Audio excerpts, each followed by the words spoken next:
Hey, welcome back to the Crash Space. My name is Andre. Thanks so much for tuning in. It is December 14th, 2025. It is a weekend. It's a Sunday afternoon, which it's been a long time coming, let's be honest. And it's been a bit of a wait. I got this on Friday here in Montreal in Canada. We just got Marvel Champions Civil War box, and Synthezoid SmackDown came out at the same time, which I think at this point everyone has.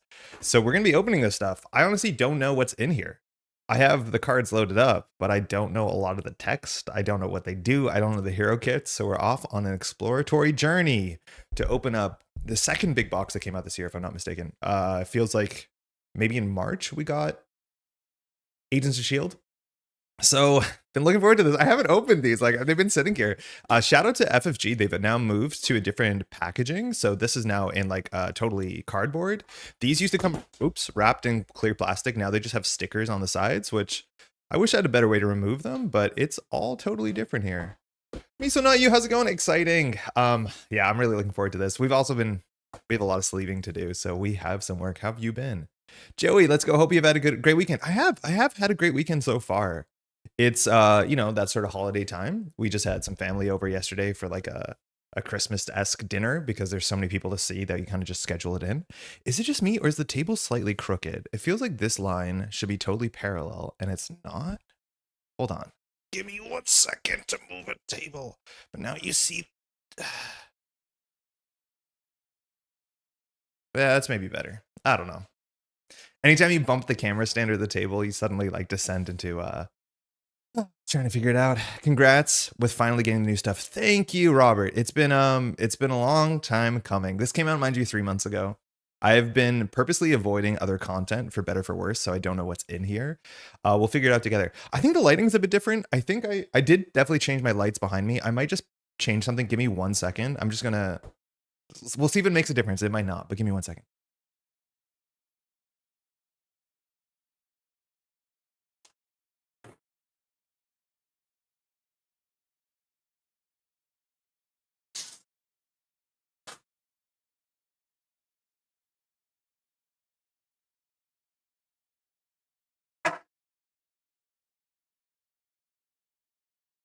Any noticeable changes? I think there is a noticeable change. Maybe things got a bit brighter. That's hopefully for the best. Hey Roshni, how's it going? Happy Sunday. Happy new box day. Hope things are going well. Things are good. Hopefully you're doing well too. Hopefully your December's been good. Okay, let's open this up. We're gonna have to sleeve it. What our plans are today is that we're going to be sleeving up everything and we're going to be playing a fair bit of this today. We generally start by playing the Precons, so we're going to play the pre-constructed Tigra and the Hulkling deck just as they are. It's aggression and protection, respectively, which is going to be good fun. Now, I think timestamp starts here. Andre catches his breath, but I think this box is going to be really interesting because my expectations of the box, I'll be honest, aren't the highest, just because what this box sets out to do doesn't really line up with what I enjoy in Marvel Champions, and that's fine. I think it's cool that FFG went out and took some risks and did something pretty interesting here. For a lot of people, this will be a big deal. So this box is different than other boxes because it's not a campaign box. Generally, when you pick up a Marvel Champions box, it's like 5 villains, 5 scenarios that you can play in order with some sort of campaign mechanics and a narrative, a linear narrative if you care about that sort of stuff. And when I sit down to play Marvel Champions, I usually sit down to play a campaign. So like recently we just wrapped up, we played, if you'd watched, we put up a video on Friday, I played a basic Gamora deck, which I played through all of Mutant Genesis from beginning to end, also using the campaign mechanics in that box, which Mutant Genesis, they don't all have great campaign mechanics if you ask me, but that one definitely does. So this box is a bit of an outlier because there's no campaign in it. It's just 4 scenarios. And that's not even actually accurate. It's like 4 villains, technically like villains, and then a whole bunch of modular pieces so you can mix and match. It's kind of like Hood, if you're familiar with the Hood, where it's mostly a bunch of parts in a toolbox and it's up to you to make whatever fun you want out of it. I think there's some upsides and obviously some downsides to that. For me, really want a campaign play, so I'm totally missing out on that. I'm assuming I'll just play, if I want to play a Civil War campaign, I'll just play the 4, or technically it can be up to now 6 villains in a row and just make something out of it. I also think one of my favorite things is when it comes to campaign design, Fantasy Flight Games is really good at it. And a lot of my favorite villains to fight have bespoke mechanics that use their, their encounter cards, their minions, their side schemes, and they have something that's a bit more holistic, where because this thing is just a box of pieces and parts, there are not going to be anything of like the caliber of Hela or as interesting as like Venom is, right? Like those are really thematic, really like, well thought out, and there are a bunch of moving pieces together. This is not that. This is the opposite. You're going to see so many cards that are just like modular, that just say like, take a stun, take a confused. You're not going to have anything that cares about, like how half the cards that we just played against Trickster Takeover care about being enthralled or defiant. That just won't do that. So for those reasons, I'm a bit apprehensive about this box. This box doesn't seem like it's targeting me. And then I think the final part of this box is that this box introduces PvP, player versus player. It doesn't work exactly like you think it does, where it's like, I'm playing Spider-Man, I can attack Iron Man, but more so that every player has their own leader, and then they're trying to defeat your leader while you're trying to defeat their leader. It's kind of akin to playing 2 games of Marvel Champions at the same time, trying to do one faster than the other. However, you do have ways to influence your villains, your heroes, your leaders deck and choose what encounter cards and do some stuff like that. So it's not exactly that simple, but it is something that I'm also like not super hyped about. I don't think PvP is going to be very popular here in my apartment. I will try it with my partner. I think she likes Marvel Champions because it's a cooperative game. And I'm really glad that they swung and they tried something, but I just want to let you know at the top, and I'm saying this mostly so that when we review this in a month, in 3 months, in 6 months, in a year, that my expectations for Civil War are actually kind of low, because again, I'm glad FFG tried something, but this just seems like specifically they went out of the way to make a product that I would not care for, which is just kind of funny. But I'm still like very excited for this because generally more Marvel Champion stuff is cool, and I like modularity. I'm experimenting more with adding new encounter sets, and this box seems to be pretty rich with encounter sets, which is good. Let me catch up on chat. Hey Sonic, hey Andre, I'm thinking of getting an MC, but I see the online reviews are mixed in terms of strategic depth of the game. Does the game feel the same-ish after a while, even with different heroes? What do you think? No, hey, firstly, thinking about getting to Marvel Champions. Marvel Champions is great. I would recommend grabbing a core set and just like trying that. The core set has a lot of content in it, and specifically the villains are really quite good. Some of the heroes are not as like well thought out. It was early in the design process. Some of them still hold up. Some of them are a bit like, oh, they would do this differently if they did it modernly. Do I think the game is deep in strategic depth? Yeah, like I've played over 1,000 games of Marvel Champions and I'm still really enjoying it. The heroes do a lot to like build, to come up with different play styles that, different cards work better or worse. You want to build differently, you want to play differently. And that's always a really big appeal of this. If you do care about the heroes as well, understanding like how they're going to bring, Iceman's kit to life is like also kind of charming. But this game is like functionally very similar in ways to other card games that I think people do not even argue how long lasting their appeal is. Like this game structurally plays a lot like Slay the Spire, which you might be aware of, and it's very easy to reduce Slay the Spire to things like all you have to do is block and do damage, which is a reduction in Slay the Spire. I've heard people reduce Marvel Champions that all you have to do is remove threat and do damage, and like that's technically true, but the nuances threat, like dealing with more complicated board states, building up, doing things now versus doing things later. I don't know. They're very, very similar games. The difference, of course, with Slay the Spire is it's a roguelike, so every play is a bit different. With Marvel Champions, it's up to you to play a different villain or build a different deck. The short of the long is, yeah, I think this game's great. It should be obvious. I've played over 1,000 games of it, but like this game is, in terms of like solo games you could play out of all of them, it's not like the deepest game of all time. This is not like your 10,000 hour North African military simulator thing, but it's really good. It's great. Hopefully you'll see some today. Hey, good morning. You got the box. Hey, Andy, did you guys get Synthesoid Smackdown? Did you wait for that? No, we got both of them. I picked them both up at the same time. They came out together. This was actually kind of expensive. Both of these boxes was like 100 Canadian, which kind of caught me off guard. But I am in Quebec, and there's this weird thing where the box in French can't be that much more expensive than the box in English, and the box in French is imported from Europe, so everything gets more expensive, unfortunately. Both heroes are fantastic, fun to play my experience. They both look really interesting. I'm excited for Tigra because Tigra is kind of my shtick, and Hulkling looks interesting. Like looks like there's a lot of build paths. Anyways, the short of the long is, I don't know if this box is going to be for me, but I just wanted to put that thoughts to tape because I think we can re-review this in a couple weeks, couple months, and see how we think about it. That is crazy expensive. Yeah, it was like 100 something. It's Canadian, mind you, 100 Canadian, because this box was 60, and then this one is like $32.99.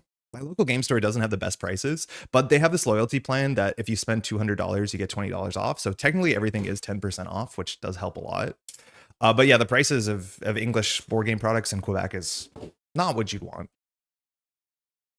The only thing I've done about this box is I've read the rules document. So we don't have to sit and read the rules document. The rules document has some like recommended scenario structures.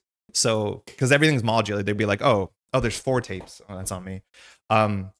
So they'll be like, oh, if you want to play against Captain America, we recommend using these modulars. So we're going to play the pre-constructed villains as well. They're technically called leaders sometimes. I'm not 100% sure. Okay. What does this cost in the States? Like, what are you expecting to pay for Civil War? Oh, also, packaging. Everything's in paper now. Ooh, I'm really into that. I think it's actually pretty sweet. Okay, so this seems to be Tigra. This seems to be Hulkling. I know nothing about these characters. These seem to be all the encounter cards. So honestly, that doesn't feel like that many cards in here. I'm gonna sleeve these up. We're gonna do what we do when we usually unbox a product, is which I'll go through every card and tell you about my quick opinions while we learn at the same time. We are now using nicer sleeves today, so that's gonna be a treat. I haven't played either of these heroes yet, but the locals, everyone wants to play them. I think Tigra is stronger, but Hulkling's more fun. He has some really interesting sequencing and decisions. From what I've seen from Hulkling, I'm most excited about he has like good protection cards. And anytime you put out good protection cards, Andre gets like pretty happy. So we'll start here. Paid 70 euros for both in Latvia. That's probably more expensive than this. 70 euros is probably like 130 Canadian, 120 Canadian maybe. So I think you're paying more than I am. Paper is sick. This is not wax paper. It's just like really thin. Oh no, it is wax paper. Okay. We get to use our good sleeves now. We've been recently upgrading to modern sleeves, and they've been great. So let's start here. Tigra. 1, 2, 3 stat line. Kind of cursed when you play solo. 1 thwart is an issue, and as an aggression deck, that is a problem. It's an uphill fight. You always want to be removing more threat than 1 a turn if you can, so we'll see how that works. Each minion with a copy of Hunted loses guard. Hunted is something like Bamf, I think. We have a couple of them in our deck, so that's cool. And on the hunt response, after the player phase begins, draw a card for each minion engaged with you to a maximum of 3. And that means we'll be up to 8 hand size, which is pretty slick. We have 3 defense, which seems good, but I don't think we want to defend against minions, so I'm not sure what to do with that. 2 attack seems reasonable, but I'm confused why she's defense weighted. But that looks fun. Minions matter is cool. I know there's some good protection things you can do with pin down. I am assuming she, is minion collecting minion matters, which I do like those playstyles. Alter ego side, we have Greer Nelson, excuse me. 3 recovery, 6 hand size. Action, search your deck and discard pile for a copy of Hunted and add it to your hand, limit once per round. Okay, so you functionally also have 7 hand size because you can just pitch, I'm assuming Hunted for a resource if you need to. Okay, I've heard about this. These cards do feel different. These cards feel different, don't they? You're right, it's Canadian? Yeah, it's Canadian. Yeah, these do feel a bit different. These are thinner. This is notably different card stock. It's not going to matter once we sleeve it up, but now that I'm feeling them outside of the sleeves, I do think these are different. Maybe not. Oh, we can zoom in. All right, this is good. Mind you, if I'm not mistaken, Nightcrawler can only grab Bamps from the bin. What can Nightcrawler do again? Return a copy of Bamp from your discard pile. So it's only from your discard pile. It's not from your deck. So she has a bit more flexibility as much as this is only alter ego, but it means you have to be less careful about managing them. It's nice that you can take them from the discard pile. We'll see how good Hunted actually is. Yo, Joel, how's it going? Oh no. Oh no. Okay, I need to rename the other Hunted because it's going to show up a lot.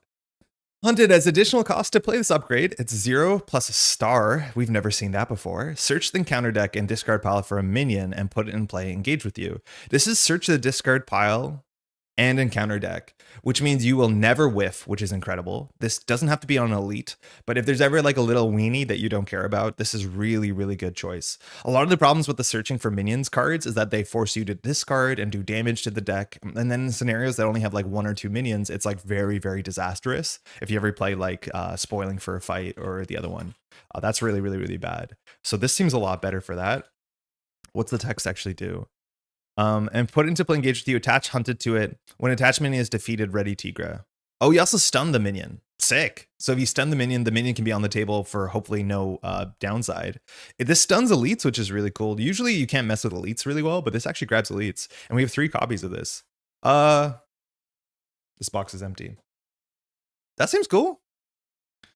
I do imagine we have a bunch of upgrades that care about that, but this is basically you play this card for +1 hand size and you have a minion, and when you defeat the minion, you ready yourself. I'm still really confused why she's on 2 attack, 3 defense. It seems like if she was on 3 attack, she'd be busted good.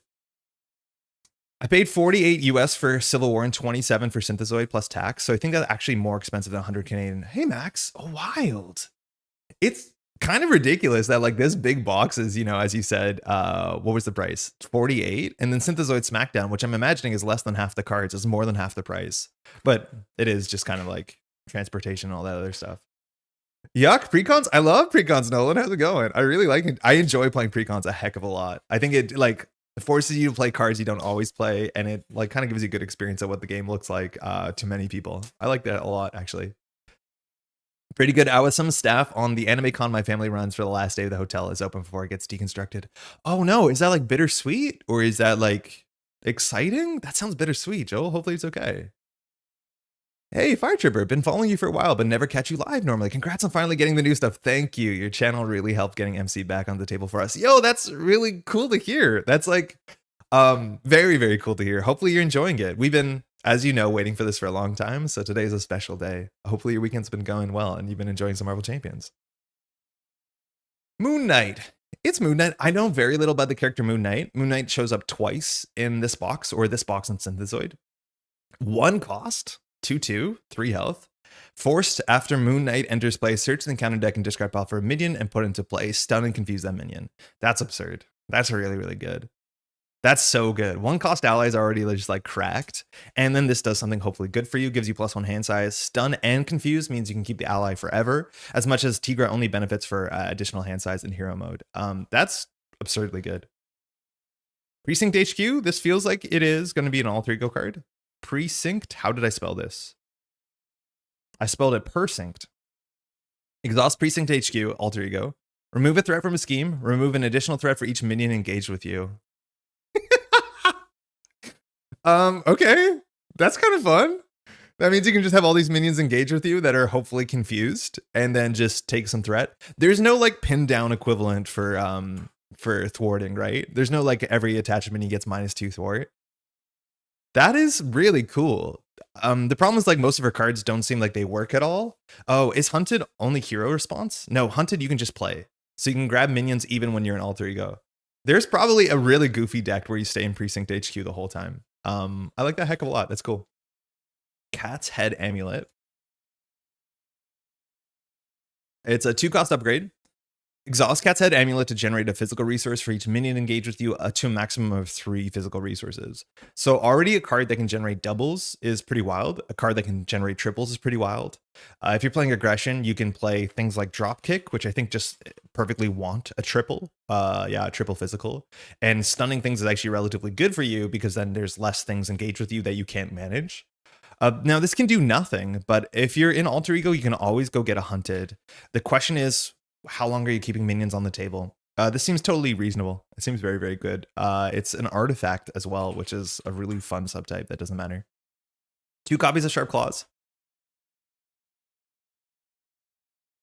Interrupt. When you make a basic attack, exhaust Sharp Claws. Tigra gets +1 attack for this and gains Overkill or Piercing. Okay, that's awesome. That makes a lot of sense because her attack stat is not good enough to be a minion basher. And we haven't seen her like big attack events. She has 2 of these, so when you attack, you can always give it Overkill and or Piercing. The fact that she has 2, you still want to because +2 attack is really good. But the fact that you can give, like, you don't waste any value, that you can give Overkill to one, Piercing to the other, and then you're getting everything you want. This, when you defeat a thing that Hunted and ready to, as much as these will be exhausted. So technically, like, a flat stab boost will go really far in Tigra if you can give her +1 attack with, like, I forget the name of the card from the core set. But that's not bad at all. Hey, how's it going, Mighty Malsbeer? How's your Sunday? It's bittersweet, but also good. Very off topic, I'm curious on how you're going to do Decklist of the Week on Thursday. What is it? Is it like one of those weird format stuff? Because if it's like from Costume Change or whatever, Costume Party, I'm probably not going to play it. Cat-like reflexes. Okay, 1-cost upgrade. When you would take any amount of damage, love these cards, discard this. It's not forced, so you can choose when to do it. Prevent 3 of the damage. You may confuse a minion engaged with you. Weird timing on that. If it says stun a minion, that's awesome because you get attacked by the villain and then you can stun the minion doesn't activate. But the confuse means that like you really want to jump down, which is strange. Now, this is when you would take any amount of damage. It's not necessarily through an attack. So if you are like playing, I don't know, leadership and you can take a damage to generate a resource, you can fire this as like a fast confuse. However, you prevent the damage. So it depends on how the card is formatted, whether you have to take or deal. This card is, we have 2 of them. Wow. It's a superpower. That's actually pretty notable. It looks like she has a lot of superpowers. I don't think there's a depth focus in this deck, but that's good. This seems fine, but it's confusing. Like, pun intended. Like, I don't know why. Like, that's good. It's just like, how often is she jumping down to Alter Ego? Maybe with Hunted, you need to. That you like, that's a really cool loop that you jump down to be your, the beat cop. And then you find the minions and then you go hunt the minions, which I kind of like that. It's neat. It's throwback. Oh, okay. We're probably not going to play it, I don't think. Tooth and Claw, very expensive. We have 3 of them. Reduce the cost to play this event by 1 for each minion engaged with you. Okay, so ideally you're paying 2 for this, I guess. Deal 4 damage to an enemy, deal 4 damage to an enemy. Whoa. So this is like a better version of melee. Yeah, but this is another. This doesn't necessarily say another, so that's even a lot better. And anything that increases the damage of this, which we haven't seen, increases the damage of every instance of damage. So that's not bad. In theory, paying a 2 for 8 is where you want it to be. Even paying a 3 for 8 with 2 different targets is on rate. So as soon as you have 1 minion, and notably also, if you hunted a minion, they dodge guard, and this is technically a card that gets eaten poorly by guard. I think you can do, how does it work when you do melee into guard? If you defeat a guard minion, can you target the villain with the next part of it? But this is honestly not that bad. A 3 for 8 is like totally fine. Feline Senses. These are all superpowers still. 2 to remove 3 thwart. If this removes the lace thwart from a scheme, stun a minion. Yeah, I like that. That's fine. That's really, really fine. That's her kit. That's it. Not super flashy, honestly. I think it's gonna come, it'd be more obvious in play, like how many minions you have in play and how you want to deal with them. But it seems fine. Like we have a bunch of burst damage, like we have 3 8 damage burst cards. That's pretty wild. We have 4 attack once we're set up. We have a whole lot of stunner confuse. So she might be a character that like really suffers. And admittedly, she's stunning and confusing minions more than anything else. So Stalwart's not going to get her. But this looks fun. I could see this being quite fun. Oh, this card I've been excited for a bit. 2-Gun Kid. This was in one of the spoilers. When 2-Gun Kid makes a basic attack, choose 2 enemies instead of 1 and resolve this attack against each of them. He still only takes 1 consequential, but if you ever boost his attack by Voltroning him, he will like shoot for 4, shoot for 4. This is a card that I can't believe hasn't come out earlier, like this design. And the fact that it is like, literally the 2-Gun Kid, as much as you don't see his guns, is kind of sick. I don't know if I like a lot of aggression allies, and having a 3-cost ally that can do more damage, like that's kind of the issue I have with aggression. Is like aggression's already so good at doing damage that I generally lean on my allies to do other things like thwart, and this one doesn't do that, but it's really good at doing damage. It's just like this would be so much cooler in a faction that like was missing damage. Spider Girl reprint. I play Spider Girl not inconsistently, and that's because she has good text, especially in Tigra, but also because she only costs 2. Air cover. Is this the tactic one? Uses 2 fuel counters, max 1 per player, cost 1.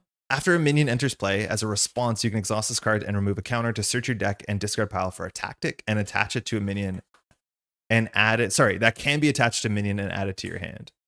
I do not know what tactics exist in aggression. So far, how many tactics have we seen? I'm assuming hunted is a tactic. No, we have no tactics in our deck. Okay, so I'm assuming there's tactics coming up, but I just don't know what tactics are good. Like, there's some justice tactics, but that doesn't make sense. Aggression has a couple tactics. Like, I honestly don't know what they are. You could play this in Cyclops, I guess. Give him Bambino? I don't think you can because he's not shield. You'd have to do a lot of work to give him Bambino. Yeah, you could do it, but you exhaust this, so it doesn't actually work. Oh, no, it would work, right? When a character makes a basic attack. Does it work? I'm assuming it does. Okay, I'm just really excited for this. My assumption is at the end of the wave, we'll have one of these for every aspect. Maybe not for leadership, because they don't know what they do for leadership. But basically what they did is they took the cards that give you +1 attack or +1 stat, and the cards that give you +3 health, and they've combined it into one more expensive card. I think the protection one is the least expensive, excuse me, while aggressive conditioning, 3 hit points and +1 attack is not bad. I like this as slots compression, but making it a 3-cost card is actually like considerably a bigger issue.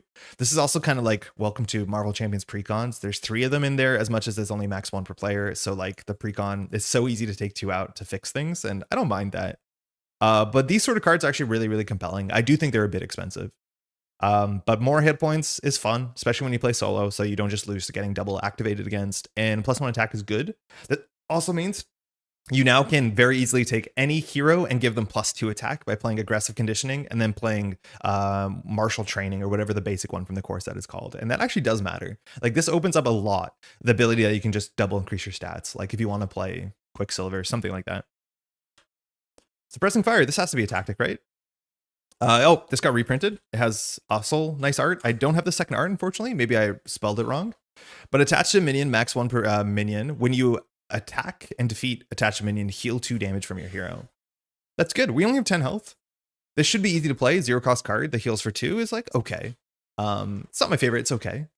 These sort of cards don't see a lot of play when you play solo because they are just a bit conditional if they line up. But at least with Tigra, you can get minions somewhat consistently. Oh, they reprinted Bring It.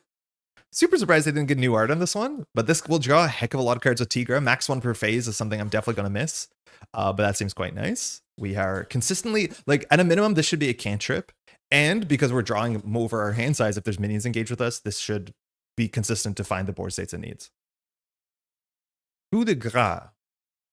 2-cost event, it's an attack. Defeat a non-elite minion. Defeat. Okay. With an upgrade attached. Ignore any when defeated abilities on that minion. So hunted counts, tactics count. This is 2 to just defeat something. That's not bad. I wonder what the biggest like non-elite minions are. I think even playing against Claw, there's like some big, what they're called, Masters of Evils. But this is not bad. When defeated, this is the sort of card that I think you can easily tech in or out. That's not bad at all. Kind of cool. Savage Strike. That's some art for sure. When you make a basic attack, pay 3 to get +6 attack with piercing.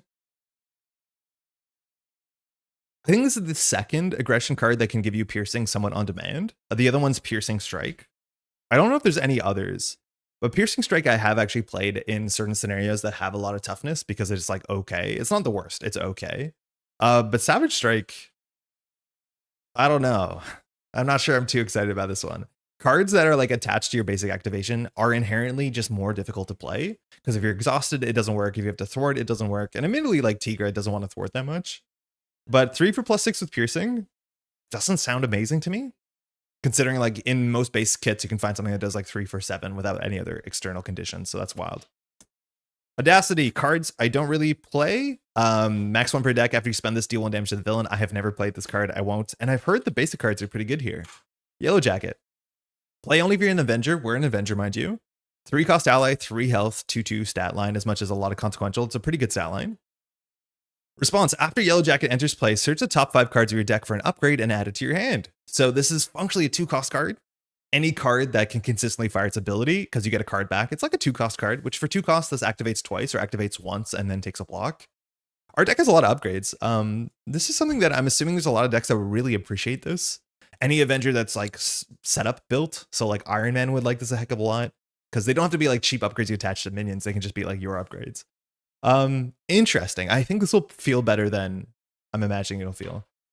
And then we have an Energy, Genius, and Strength that have new art for this wave. Let's see if we stored it. I think we did. So Energy, Civil War. I don't know who this character is. Shout out if you do.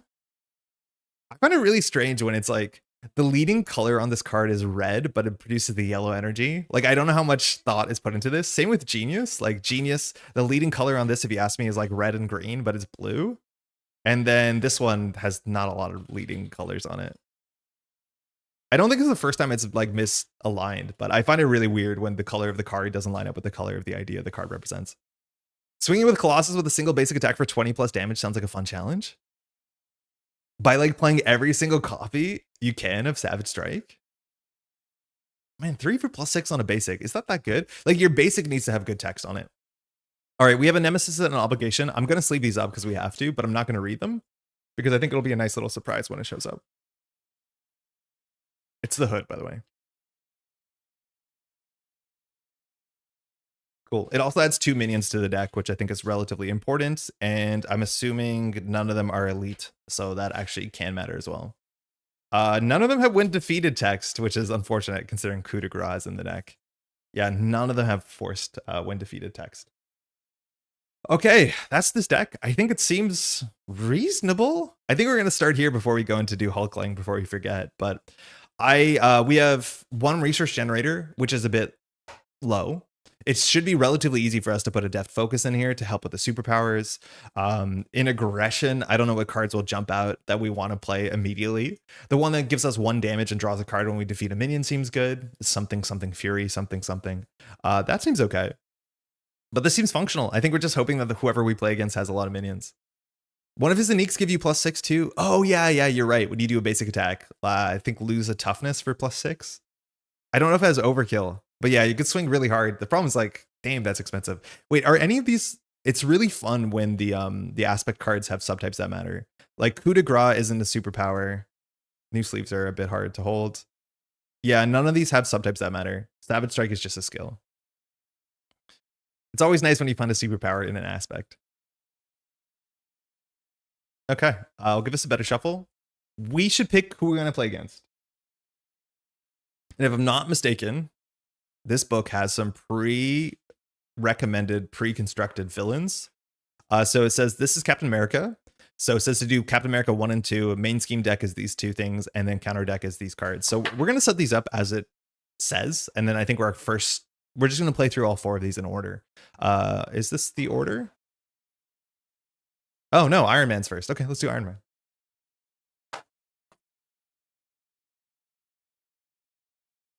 I wonder if these are going to be ordered in the way that they expect you to leave them up. So there's 2 sides. There's the resistance and the registration, I think. And you aren't, in theory, allowed to mix the 2 kinds of cards in one deck. No one's going to stop you, but in theory, you're not meant to. There's also now 4 villains, which is actually something I think Marvel Champions could do more of. So there's a stage 1, a stage 2, a stage 3, and stage 4. The idea is if you're playing solo, or sorry, if you're playing standard, you play 1 and 2. And if you're playing expert, you play 3 and 4. Modernly in Marvel Champions, it's 1, 2 for standard, 2, 3 for expert. I don't think there's that much of a reason why they can't do this. It gives them more levers to control difficulty. And it means that you'll, have more things experience, I guess. I wonder why they decided it exactly for this, whether they just needed another tuning lever for PvP. But that means we'll sleeve them like this, double-sided. So we have the standard and the expert version. Yeah, these cards are a bit bowed, I think. Okay, so when it comes to schemes, are these his? No. Yeah, these cards are a bit bowed. I think I saw the feedback online that the new cards are slightly curved. You can tell they are more curved than you'd expect. So these are main schemes. If I'm not mistaken, a lot of the main schemes have the same front and back, or sorry, the same front. So that's Registration Act, Pro Registration Tactics. Are these the ones they want us to play with? So they want us to do cutoff support and negative prison? Yeah, okay. So everything's actually ordered in a way that's really easy for us to sleeve up. So that's cool. Did I miss the Hulkling showcase? No, I think we're going to do this first, Tigra first, excuse me, and then we're going to go do Hulkling. Maybe it makes sense that we open them both at the front, but I think I want to open the deck and play it immediately. Let me know what you think, because we could just open Hulkling here. Oh, one thing I forgot to bring up when we were talking about the beginning is one of the things that I really don't like about this box, and there's some reasons to like it, is that they're reusing so much art from the core set or from wherever these heroes first showed up. And I think for some people that's charming, right? Like you've seen Mark V armor and now it's back. I think to some extent this might be a cost-cutting measure, which like I get it. But man, it's like I really don't like it. Like they at least have different art for the villains, and I know that they have some new encounter cards that go into when you play PvP, and those have new art. But I find like it's so disappointing. There's so much cool art of these characters across like the I don't know how long, nearly 100 years they've been around, some of them, it feels like. And unfortunately, they're reusing the same art for the core set, which I get it. Maybe it makes it feel more like you're fighting, you know, the character from the core set you've played as so many times, and that's like a cool thing. But like when cards have new art, it's so cool. Doc Samson. Is this meant to be in here? This is the initiative. Yeah, we want to have Mighty Avengers, the initiative, Maria Hill, Dangerous Recruits, and the standard encounter set.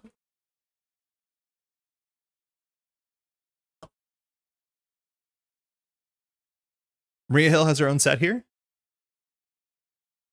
It's going to be harder to show encounter sets the way that we do on this channel because there's no like pre-constructed versions. In theory, we could have made a precon for this, but I don't know how much more you're going to play this precon, or are you just going to shuffle up all the encounter sets and make it random like they want you to?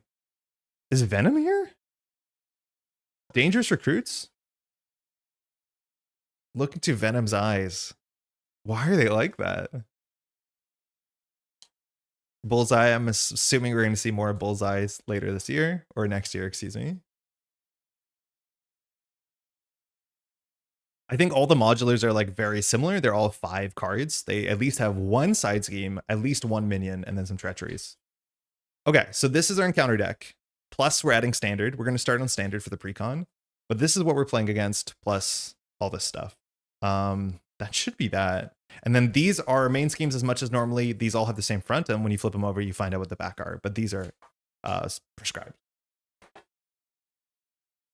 Okay. I think we'll just start here. We'll get Hulkling after, but we'll see how this works. So this we can set aside. Next up will be Captain Marvel. We're playing against Iron Man 1 and 2. So villain name Iron Man. Villain only 12 health. Wild. Cool. We're hero name Tigra. Hero. And we have 10 health, right? We like nearly have as much health as the villain, which is kind of silly. You can actually play, on this side, you can play as a hero that has more health than the villain. This is this. We won't need that. And we'll shuffle him off. I forgot, but it's a different character in the Venom symbiote. It's not Flash or Eddie. That's why he has eyes, I guess. I have no idea. I'm assuming that is meant to be Eddie Brock. I don't know if it has like, I don't think they often have, not subtitles, but yeah. I think it might be Mac Gargan Venom, who actually is Scorpion. Oh, that's why his eyes are exactly like that? Neat. Okay. Okay, so storing these cards is a bit difficult. So Iron Man Leader 1. Iron Man gets +1 scheme for every tech attachment to him to a maximum of +3 scheme. Setup, the enemy team searches the encounter deck for an Iron Man attachment, and the team reveals it. So this is what's going to happen. All these cards are formatted for PvP. You can play all of them as if it's not PvP. My hunch is that we do the setup as if we would do it, like we just do it to ourselves. Like imagine it says forced when revealed. Now, technically, we're meant to take the worst outcome from this. Like we're meant to go out of the way to choose the worst thing for us. I find that a bit hard to measure. So we could always say that this is like discard until you get an attachment. But I'm pretty sure the rule book says that you're meant to just like pick one. So the problem is we have to read all of them. So I'm just going to take one that kind of looks like it makes sense. The first one we saw, which is the Mark V helmet. Again, all these cards have the same art. Maybe you think that's charming. I don't love it. So Iron Man gains Stalwart. That actually will matter. He now schemes for 2 because he has an attachment. And after you make a basic attack against Iron Man, you can spend a mental and a physical to discard this card as a hero. Not too bad. Yeah, you simply discard until you found one. Yeah, that's what I assume we would do here. Okay, so all of these schemes have the same back. So contents 1 and 2, 3 and 4 for expert. We want to use the leader set, standard sets, and 3 and 4 modular sets. I find it strange that they never tell you to use expert, or these don't say to use expert if you're playing on expert. Most of them do. I don't know why these don't. In competitive mode, the enemy team finds the choosing side schemes and your team reveals it. In cooperative mode, find the chosen leader's side scheme and reveal it. Oh, so we should do that. Oh, okay. I shouldn't have shuffled that in. So you always start with their side scheme. Neat. I pick either the helmet or the arc reactor depending on my own deck build. Yeah. Yeah, that makes sense. I want to get something that's like kind of thematic. So I think we were meant to reveal this. This is Stark Tower. This is the one time where I don't mind reusing the art, is like when it shows up in a different context. That's kind of cool. But 3 threat, hazard. Iron Man's vast wealth gives his Avengers a significant advantage over Captain America's outlaws. 3 threat hazard, when defeated, the enemy team searches the encounter deck and discard pile for an Iron Man attachment, and your team reveals it. Like, we're already not even one turn in, and there's twice we have to run into this issue where we have to pick an attachment for us. I don't know what to do about that. Like, I'm assuming we have to pick the worst one for us. But like, I don't know what they do. So that's hard. That's strange. Okay, so we have to clear that on turn 1 for sure. Now the backs of these in theory would be random, but it's told us to do this one. They all have the like very same formatting where it says if you're more than 1 player, hinder 2, which that's cool, I guess. I really don't like main schemes that have no threat on them early, but that's good that we have a side scheme so our threading cards and characters can do something. Forced interrupt. So almost all the main schemes are like this. They just have a forced interrupt that fires under some condition. When a player reveals a treachery, place a threat here. So basically once per player phase, treacheries have insight 1. Okay. Hey, Matopper, how's it going? Don't forget to put the leader's side cheating play at start. The Anti-Stun Retaliate one of Iron Man is Tigra's Grim upgrade. This, the thing that I did, what am I forgetting? Don't forget to put the leader's side scheme into play. I think we just got it. More cards, more minions, don't clear this. I hate Hazard. I really do. We're not playing on Expert, so Hazard might not be the worst, but I think that's the whole setup. Okay, let's put this away. We are Greer Nelson. Side scheme. Oh my god, autocorrect is horrendous. It is how it is. We got it. I honestly would not have realized that's how that works. That's good. So this is 7. The next one probably has like 9 is my guess. I don't think there's anything bad when we get to the second one. I'm assuming its text is worse. But Iron Man only attacks for 1. Should we be scared? That's also the thing. It's like, because these are 4 modulars, or so like 4 modular villains in a box, there's no like obvious progression in terms of difficulty. So maybe it's about what your hero is weak against, but there's a chance that the next villain and the next villain and the next villain are as easy, if not easier. Iron Man is the Rhino of the boxes. He is easy. Okay, cool.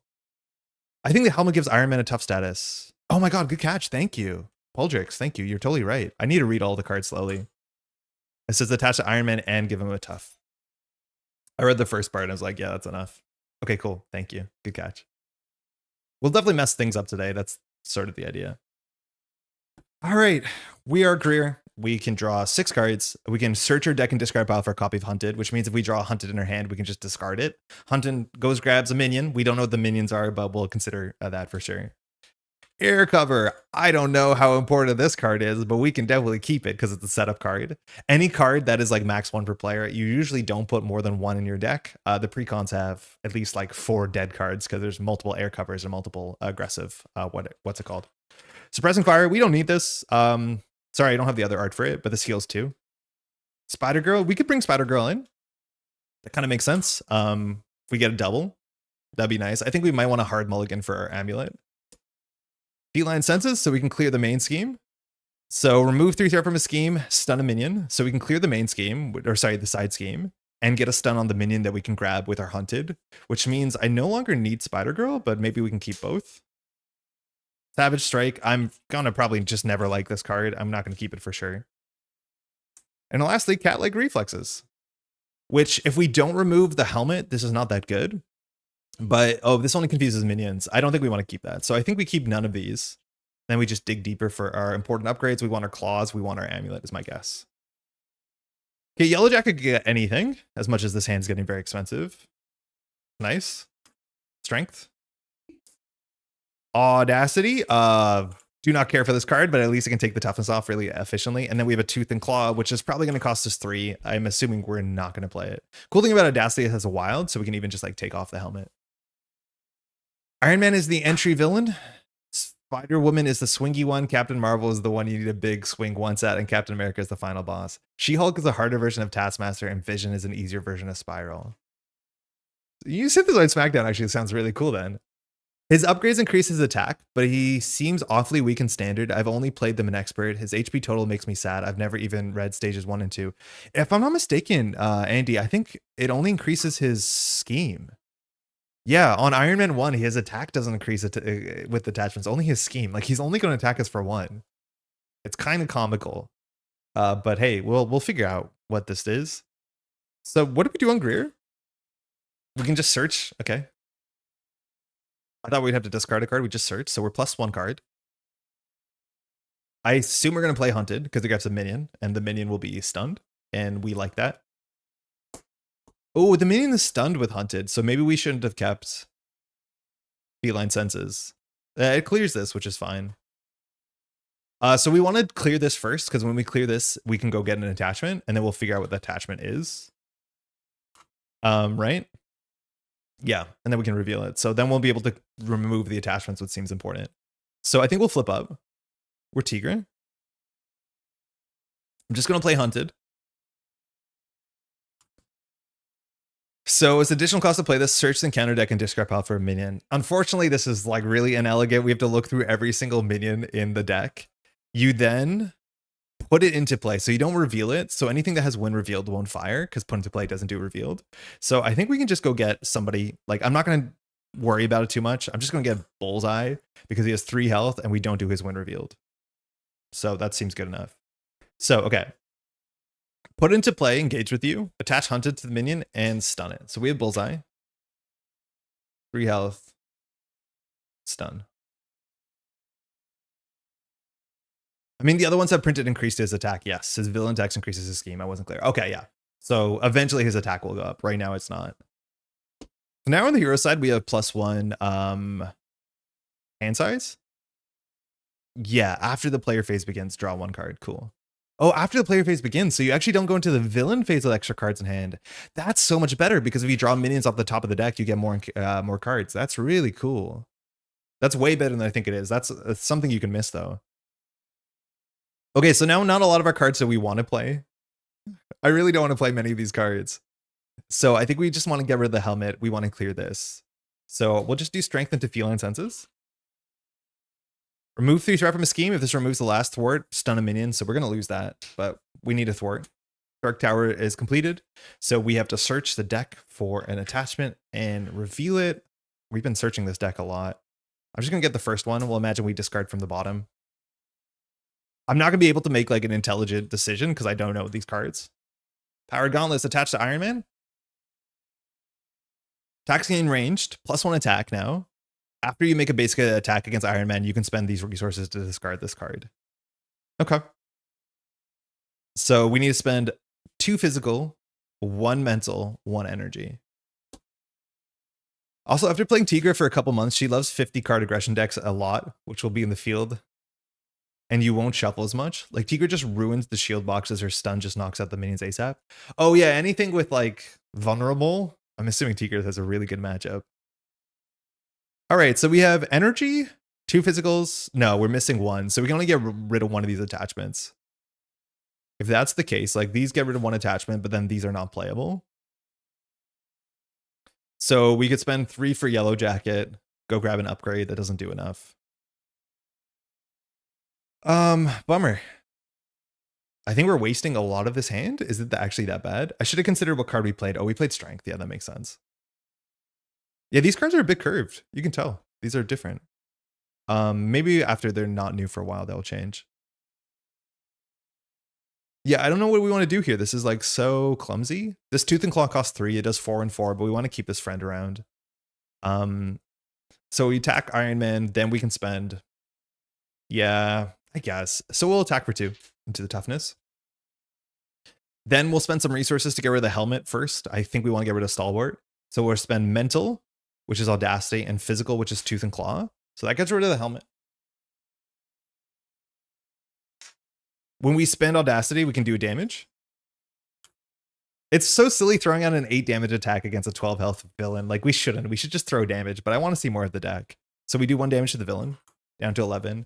And then these cards are kind of useless. We can keep 1 energy. I'll keep Yellow Jacket because it seems fun. My Hulkling cards were super bent when I got mine. Had to flatten them. You like put them under weight. We'll pass. We'll drop. Suppressing Fire. Okay, so this one heals. We don't need that. We will eventually. Sharp Claws is perfect. Overkill is great. Piercing might be okay. Another, the last fire. Bring it. Okay, we love another minion here. This at least will draw 1, and that's 5 cards. All right, so this goes to 1. So cutoff support says, when a player reveals a treachery, place 1 threat here, and then Iron Man is attacking us for 2. We're not going to block it. We have some healing. We don't care. 1, 2, 3. We take 3. Minion is stunned. And then we draw 1 encounter card. It is a minion, but she's going to attack us. So this is a Hellcat. Quick Strike when revealed. I'm not sure which one fires first. I don't think it matters that much. So you are stunned. That sucks. And we are attacked for 2, which we'll take 2. Okay, we're down to 5. So not the best. But now our turn starts, and Tigra says, oh my god, we're going to draw so many cards here. We're going to draw 4 cards. After the player phase begins, draw 1 card for each minion engaged with you. So we have another Tooth and Claw, which is good because it costs 2. We have our cat-like reflexes. I'm just going to go ahead and play Bring It. Unless we're going to get another minion first. In theory, if we had Hunted, we could play 1 first, but I don't think we do. We're just going to play a Bring It to draw 2 cards. Tigra and a Hunted. Okay, so we have to figure this out. This should be fine. We definitely want to defeat one of them at a minimum. Defeating Bullseye makes sense because we can hop down. Suppressing Fire to heal 2 makes sense. Cemetery Baby. Hey, there's cheese in the kitchen. I'm in your kitchen and Steph. Hey, Steph, how's it going? How's the brunch? I don't know if you're going to be able to hear, but my partner has some nice folks over for brunch. They're just like in the next room. We're meant to have like a big Christmas brunch they do every year, and it was meant to be last week, but it got pushed to this week, so hopefully they're having a good time. You're finally able to get Civil War. The box is a lot better than I thought. I would love it, especially all the aspect cards. Love Excelsior. I'm super excited, Tony, for the protection stuff, which I haven't got to yet. This is our first Tigra game. Hopefully you're well. Okay, we have to manage this. There's a lot of cards that we don't care for. This card we don't care for. This card we don't care for. Tooth and Claw, we can make it cost 1 if we go ahead and get another minion. If we play Hunted, so that's probably like a good start. We can get another minion to make our thing cheaper. Sharp Claws is okay. Yellow Jacket seems a bit expensive. I think we're just going to start here, and we'll probably knock off 2 minions. I don't know if we're going to hop down. I think we're going to get enough healing that we don't have to. Let's try and do a Hunted here. Not you. Hunted, so we'll search the deck and discard pile. When reveal technically happens first, Quick Strike fires when they engage a player. They get revealed before they engage you. Wait, really? That's actually, because I know Quick Strike fires before. Sorry, you can't fire Spider Bite before Quick Strike. So I assumed that happened before when revealed, but okay, neat. That's good to know. So reveal is first, then it engages. Very cool. Okay, so we can get a card we can put into play. Here's Wasp. Wasp has a 1 revealed, which we cancel it, which is good. Oh, mind you, when a player reveals a treachery, we didn't reveal a treachery, so we don't have to do that. However, she has Teamwork. This doesn't blank her box, so Teamwork is a bit sketchy because if we keep Teamwork characters on the table, it's pretty bad for us because we can get activated on. Guard when revealed. Retaliate Toughness when revealed. These all have 1 revealed, which is actually kind of nice. Retaliate 1 Toughness when revealed. Maria Hill Retaliate 2 when revealed. Ooh, Retaliate 2 and Maria Hill is kind of cool. Let's just go for Wasp. There's so many Wasps in the game right now. So when revealed, place 1 threat. We don't reveal. We are hunting. So it's 3 health, but she is stunned. Shuffle. I know we're playing a hunted deck, but we have searched this deck now, like what? 4 times in 1 turn?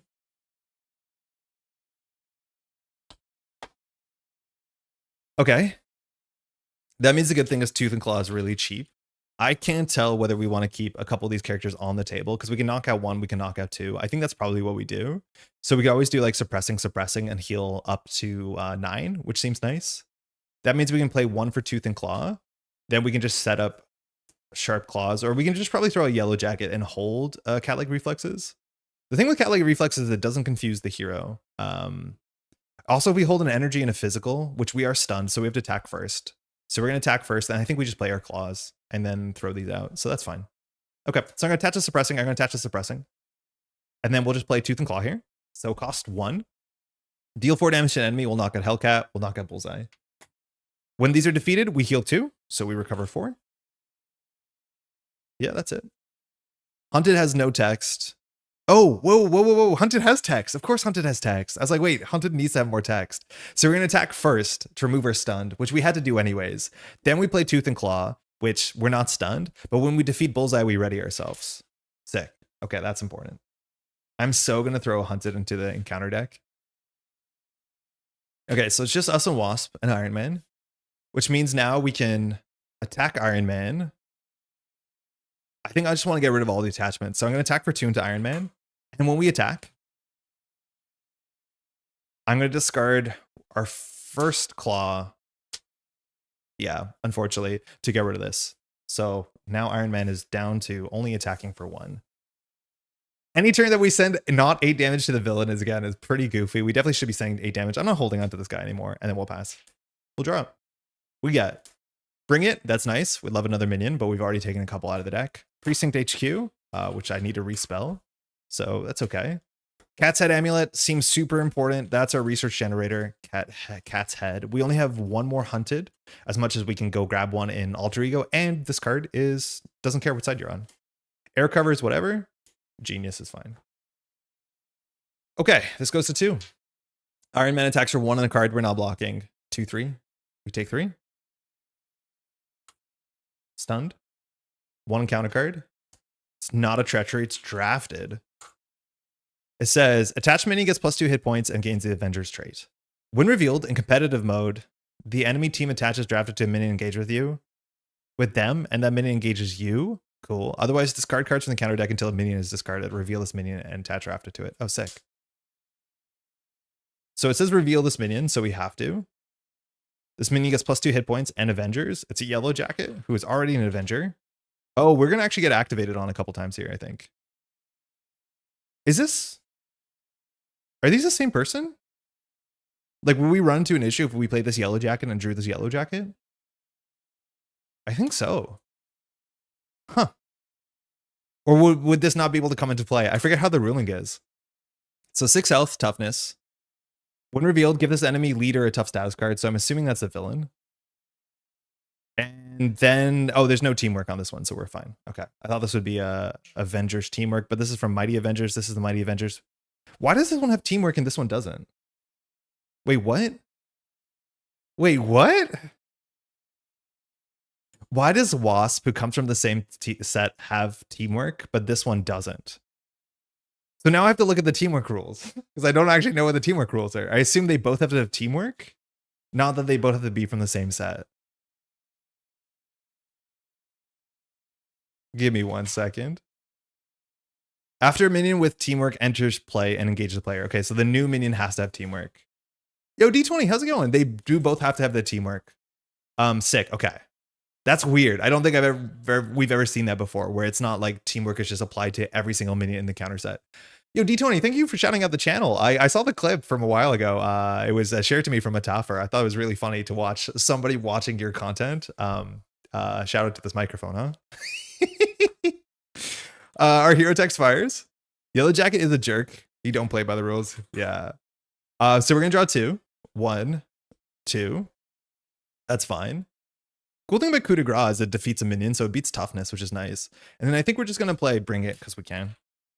We're drawing a lot. So 1, 2. Okay. Toughness is annoying. These are both hunted. Or sorry, one of them's hunted, which means we want to defeat Wasp first. So I'm assuming we put down our cat's head first and then use our cat's head to generate enough resources. We'll do cat's head first. This generates a double. So we'll generate 2 physical. I think we'll never play Savage Strike. And then we'll play aggressive conditioning. Excited to see this. So +3 hit points and +1 attack. So we're going to have 3 attack. And +3. Of course, keep up the brilliant work. I love it. Thank you. That's very kind. You can't play your Yellow Jacket ally because the minion is missing a subtitle. You can't distinguish. The unique rules are frustrating. But if we had Yellow Jacket in play and this Yellow Jacket was revealed, it would fizzle or would it eat ours? I think it would fizzle, right? Because I'm pretty sure Nebula says delete the existing Nebula. Now that we have 3 attack, we can attack into Wasp, which defeats Wasp, which I'm still not sure whether we should be keeping Wasp around or not. This readies us with Hunted.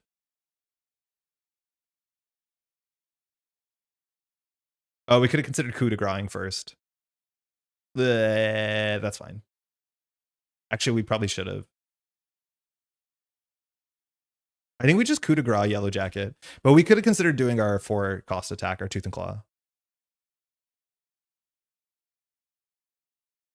Not the coup de feu, coup de grace. So this is defeat a non-elite minion. I mean, seems fine. That seems really good. 2 cost defeat a non-elite minion with an upgrade attached. Oh, with an upgrade attached. Yeah, okay, that was really good. I thought about it. It was too good. Well, shit. That's why you need air cover, huh? What does air cover search? Air cover searches your deck and discard pile. So air cover sets up coup de grace really well. Okay, so coup de grace doesn't do anything here. That's a bummer. So I think we just have to do like attack and then do a really ugly Tooth and Claw here. I don't like this at all. Though I'm gonna figure out how to steal that idea of how you have the card display up on screen. Oh, if you want D20, I have all the I have it up on my GitHub. It's relatively painless. I just have to type the name of a card. You could be playing Ant-Man and you have your nemesis because his name is expressed as Yellow Jacket as one word. Oh, you think they're going to give it the MODOK errata where they add the periods? Yeah, upgrades and attachments being different things is confusing, but we'll be fine. So I think we have to attack for 3. This thing schemes for 2. It only attacks for 1 though, so who cares? I don't think we care. We don't care. I thought about it. We're not even caring about this thing. We'll just attack for 2 into Iron Man. And then we'll just send damage into Iron Man. We'll pay 3 for Tooth and Claw. We'll do 4 damage to an enemy, 4 damage to enemy. Iron Man takes 8 down to 1. We'll pass. Also, I'll post the Tigra deck I've been playing. I probably won't show up in chat, but you can check it out, dude. Yeah, it definitely won't show up in chat. If you like put the number from Marvel CDB, I might be able to look it up. Last Claws, that's good, because piercing matters. Feline Senses lines up well here. Energy. And a 2-gun kid, which if you're drawing a lot of minions, why not? I'll shout out your channel constantly. Yeah, thank you. It's just a batch script if you're on Windows, so it's relatively easy to set up. This goes to 3. Iron Man attacks for 1 in the card. We take it. 2. Yellow Jacket attacks for 1. We take 3. And we draw an encounter card. Okay, this gets 1. Mighty Avengers. One more time. Mighty Avengers, Mighty Avengers. Resolve the one revealed on each minion in play. Give the enemy leader a tough status card. Annoying. If no when revealed abilities, this was Surge. Okay, that's fine. Then it's back to us. Always shout out fellow Canadian homies. All right, we draw a card because our hero ability. It's a coup de grace.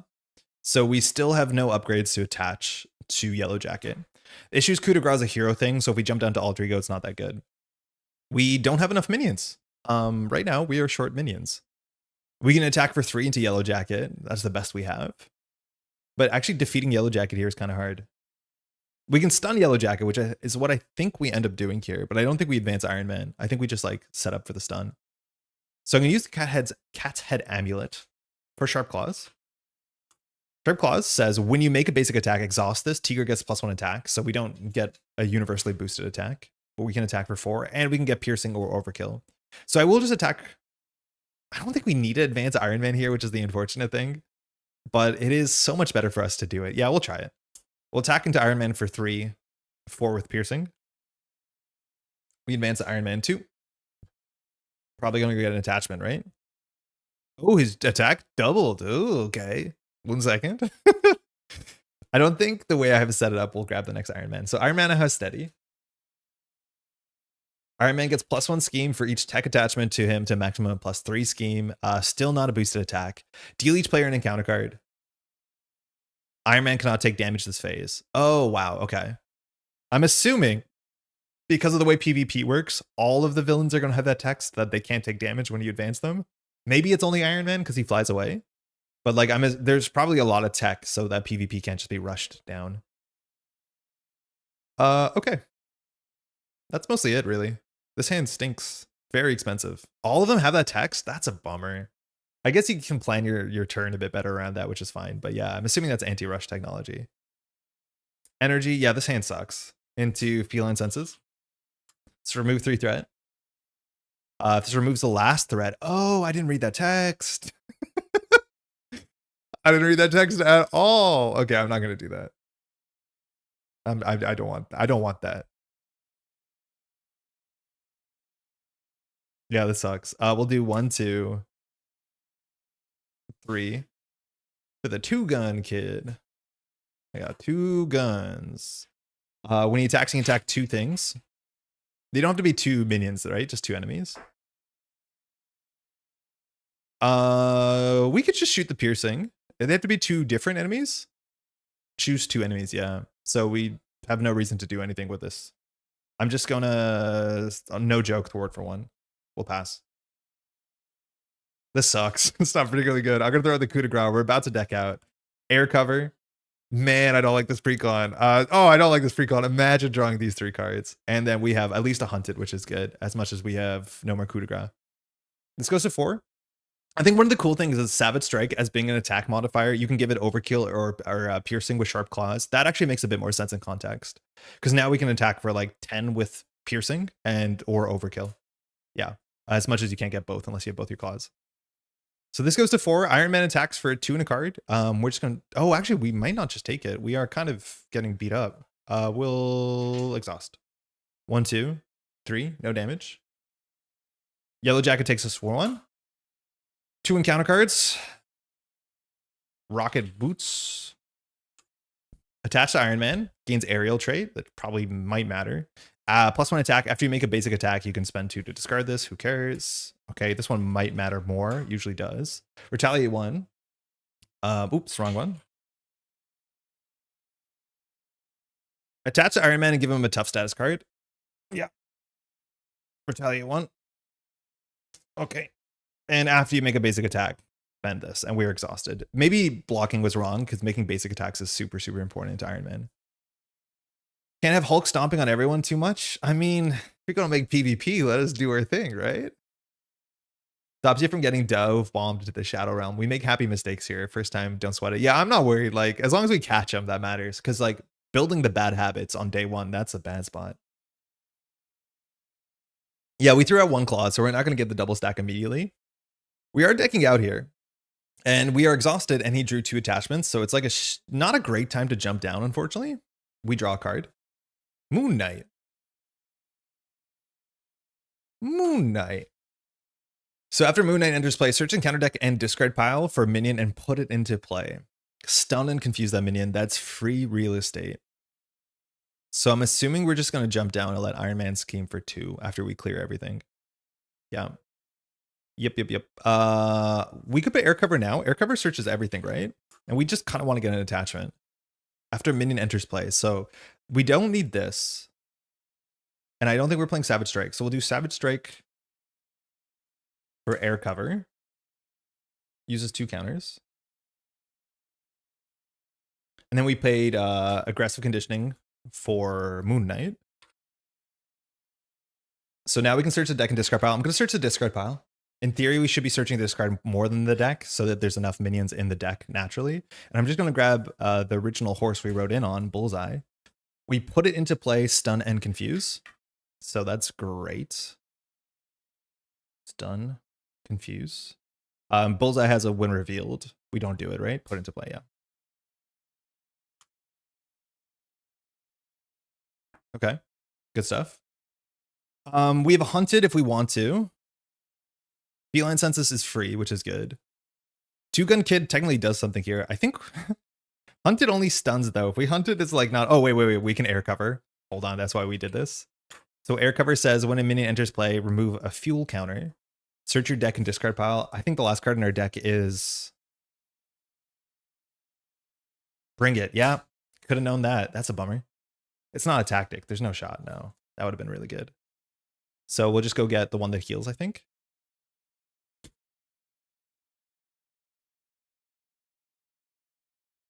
Dang, you started early. Time to watch.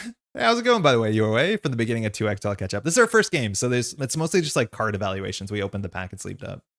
This is our first game with the Precon. Oh, this is the discard pile. Why am I shuffling it? Okay, so we need to knock this off. We want to Feline Senses it for free. I don't honestly think we play this hunted. I don't think it does that much for us because it only stuns. So we're going to knock out Yellow Jacket probably sooner than later. So we'll attach that. We'll do Cat's Head for Feline Senses. We're exhausted, so we can't do anything else. Oh, hold on. Before we do that, we will thwart for 2. Then we'll do this. Remove 3 threat from a scheme. If this removes the last threat, stun a minion. Not super important, but we'll take it. So actually, why are we jumping down now? In hindsight, why are we jumping down? We know we're going to draw this next turn, so if we have another minion, yeah, we just don't jump down here. We're relatively okay. Huh, that's cool. We'll play Hunted. Okay, that's sick. Let's go. Hunted, Tigra. So we can search the deck and discard pile for a minion and put it into play. So Quick Strike will fire. We'll risk Wasp. There's a chance that the teamwork is going to cook us, but we've seen so many minions so far. This has become quite a complicated soup of a board state. So Wasp is back. Wasp from Mighty Avengers. So she is stunned. Her when revealed does not fire. We're probably going to attack with 2 Gun Kid to like soften them up. So 2 Gun Kid will attack to do 2. I just want to check for suppressing fire. We might have put it onto the wrong character. I think we did. But there's a chance that we want Bullseye to be like chilling for a bit because we can jump down and get confused. So maybe we have to do Yellow Jacket. I can't tell. There's a chance that we should have put suppressing fire on Wasp because I think Wasp is the one we're definitely going to knock out. So we'll do this last.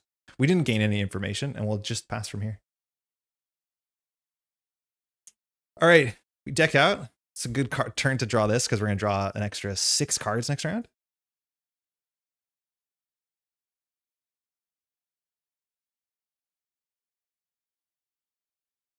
We definitely want our second claw, but at this point, like we just need to draw the damage. The one cost card that does 8 damage seems pretty good. 1, 2, cat-like reflexes. This actually, like, I'm liking a bit more now that I think about it, considering we're actually getting beat up a bit because I don't want to block. I don't know why she has 3 block. Second Bring It's useless. It's limit once per phase. Feline Senses if we want to get a stun, and an air cover. So hopefully we draw a lot of better cards from this. This goes to 1. Iron Man attacks for 3 and a card. We could die here.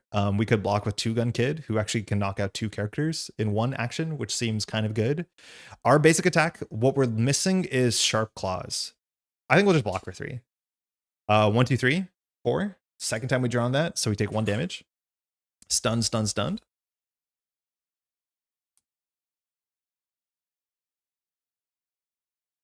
Counter cards. Doc Samson. Okay. Well, we got a lot of minions. Guard, when revealed, and guard will matter. I need to mark that. You are confused. Yeah. So I'm assuming so many of these cards are going to just have like those modular sentences. When revealed, you are confused. When you're revealed, add 2 threat. When you're revealed, you know, just kind of how it is when these are modular pieces. And Shield Helicarrier. This is from Maria Hill. Shield Helicarrier. Hinder 1. 4 threat. When defeated, the player who defeated the scheme deals 1 damage to each character they control and each minion engaged with them. Wait, that's awesome. The ship just falls on top of all of us. That will knock out these two. Wait, that's kind of perfect. That's incredible. I like that a lot. Okay, we are confused though. And now our turn starts. Our hero ability text maxes out at 3, so we draw 3 cards. A cat-like, useless card, and a double. We're generating 3 resources with the cat head's amulet, which is kind of nice. And that's it. Next, not firing air cover. Oh, that's a good question, actually. I don't know. I don't think we necessarily fire air cover here because we already have so many cards. We also just drew, so we kind of cooked it. But I don't know if there's an upgrade we really want to get here. Like maybe it would be another suppressing fire, but unless we had a coup de grace in hand, I don't think we would air cover. We probably should have though. Maybe we should have. I just think we're drawing so many cards it might not be necessary because I don't think we can actually play our whole hand. It's good for removing attachments, so maybe that's actually the reason. We should just get a resource that matters on the table. I did forget about it though. Bring it. Draw 4. 1, useless. 2, useless. 3, not totally useless. 4. Ugh. Like, I don't even know if we can convert this hand into anything. But I want to be very clear. We're holding, what is this? 6, 7, 8, 9, 10, 11 cards. That should be like really, really enticing.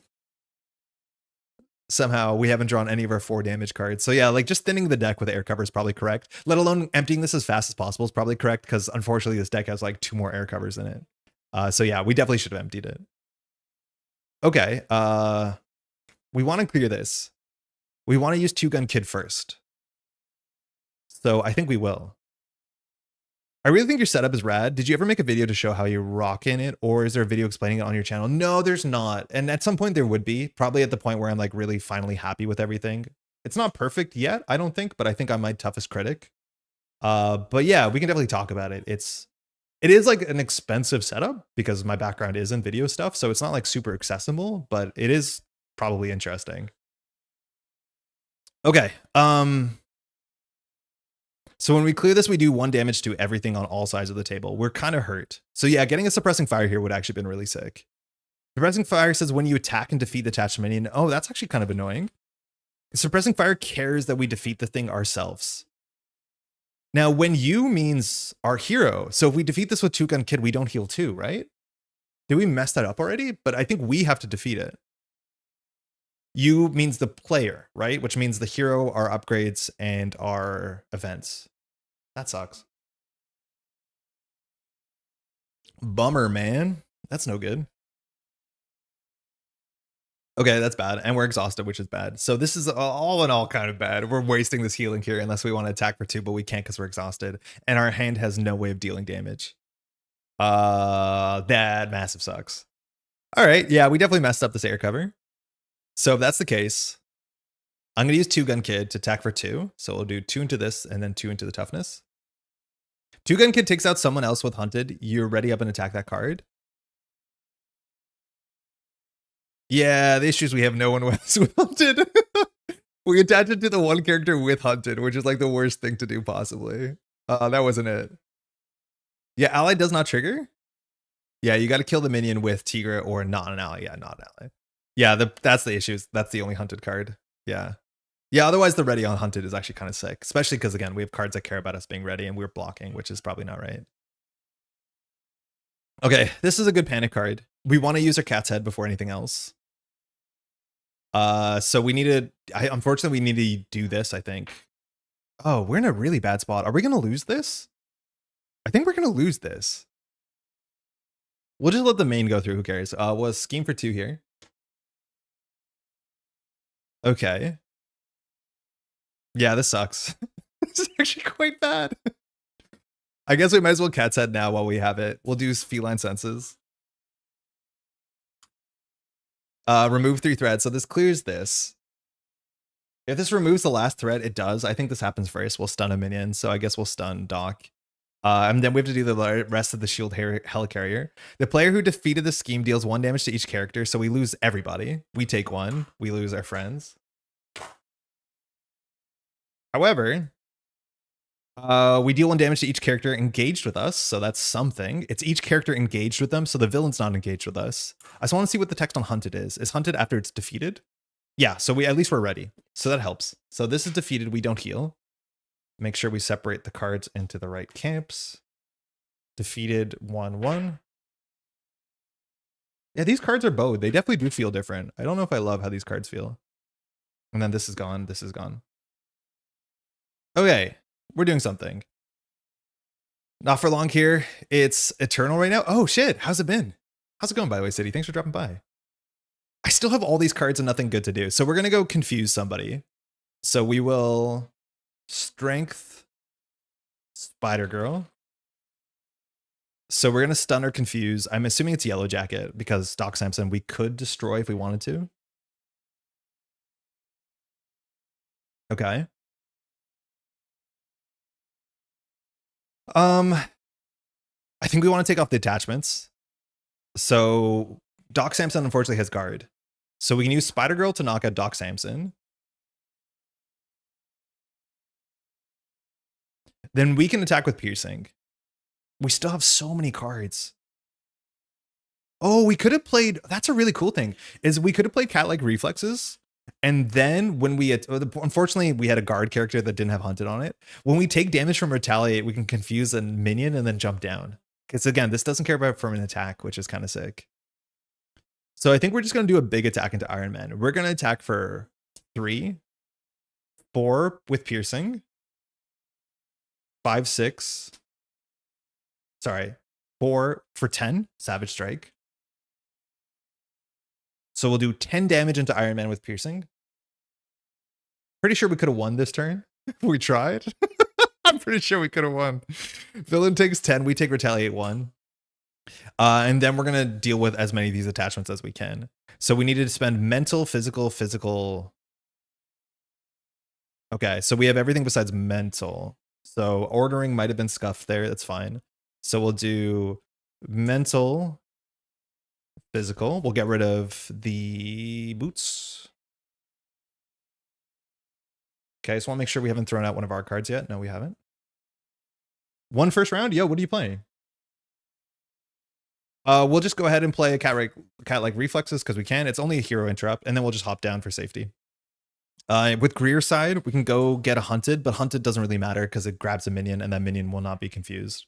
And then we'll throw this garbage out, and we'll pass. Oh, we were confused. We were confused. The whole turn doesn't work. Confused put a stun that didn't matter.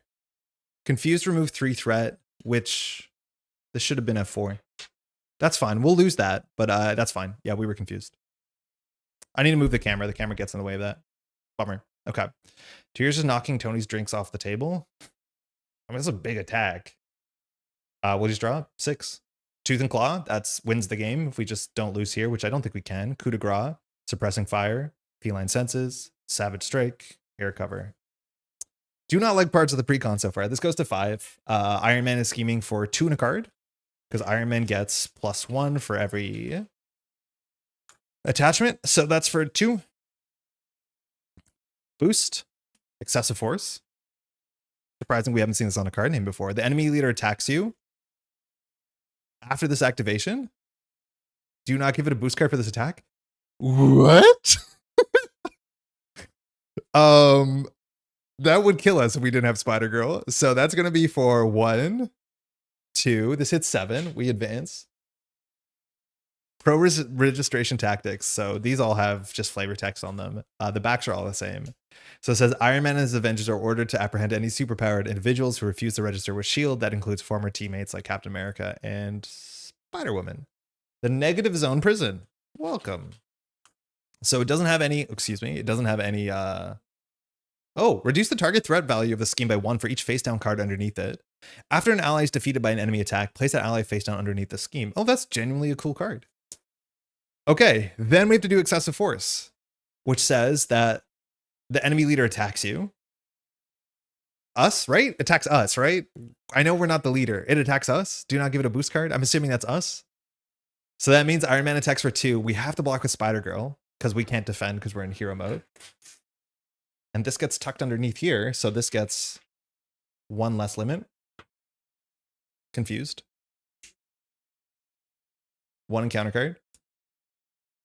It's US Agent. Not you. Retaliate 1 toughness, 1 reveal, deal 1 damage to your identity. Oh my god. Oh, oh my god. They don't have guards, so we just win. Oh, with retaliate, actually, we don't win. We have to recover. We'll still win.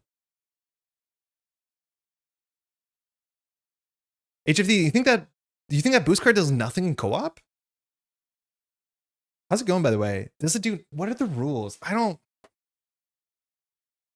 it's more confusing than I'd want it to be. So what does it say when you're playing co-op? It also confuses me when they call this co-op when I'm playing solo, but I get it. That's how it is. So there's a section about how to make things make sense. So when it says leader, are we just meant to ignore it?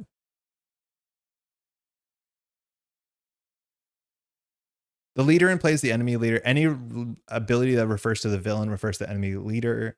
Any rule that refers to the enemy team resolves to the players. Any card ability that refers to your leader cannot be resolved. Oh, okay. So it just doesn't do anything.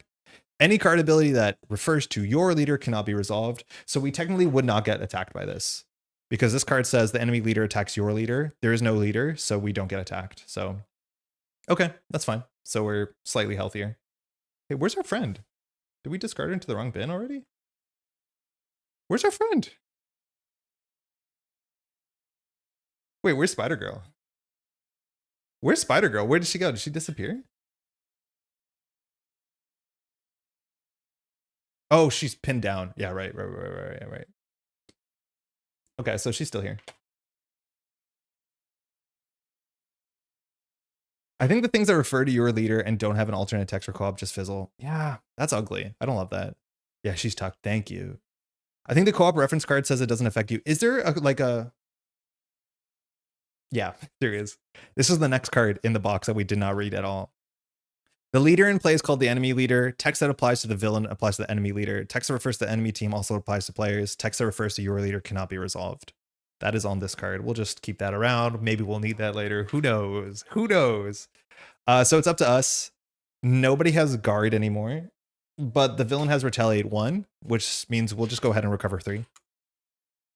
And then we'll flip up. And then we'll just do Cat's Head Amulet to generate 2. We'll play Tooth and Claw and we win. Right? We just win. We hit the win button. We win. We do all the winning. Who needs instructions? Good luck with MC. Gonna jump back to Eternal. I saw you're playing 419 and Mati, right? Have fun.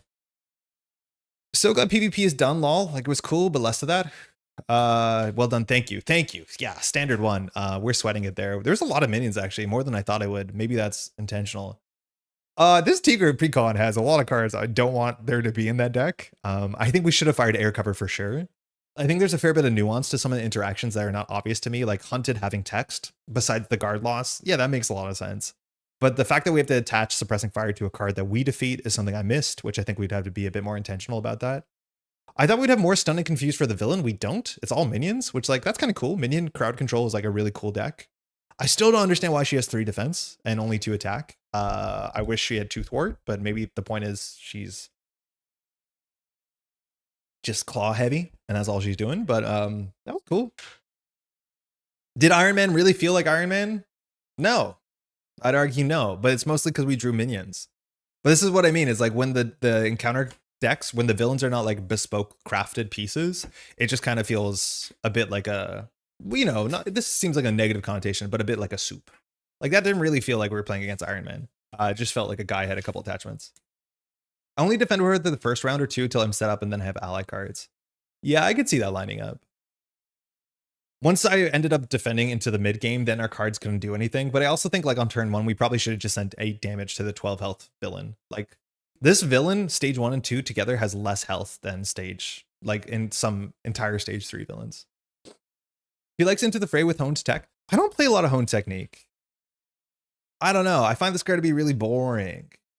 I get it, and it's busted, and it's like impinging design space of the game, but like I don't like a lot of it. It does make me want to play No Quarter, and I'm a big No Quarter fan. No Quarter is also a really good reason to play over 40 card decks, which I kind of enjoy, kind of cheekily. As much as I don't care about the PvP, I love the modular sets from this, especially Maria Hill, because there isn't a bigger villain in Marvel. Yeah, that's cool. Retaliate 2 is like, you know, frightening. But yeah, this felt a bit soupy. I don't like how much of the encounter decks is diluted by the modular sets, too few Iron Man cards. That's what I mean. They also tell you when you set up. They're like, when you build any of these, you can use 2 or 3, or is it 3 or 4? But like the box is not very clear how many modulars you want to use. They have like a range. And the range of +5 cards doesn't seem super important, but it's like kind of important. But yeah, like we saw way less Iron Man cards than anything else, and I don't know if I like that. I think that feels better in other boxes because the modular cards are inherently synergistic with the villain. Here they weren't. They were just like, have some kind of, you know, cards that have text that care about stun. Yeah, these cards are definitely thinner. Like, this is weird. These feel flimsy. Even in sleeves, these feel weird. Maybe it's because they're already bent, so I'm bending them a bit more. Okay, what's on from now? I think we just go on and try the next villain, and then we'll do the Hulkling against the next 2. So let's see how bad this is to rebuild. Because the next recommended set is, I'm assuming the other resistance or registration, it's Captain Marvel. Okay, give me 1 second. The book has suggested sets for each leader. If you run 3 mod sets, which makes it 4, you barely see team interactions. Yeah, the recommended ones, they have what? So we want Iron Man, we were Mighty Avengers, Initiative, Maria Hill, and Dangerous Recruits. This has 4 encounter sets. But I think the generic rules when you're setting up, they say pick, I don't know if it's 3 or 4, 2 or 3. Yeah, 3 or 4. So these decks are bigger. They thinned the cards for sure. I first noticed with Magneto. That's the weird thing, because I don't know if I noticed with Magneto or earlier. And then as soon as somebody mentions it, I'm like, yeah, you're right. Wait a second. As much as it kind of snuck by me. Also, this is minor. I'm going to sound like I'm complaining about a lot of minor stuff. All of these cards, because they're registration, have the same border colors. And I genuinely don't like that. That makes it so much harder to sort. Like, I actually have to read the corner. Admittedly, eventually you'll know what's the cards, but all of these have the same border color. I love border colors. Make the border colors fun. Like, it just makes the deck turn into a red soup. Like, this is not easy. And people are watching you do it, so you do a worse job and slower. Oh my god, it's so hard. Why is this the hardest part? This card's a Mighty Avengers card. Initiative. Who is this character? This is Hellcat? Oh, it says the name. Why am I asking these questions? But I think that's the character on the card we played that it does 6 damage. The Initiative. Oh, and I'm doing this wrong.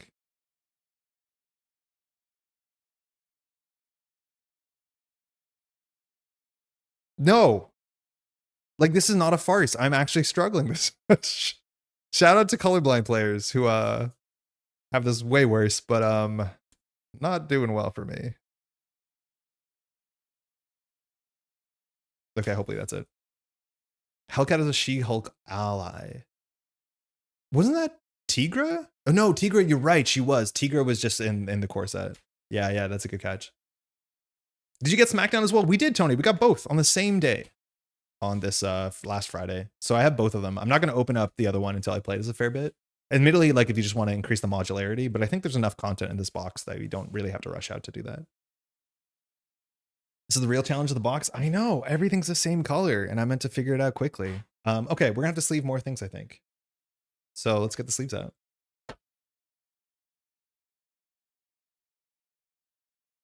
The best mod set synergy from the Civil War wave is Atlanteans, Namor, Royal Guard, which is wild how much fun it is. But you need Synth Smackdown for the Royal Guard. Because I built all of these and I'm realizing they don't actually make that much sense. But I already have all these built. It's just like, because there's no pre-constructed, I have to pull them out individually, which like takes so long. But I have them for all of them. So I saw that Atlantean Guards is a thing. I saw Namor is a thing. I don't know much about that character, but that's cool. Okay, so Captain Marvel. I'm assuming she'll care about energy resources like she does. I'm assuming she'll be channeling energy like she does. These are our superhero registration acts again. The backs are all the same, so you're meant to like shuffle them together and then just like draw a 1 and a 2 randomly out of the options. I thought Negative Prison Zone was actually cooler than oh, these are the wrong type of sleeves. I thought Negative Prison Zone was actually kind of cool. That's a cool text. Why do you like MC? Why do you like MC as much as Netrunner? That's a good question. So I think trying to compare two things that are different, why do you like one as much as the other, is like very, they both do different things. Netrunner is an incredible game. In terms of like its game, there's nothing like it. And for me, it's a way to compete. It's a way to travel. It's a way to get involved. The Netrunner community is also just kind of incredible. If anybody knows, you kind of know how obvious that is as fast as possible. But Netrunner is like an asymmetric game with a really rich theme. It's been around for a long time, and it's just kind of the perfect game. Marvel Champions is also really great, but the difference with Marvel Champions is I play it as like a solo game. So it's the sort of thing that if I have, some extra time, card back's different. If I have extra time on, I can do this on my own. Like, I have 2 hours on a Wednesday night. I'll play some Marvel Champions. It's fun. Deck building's fun. It's easy to pick up. It's satisfying. I'm not as involved in the community as I am with Netrunner, as much as the community seems really nice. Shout out to everyone in chat. But it's just totally different. Like, this is my thing I do on my own, while Netrunner is the thing I do for a community, where like I travel to stuff and put on events and stuff like that. It's just kind of different. Makes things brutal. Play in Standard 2, Expert 2, 1 mod set, full set. I still haven't got to grab SmackDown, but I hear She-Hulk is very strong, just like she should be. It's about time. I'm just sleeving everything, I'm assuming, in order. I'll double check, but I'm pretty sure they put everything together so that these are just pre-constructed. She-Hulk is a harder version of Taskmaster. She has that text where where you jump up, she hits you for 1, or jump down. This set has a bunch of shield soldiers. I think I also saw an encounter set which isn't just named after a guy, and that guy hunts heroes, and I'm kind of cool with that. But I do like sets that just have like a bunch of small kind of like dudes like this, like non-unique characters. I'm totally down with that. Shout out to the Infinites.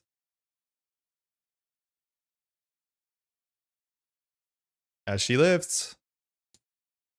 Heroes for hire. Okay, we're down with 1 box of sleeves. Yeah, this is the guy Paladin. He's just a guy with a gun. I don't know if he's meant to be really good at gun. I'm assuming he is.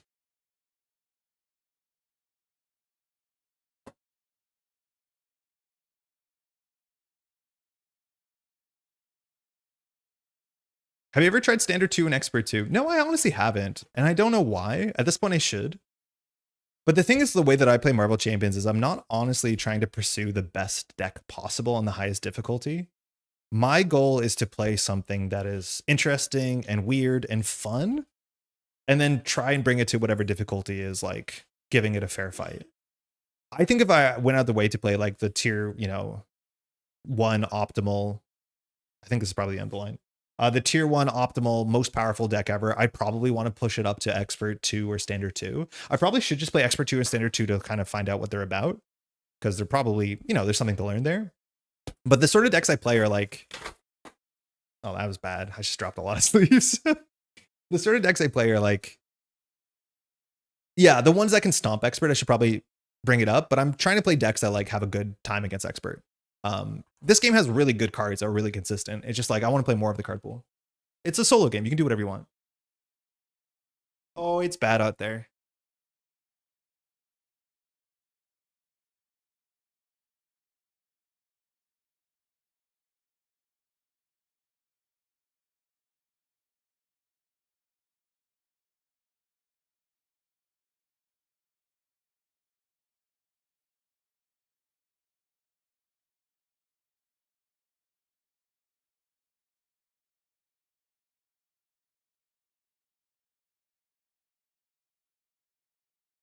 Dragon Shield sleeves are good enough to ride over them with a chair, and they're still totally fine. I mean, that's a nice thing. You appreciate that sometimes, don't you? Sleeving stream? Yeah, kind of, unfortunately, but we'll get through it. I wanted to open the box on camera, so like sleeving is unfortunately going to be the reality of it. Okay, Captain Marvel. So we should have this. I guess this will teach us a bit about it. So Captain Marvel, about 10 cards, technically 9, I think. It should be 10, but one of them is like permanent, is my guess. That went kind of fast. So Captain Marvel 1 and 2 on Expert, or sorry, on Standard. Main scheme is shield recruits and hunting rebel heroes. Encounter deck is Marvel, Cape Killer, Martial Law, Heroes for Hire, Paladin, and Standard encounter set. So it says all of these sets can be removed. Okay, that doesn't say anything. So this is permanent. That's why it says 9. That's going to be called Energy Channel. And I don't know what else we have to do here, so let's see really quickly. Superhero registration. So that's fine. In competitive mode, the enemy team finds the choosing side scheme, and cooperative mode, we get her side scheme and reveal it. So her side scheme is probably her location. It is Alpha Flight Station. and we reveal it. 3 threat amplify. When defeated, place 3 energy counters on energy channel. Cool. I like that there's threat on the table on turn 1. I think that's a good design. It's interesting. We flip over to shield recruits. So comes in with only 0 threat. When revealed, the enemy team searches the encounter deck for 1 minion and deals 1 to each player as a face down encounter card. Okay. So I don't know what these minions do. These ones have quick strike. These ones have when revealed, put the topmost shield minion in the counter discard pile into play engage with you. I'm assuming this won't have text on turn 1. We'll just do that for now. Remember the side scheme? Yeah, I won't forget. Thank you, though. It's not fun. Standard 2, Expert 2 is just difficult in a non-compelling way, if you ask me. Like, I play on Expert more often than not. Like, my vast majority of games are on Expert. And, like, there's parts of Expert I don't like. Like, I like that the numbers are higher. I like that the villains have more interesting text, but I don't like the Surge. Like, Surge is just not that fun. Because you lose to bad ordering of encounter cards. More often than not, you lose to, like, oh, it's Exhaustion into Surge into 2 attacks in a row. Like, you just lose to that. Unless, like, you know, you play all the allies in the world, which is not the style I enjoy. That being said, I do think maybe I'll try parts of Standard 2. Daring Lime put out a video where, like, one of his complaints with this game, and, like, I don't agree with this complaint at all. It's actually one of my favorite parts of this game, is that he was, like, getting tired of counting the deck. I shouldn't be paraphrasing him specifically. You can watch the video went up a while ago, earlier this week. But the idea was, like, with 2 advances out, he knows exactly what the villain can do against you, and he doesn't find that exciting. So what he did is he just, like, shuffled cards from Standard 1, Expert, Standard 1, Standard 2, Expert 1, Expert 2 maybe together to make a random 10 card encounter set. And I think there's probably something there where, like, maybe my favorite modularity would be, like, mostly Standard cards, but some of them are the imbued versions from Standard 2 where they have, like, +1, you know, number to it to make it slightly more exciting. I don't know. Standard 2 is a chore and just adds way more Surge. Yeah, it's just like Surge is not my favorite way. Paladin is probably the worst minion. As in, like, we're not going to like that guy. What do you think about using the same art as a hero? Cool or not cool? For me, 90% super not cool. 10% kind of cute because, like, oh, it's the villain, the hero I knew from the core set. But I like this game as a celebration of the art from the comics. And, like, yeah, I'm assuming this was so much cheaper, which for what it's worth matters a fair bit, I reckon, to Asmodee as of recent, but don't like it. Wish it was any other way. I'm glad the hero art is at least different. Paladin is cute otter. Hey Eric, how's it going? How's the computer? Anyone else find it satisfying to sleeve cards? Cody, I really do enjoy sleeving cards, let alone we just got, like, really nice sleeves and treated ourselves, so it's always a nice upgrade. We tried Standard 2, Expert 2, but we skipped Formidable Foe card. Giving everyone steady is just crazy. Yeah, that also is going to, like, scale based off of your... There's some decks that don't care about steady, and there's some decks where it ruins them. So, like, the game has a strange... Yeah, steady's weird. Sometimes it matters, sometimes it doesn't. If you're looking to deal yourself the minion that you theoretically opponent would deal you, it's probably Paladin. Oh, like, we're meant to play this, right. We're meant to do this the worst possible way because your opponent chooses this. The enemy team, okay, we'll grab the worst possible minion. Yeah, I don't like this. I don't like this, like, play it the worst way your opponent would. I don't know what the text on Paladin is, but I'll trust you. From now on, I'm going to ask chat what they would give me, and you can decide. You're going to be the enemy team. Why do you prefer MC over AH? I don't think I do. Well, okay, modernly, yeah. I haven't really enjoyed some of the last Arkham Horror releases, so I'm a bit on an Arkham Horror cooldown. But I play Arkham Horror about 2 times a week. I have a full collection. I don't enjoy it more or less. Arkham Horror is just different. It's like a game I don't enjoy solo the way that I like this game solo. Arkham Horror is a game that I play with my friends. So I have a group of friends I've been meeting every week since 2016. Like, we're hardcore. I play with my partner. I play with my family. I like Arkham Horror a lot. It's just not a thing I do on, like, a Sunday morning. It's very different. Computer's up and running and so good. Also got a 32-inch curved monitor, and I'm in the process of setting up my computer desk space. Exciting. Yo, enjoy the curve. Really good for video editing, from my understanding. Honestly, I don't like the design either. Yeah, I wish there was, like, a better rule that if it says, you know, if you can't make a choice, discard until you find one. That's going to have an impact on the what's it called, on the balance for sure. But there should have just been a cleaner rule. I just dropped something. I don't agree with Daring Lime's take, and his mode is just randomizing the difficulty cards, but I appreciate folks making new ways to play. My play group doesn't like it, but I had fun with it. Yeah, I wouldn't do it either. I love counting cards. if you watch my gameplay, you know so much of the way I play is like, okay, we know what's left in the deck. How do we beat it? Which, like, yeah, that's really important. But I think it's a cool way to add some like surprise to your game. But yeah, it also like the games where you draw 2 dark designs, 2 advances, and then whatever it's called in standard 2 is going to be a nightmare. You're going to lose that game. It's not your fault either. Cool. Let's look at Captain Marvel. Okay, villain name Captain Marvel. Sometimes this breaks. Villain set 14 health, so she's already a bit bigger. Villain Captain Marvel. Sometimes when they have a name that has other names in it, my script messes up. Well, we'll find out together. Okay. We found energy channel. After Captain Marvel attacks and defeats a character, place 1 energy counter, so we don't want to chump block. Energy channel says, after a leader or hero or ally attacks Captain Marvel, place 1 energy counter here. If there's at least 4, remove all of them. Captain Marvel attacks with overkill. Okay, so she doesn't get plus attack. She just kind of charges and does a riposte. That's neat. I like that. Listen to how fast the typing is. Yo, I got the 155 the other day. I asked Maddie, and Maddie's like, I can type pretty fast. And then she, yeah, I looked pretty good. Let's just say that. All right, we're off. We'll mulligan. If you haven't seen DL's video, Chad, def check it out after the stream and try it out. Yeah, I think he played it on the stream as well, which I didn't get to watch, but it's neat. Okay, hunted. I don't think we keep that, probably. Coup de grace is useless. There's no minions. As much as we could get one, but that kind of defeats the point of playing hunted. No. No. I don't like this precon.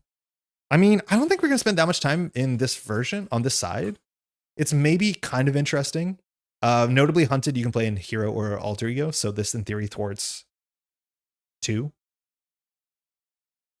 If we had more confused, like you could play a justice deck with a precinct. I really like that. Cards that like are kind of these anchor points you can build around, but Tooth and Claw, we're not going to keep any of this. In fact, we don't keep the hunted because we can get one with Greer's text, so we don't need to keep a hunted.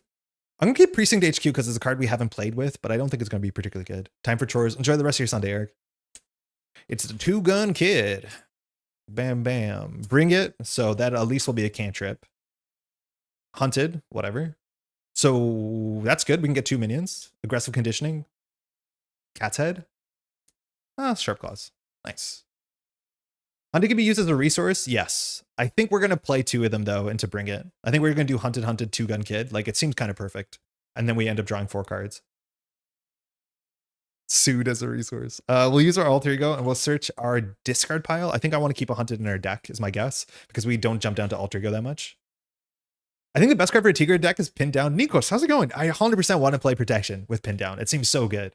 Where you can just leave the minions on the table. They don't have guard. You do not care. Like, so great. I was trying to avoid playing Pin Down because I knew we were going to play it in Tigra, but then I ended up playing it in Magneto Summon recently. Okay, so unfortunately, resources are bad. But if we do hunted, then we could like play Precinct HQ and remove 3 threat. But I think we want to just jump up to play Bring It first to draw a double. So we'll play a hunted, and then we'll play immediately a second hunted. So we won't have to search the deck. So we have to search the counter deck and discard pile for a minion, stun the minion, attach the minion to this. We reveal the minion, so we don't do any, we put into play. We don't do any when revealed. So I'm just going to get this shield soldier. Again, I have no idea if this is the right thing to do. Excuse me, but 3 health when revealed. We can avoid that. We can do the quick strike one, actually. Let's do the cape killer as well, because that's quick strike. And so we can get around the quick strikes. So let's do 1-on-1, see what happens. So when Cape Killer attacks an identity with an unregistered trait, which we don't have yet, but I'm assuming some sort of attachment will get that done, they get +2 attack. So these are in play. They're both stunned. We already are going to have 3 minions on turn 2. So that's good. And when we defeat these things, we ready. In theory, 3 attack is probably more reasonable to what we can defeat in a single turn to fire hunted. Then we'll hop up and we'll bring it. It has been brought, so we can draw 2. Double, love it. Savage Strike, whatever. Okay. 3 energy will go on this when we clear this. The Amplify, like, she attacks for 2. That's not nothing. Okay, so I think we just set up here as we do. It would be nice to get aggressive conditioning down. It would be nice to get a 2-gun kid down. Hunted doesn't care who defeats it. So this is 1, 2, 3. Then we might just, like, never play Precinct HQ, play Claw, and throw this out. That's probably 1 line.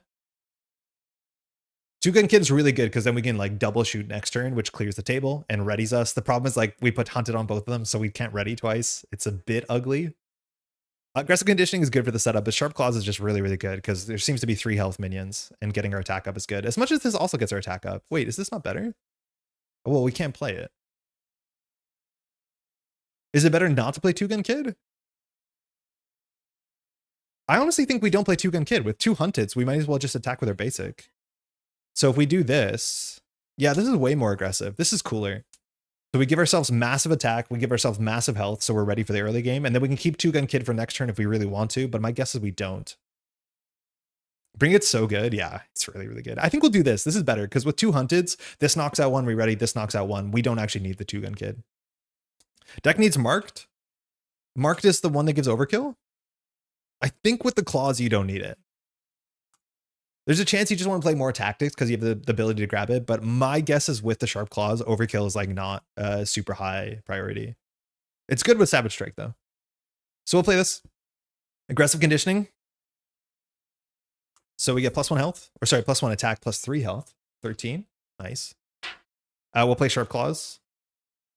So we can exhaust this to give us +1 attack, piercing, and or overkill. We are just going to let the Amplify cook. We're going to attack for 3, 4 into Captain Marvel. Yeah, that's good enough. And she says, after Captain Marvel attacks and defeats a character, place 1 energy counter. Otherwise, Energy Channel says, this is actually going to have text. It has to, right? After leader, hero, or ally attacks Marvel, place an energy here. Okay. And we'll pass.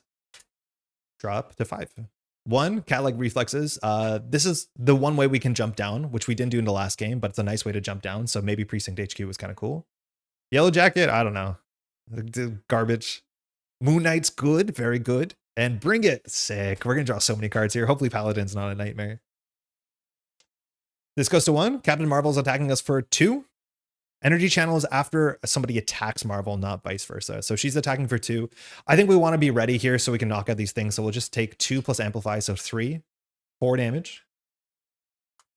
We draw 2 encounter cards. First is Paladin. That's a Paladin.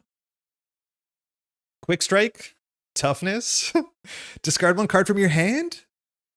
At random if you're unregistered, so it's our choice. We'll get rid of this blank card. So he's going to attack us for 2. We'll take it. But his toughness, Quick Strike? Yeah, that guy's a piece of shit. And then another encounter card. Arrest Order. Okay. Hinder 1. Crisis, 4 threat. When defeated, the player deals the topmost shield minion in the counter discard pile to themselves as a face down encounter card. So luckily there's none so far if we want to deal with this before we deal with any of the minions. All right, this is definitely a board for turn 1, but we're going to really be able to do something cool here, I hope. Because our hero text fires and we draw 3. 1, 2, 3. And then immediately we're going to just go ahead and play Bring It. I don't think there's a reason not to play immediately to draw 3 more. 1, second clause, 2 energy.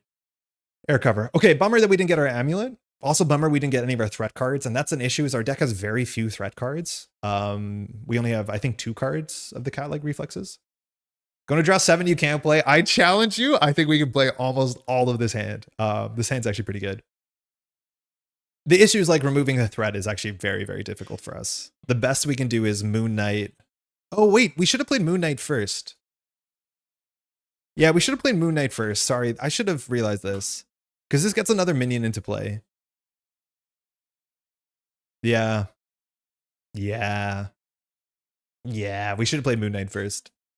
Because this would have drawn another card.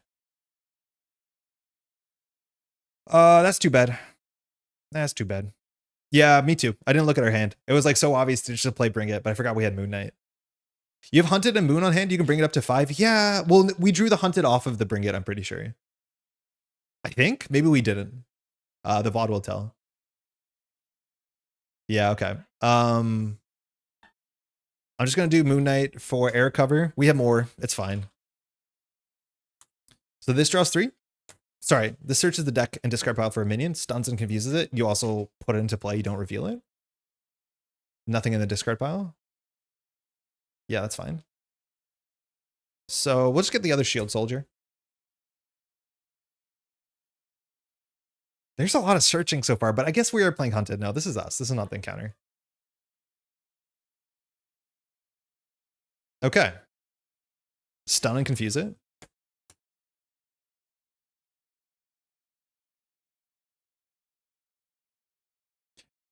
Okay, so we still cannot clear this. We could have got one more card here. Actually, Moon Knight plus Yellow Jacket, we can clear a rest order. I think we should. Crisis is not the worst thing, but I'm pretty sure we can clear the entire table. We could get another minion with this hunted, but yeah, maybe we drew that after. I think we might have. So I think we'll just continue to do things. We'll do energy and audacity. After you play audacity, deal 1 damage to the villain. So this is not an attack, so I don't think it fires energy channel. So the villain just takes 1. And we'll play 3 for Yellow Jacket. Yellow Jacket says, after he enters play, search the top 5 cards of your deck for an upgrade. I think there's a small chance we could get our Cat's Head Amulet here. It'd be kind of good. And then we add it to our hand. So 1, 2. So the next card we would have drawn is Bring It. So it's like whatever. Oh, Tooth and Claws are free. Whoa, last card, Cat's Head Amulet. Sick. So we can play this for 2, and then it generates 3. That's nice. Yeah, we actually could have really used another card on this turn, let alone 2 cards.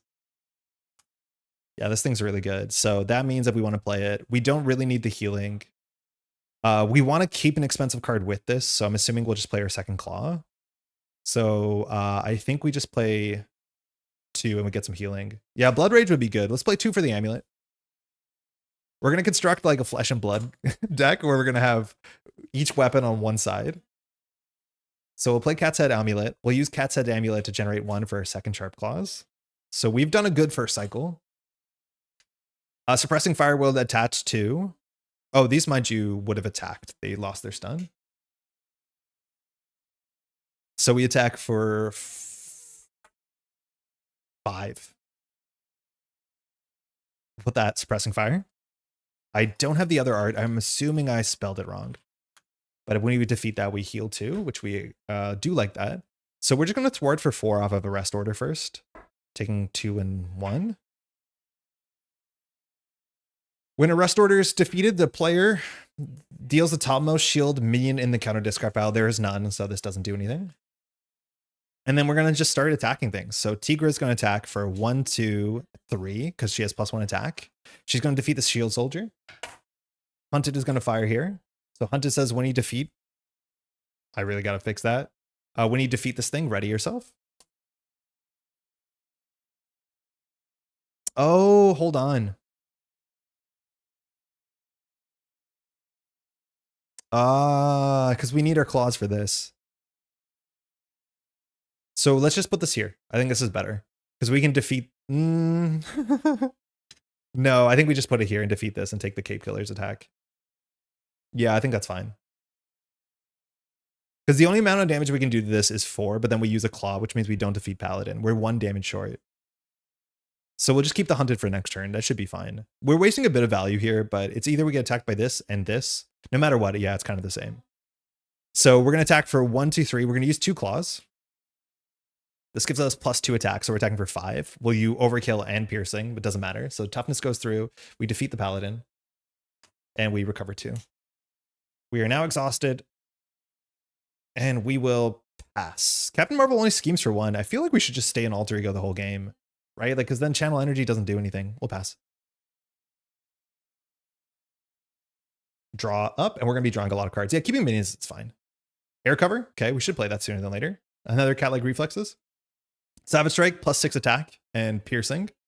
Spider Girl for Stunner Confused, so we can jump down for sure. And a Feline Senses. We still are going to draw 2 cards. We'd love to draw, I think the last copy of Bring It is still in the deck. That'd be really good. This goes to 2. Captain Marvel attacks for 2 and a card. We will just take it, I think. Yeah, with Hunted, we want to be ready. So 1, 2, 3, 4. Oh, it's 5 because of Alpha Flight Station. So that's actually a lot of damage. So we take 5. Cape Killer attacks for 2 with Quick Strike. If it attacks an identity with the unregistered trait, it gets +2 attack. So we're just going to take 2. We go down to 2. We definitely need Recover. Stun goes off the Shield Soldier. 1 encounter card. It's Dark Designs. We haven't seen our Nemesis at all. We haven't even got any counters on this. But we are playing Standard 3. So Dark Designs. Place 1 Pursuit counter. When this hits 4, we go get our Nemesis. And then Captain Marvel's going to scheme. So it's 1 plus Amplify. So 1, 2, 3. This goes to 5. 7 advances. It's back to us. Hero, we draw 2 cards. Give us a bring it. Air cover. Aggressive conditioning, useless. Okay, so we're gonna have to jump down and recover. I would rather clear from this than that. This adds 1. We can confuse Cape Killer, no problem, so I think we do. We could do a big attack, but I think we want to keep these guys in play. So I'm just going to use Cat's Head Amulet for Spider Girl. So she enters play, we'll stun and confuse, we'll go for the Cape Killer. So as soon as we defeat Alpha Flight Station, it says place 3 energy counters on energy channel. And energy channel says, not you at all, you. After a leader attacks, place then if there are 4 energy counters. So it's not going to pop off immediately during the hero phase. It's only when the villain attacks or we attack. So clearing this will put this at 4, which is totally fine. But it means the next time somebody attacks Captain Marvel, then this will fire. Yeah. Yeah, so we should clear this if we can. And we can. Our claws are kind of useless. We should attack Captain Marvel first to add more counters, because then clearing this will remove the counters, or we should recover. I think we definitely should recover. Otherwise, we could like knock out Captain Marvel by like playing Savage Strike, but I think it'd be more responsible to recover here. So let's do it. We'll do 1-2 for Feline Senses. So remove 3 threat from a scheme? No, let's do this one. If this removes the last threat, stun a minion, we don't really need that. Moon Knight will scheme for 2. Cleared that. Yellow Jacket, we can use him as a blocker, so maybe keeping him around is good. We're not going to deck out that soon. I think we're going to have at least 2 rounds, so we don't have to use Yellow Jacket. We can just work on Spider Girl a bit to do this. We could complete with Yellow Jacket, which actually is not that bad. Yeah, we'll use Yellow Jacket here. We'll thwart for 2, clearing Alpha Flight. So we put 3 counters on this, but it won't fire until somebody attacks her, so that's okay. So our board state is totally fine now. We can just jump down. So jump down we will. In Alter Ego, we can grab a Hunted. We won't. We'll just recover here for 3. We're exhausted, and maybe we should play an air cover. I like cat-like reflexes. We'll play an air cover. I just need to remember to use this card. I don't think the tactics are that flashy. The ones that heal 2 are like kind of good, but this gets 2 counters on it. And when an enemy enters play, we can exhaust this, I'm assuming? Yeah, to go grab a tactic from our deck and discard pile. Yes, so it shouldn't ever miss. That's it. I'll hold on to this card. This card seems fun. And we'll pass. We have most of our setup cards here. I don't know why I hear the Tragically Hip whenever Dark Designs gets revealed. That song, maybe the darkest ones. It's been a while since I never got like really into Tragically Hip, which as a Canadian is not a charitable take, but yeah, I do know a couple of songs. That's definitely one of them. Okay, we got the last Bring It. That's sick. Glad we didn't defeat anything. Coup de Grace is kind of whatever. Suppressing fire. So we have 1 more tactic maybe, and a Tooth and Claw. There's still 2 Tooth and Claws on the bottom. Oh, 1 Tooth and Claw on the bottom. Finally started messing with modular sets, and it's definitely made Ultron a lot harder. Ultron Nimrod team up with Sentinels is scary. Wait, how did you get Nimrod in there? Like from the campaign deck? He's not in the modular set. Rocket loves air cover. I think it's a good card for Cyclops and Wolverine. For Cyclops, I get it, but like aggression Cyclops is not the most obvious thing I do. Why Rocket? I have to replay Rocket. I've been pushing off Rocket because Rocket got some good protection cards in Hulkling. Okay, Captain Marvel goes off. Captain Marvel schemes for 1 in a card.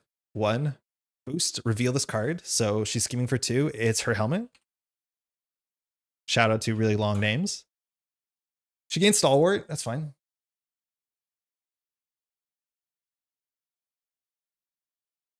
After you make a basic attack against Captain Marvel, spend 3 resources of the same type to discard this card. I'm never going to do that. That's impossible. So she schemes for 2. This goes to 3. Confuse, confuse. So we want to knock out Captain Marvel exactly to 9 health, so we don't waste any damage. We draw 1 encounter card. It's Crisis Interdiction. Good name. Oh, not you. This is going to happen a lot. Alter Ego Captain Marvel schemes, place 1 energy counter, so this goes to 5. She schemes for 1 in a card, 2 in a card, 3, 4. Wow, we actually advanced. We went from 0 to 7 in a single turn. This is just what happens in solo sometimes. But yeah, she schemed for a lot there. So this puts 4 here. We advance. We get Hunting Rebel Heroes. I'm assuming this is going to give us the trait that the shield cards care about. Yeah, each hero gains an unregistered trait. So things got a lot worse. After another card is revealed that gives 1 or more heroes the unregistered trait, deal 2 damage to each of those heroes. Woof. That's not good. That's better. Okay. And just 9 threat. When this completes, we lose. Very cool.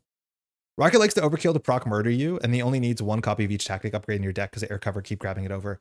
Oh, yeah, the fact that you can keep grabbing it over and over is really good. So you get the marked, yeah. Yeah, marked, which gives overkill. All right, it's us. We can just use our text here to go grab a copy of Hunted. Will we play it? Yeah, why not? Why? Wait, where is it? It's orange, Hunted. Okay. So we're going to be able to draw so many cards here. We could recover 3, but we want to be ready because we're going to knock out a Hunted character. I'm assuming we'll knock out a Hunted character. We want to use Moon Knight and Spider-Girl to put them back in the deck because we're going to deck out. So actually, maybe we don't. If we attack Captain Marvel, she attacks us, which maybe that's a good reason to block with Moon Knight, but I don't want to destroy this. Huh, this is actually kind of interesting. I think we want to be ready because we're going to fire every suppressing fire we have access to. The issue is just like we're not encouraged to defeat things this turn.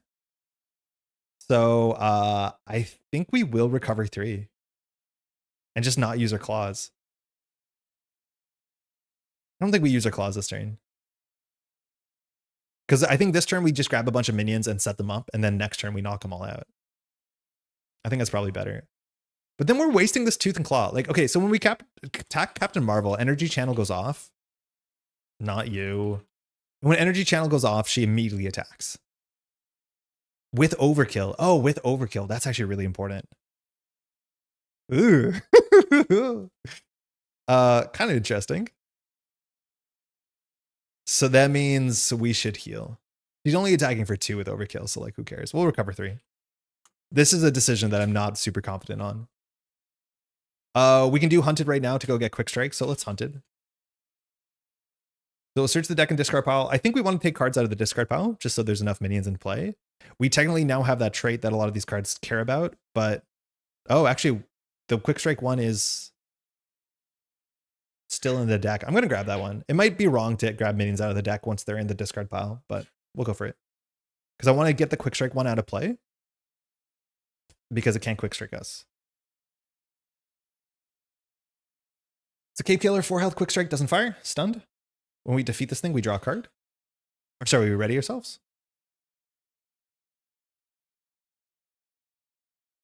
Tigra's really cool. Like, very, very cool.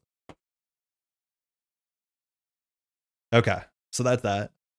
We're going to flip up now. We are exhausted, but that's fine. When we get attacked here, we can knock out Captain Marvel's stuff. That's fine. I think we have to do it. We're just going to do... Bring it. Oh, hold on. That's going to deck us out. So we should use these first. How do we use these first? Tigra's a better Winter Soldier than Winter Soldier is. I could see that being correct. Okay, so what I'm going to do is I'm going to play Coup de Grace for cat-like reflexes, just so that we can get this back in their discard pile, because we're going to get attacked right now. Oh, we also can use air cover here. Hold on. We will use air cover, because I need to use this. After a minion enters play, and this is not in the hero, search your deck and discard pile for a tactic. So I don't think it matters where it comes from. We'll just grab another tactic here. Okay, so that's that. We have the cat-like reflexes, so now when we get attacked, we can deny 3 of that damage. I'm just going to put it up here so we remember. And we can confuse the minion, which is like whatever. And then we're going to just use our allies to attack Captain Marvel to make her pop before anything else bad happens to us. So Moon Knight's going to attack Captain Marvel for 2. She takes 2. That means we have to put a thing on Energy Channel. Then if there's at least 4 counters here, remove all of the counters. Captain Marvel attacks with Overkill. So she's attacking us for 2 in a card. We'll just take it. 1, 2, 3, 4. We'll crack cat-like reflexes to deny 3 of the damage, and we'll confuse a minion. Who cares? That one. Okay, then we'll just attack for Spider-Girl for 2. Maybe it's good to have an ally that can chump block. Villain takes 7. We put 1 counter here. I think we want to get this back into the deck before we cycle. So we'll play 1 suppressing fire for Tooth and Claw. I do love Bambino. Bambino is like one of the coolest aggression cards. So deal 4 damage to an enemy, deal 4 damage to an enemy. This is 1 attack or is it 2 attacks? This is what I don't get. Because it matters how many counters we put on Captain Marvel. I'm going to assume it's 2 attacks. So we'll do 4 to Marvel, 4 to Marvel, and we'll just play that this is 2 separate attacks so that she gets 3 counters or up to 3 counters. That defeats her. Let's see if this works. It does. So she's advanced. She is steady, but she has stalwart. So who cares? When revealed, deal each player an encounter card. Marvel cannot take damage this round. Apparently they all say that. Force response after Captain Marvel attacks and defeats a character, place 1 energy counter on energy channel. We haven't had that happen yet. I don't know if the other one had that text. She has 18 health. Okay. Now we'll do the conservative bring it to draw 3. This decks us out, but we wanted to deck out. We're drawing so many encounter cards though, actually kind of scary. So we have 2 encounter cards. We draw Beeline, another Tooth and Claw, and Genius. Unfortunately, the Tooth and Claw is like super useless here. Because we can't do damage to her and we want to keep these cards on the table. Like maybe we'll knock out the Shield Soldier at a minimum, but she can't take damage. She attacks Moon Knight. Wait, she attacks the thing that attacked her? I thought she just attacked. Oh my god, you're right. She attacks that character. Ooh. Okay, so Moon Knight is dead. She did 1 fewer damage to us. So we actually heal? Wait, that was preferable? But after she defeats a character, place 1 energy counter. So this should now be a 4. Okay, hold on. Wait, what are these cards? This is our hand.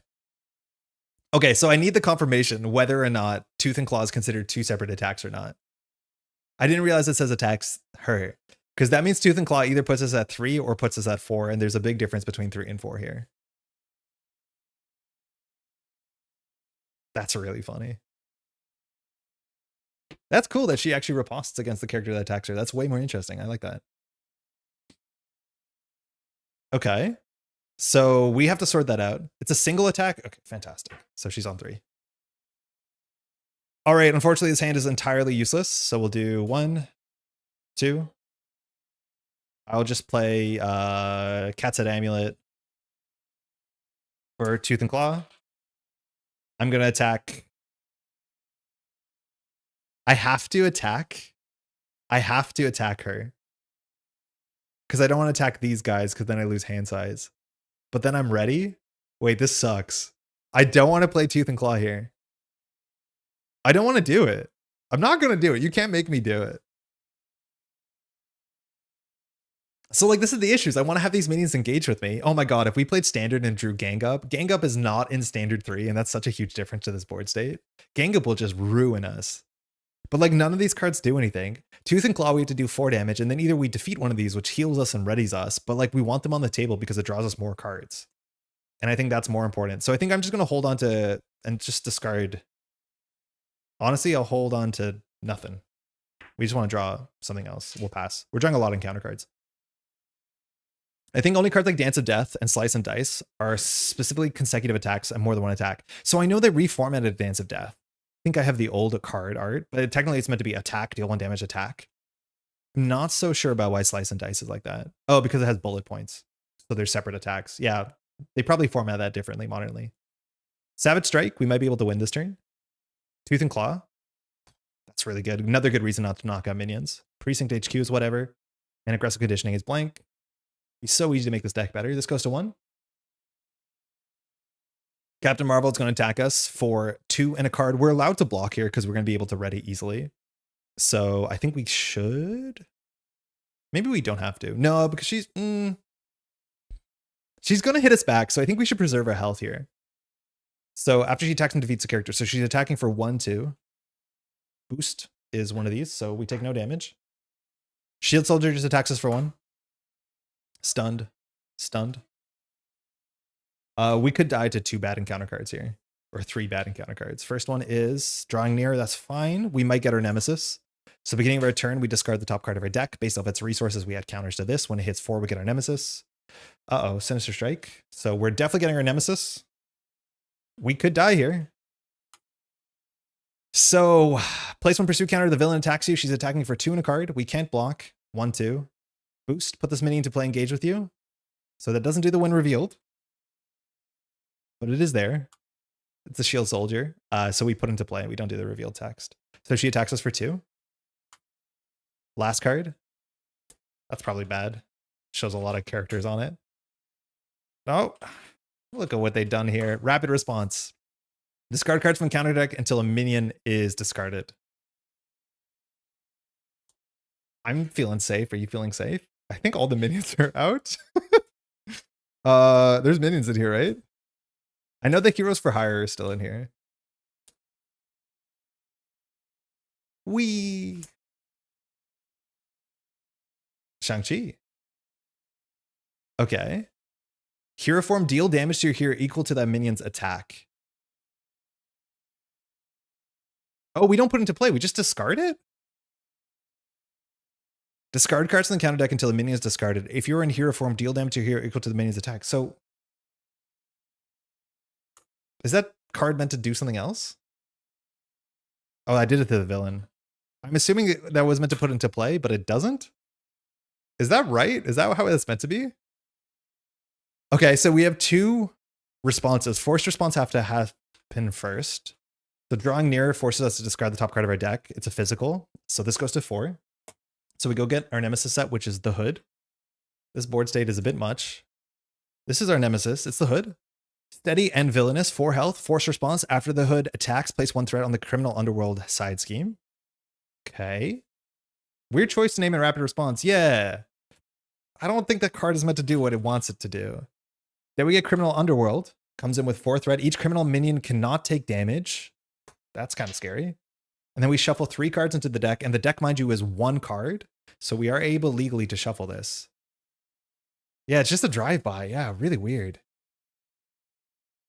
Yeah, it's very, very strange. How much damage we did to the deck? I guess at some point we ended up discarding the other character from Heroes for Hire. Okay, at least we don't have to deal with drawing nearer now. Hood only attacks for 1. Oh no, he has villainous. We are exhausted. Now we can do our hero attacks. We would really love to draw a Bring It. If we could draw a Bring It, oh my god, are we in a good spot? So we can only draw up to 3. So 1, nailed it. 2, 3. Okay, I'm gonna look at my hand first. I don't think there's anything we care about. I'm just gonna play a Bring It. We'll draw 5. 1, 2, 3, 4, 5. Okay. That's good. That's pretty good. Okay, so we can probably win this turn. We can almost definitely win this turn.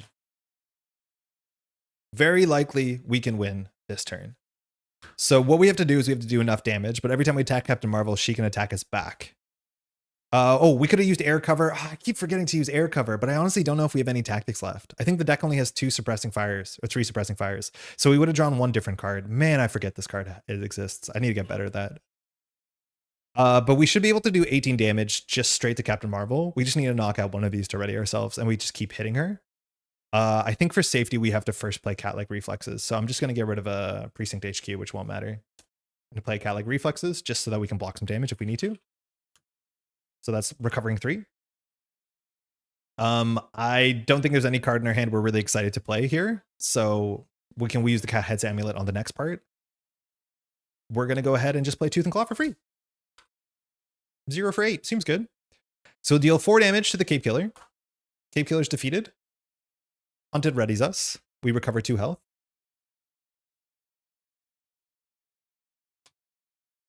And then we're going to do 4 damage to Captain Marvel. She takes 4. Then this gets a counter, I'm pretty sure. And then she attacks us with Energy Channel. So she removes all these counters and she's just going to attack us. So she's going to attack us for 2 and a card. We're just going to take it. 4 damage. We're going to cancel 3 of the damage to take 1 damage. And then we'll go ahead and confuse, I guess, the Hood. Okay. Cool. Then we're going to attack for 3, 4. This doesn't matter. 3. We'll use this to make it a Savage Strike. So this is attacking for 9 into the villain. She's down to 5. We put 1 energy counter. Then we're going to go play our next copy of Tooth and Claw for free. We're going to do 4 damage to the Cape Killer, which recovers 2. Readies us.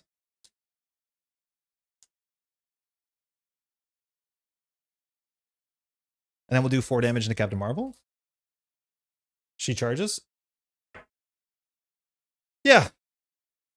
Relatively easy from this point. And then we'll just attack for 1, 2, 3, 4, 5. And in theory, this hits another counter. Cool. I mean, we could have knocked out the whole board. We really could have cleared the whole board. Maybe this is a struggle. We have at least some extra threat in our hand. We have 1, 2, 3, 4 threat.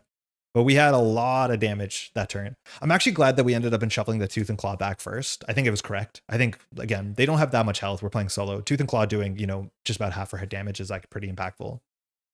She was definitely more interesting, much more interesting than Iron Man. And that's because this card's on the table and you have to play around it. Iron Man's attachments might just not show up and then you don't have to play around it at all. This unregistered text didn't end up mattering, but I think most of the unregistered text matters on the minions, and we were good at pulling the minions and putting them into play with us. So none of the when revealed stuff happened. If Paladin kept coming back, that's genuinely annoying. That's a good card. But luckily we have Piercing, so we have some like built-in ways to deal with it. Neat. Okay, kind of cool. I like Captain Marvel a fair bit better. I think she was called Swingy in the chat, if I'm not mistaken. Why exactly is that? What part of her kit is like super, super swingy? Tigra is so strong, such a great minion collecting design package. It makes me sad for older heroes like Thor and Valkyrie. Yeah, Valkyrie is actually like really fun if you play multiplayer, I think. Like I for what it's worth, with Infiltration and the new Justice cards, I don't mind Valkyrie. I think Valkyrie is actually kind of cool. She has like very big downsides, and it's not so much her design, it's her Nemesis set is like just brutal. Absurdly brutal. Spider-Woman is swingy. Okay. She's going to pheromones us. It's going to be a problem. You got to get her in 1 swing or 2. Oh, yeah, that makes sense. Yeah, that's a really good reason to play Savage Strike, because a big attack for 9 means we only get 1 counter. That seems really, really important. But we actually did get close to losing it at some point, or just like totally beefing it. All right, so far we've gone through 2 heroes. So we're playing on standard. So like on expert, I think the decisions are going to be a bit tighter and things will matter more. Let's just clean this up, and then we'll open up Hulkling and see what we think about that. My guess is Hulkling has a kit that lines up a bit, like seems a bit more interesting, a bit more like it's all about modularity and upgrading yourself and losing the upgrades. But let's see what this looks like. Just give me 1 second to clean this up. Again, I hate that all the cards are the same color. I do not know why that choice was made. Makes it very hard to do this. Yeah, why are they all the same color? Not worth it. Oh boy, this hurts. Cape Killer. Paladin. Like when they're different colors is also cool because you draw them from the counter deck and you're like, oh yeah, that's clearly from this. But now they all kind of blend together. I don't know. Cape Killer. This. Like I probably should just do this first. Actually, I can 100% just do this because we don't use any of these colored cards in the next setup, and I can clean this after. Whatever, it's not that hard. Martial law, Cape Killer. Heroes. That's a Paladin. Martial heroes. Cool. Are you saying she's swinging because she's a spider character? Boo that person. Are the same colors registration can't be mixed with resistance, they said. Yeah, but like, who's going to stop you? For what it's worth, you definitely can do it. I don't think there's any mechanical reason why you shouldn't. But you can. It will work, is all I'm saying. Okay. This is that. Good stuff, gang. This we'll put aside. So far, Tigra's been cool. Tigra's neat. I think she has enough control that she probably won't feel miserable. I think she might feel a lot worse when you play against like Thanos and there's like 4 minions in the deck and they all have like 7 health. Like that probably is not going to be great for you. But not bad. Kind of really cool. I think like her kit, I can see that I would really enjoy her deck once we changed a couple cards, because there's a lot of cards that either I don't use well, but there's a lot of cards that you can imagine would work really well in her deck. She's a pretty thinky challenge for heroes who want to do multiple small instances of damage like Shuri, or decks that rely on allies for a lot of damage. Yeah, exactly. Yeah, it's going to be a problem for a lot of characters. I wonder if that's like a fun thing when you play PvP, is that she's in the toolbox to annoy whoever your nemesis is. All right, here we go. Hero name, Hulkling. How much health does he have? 13. Where's our next paper box?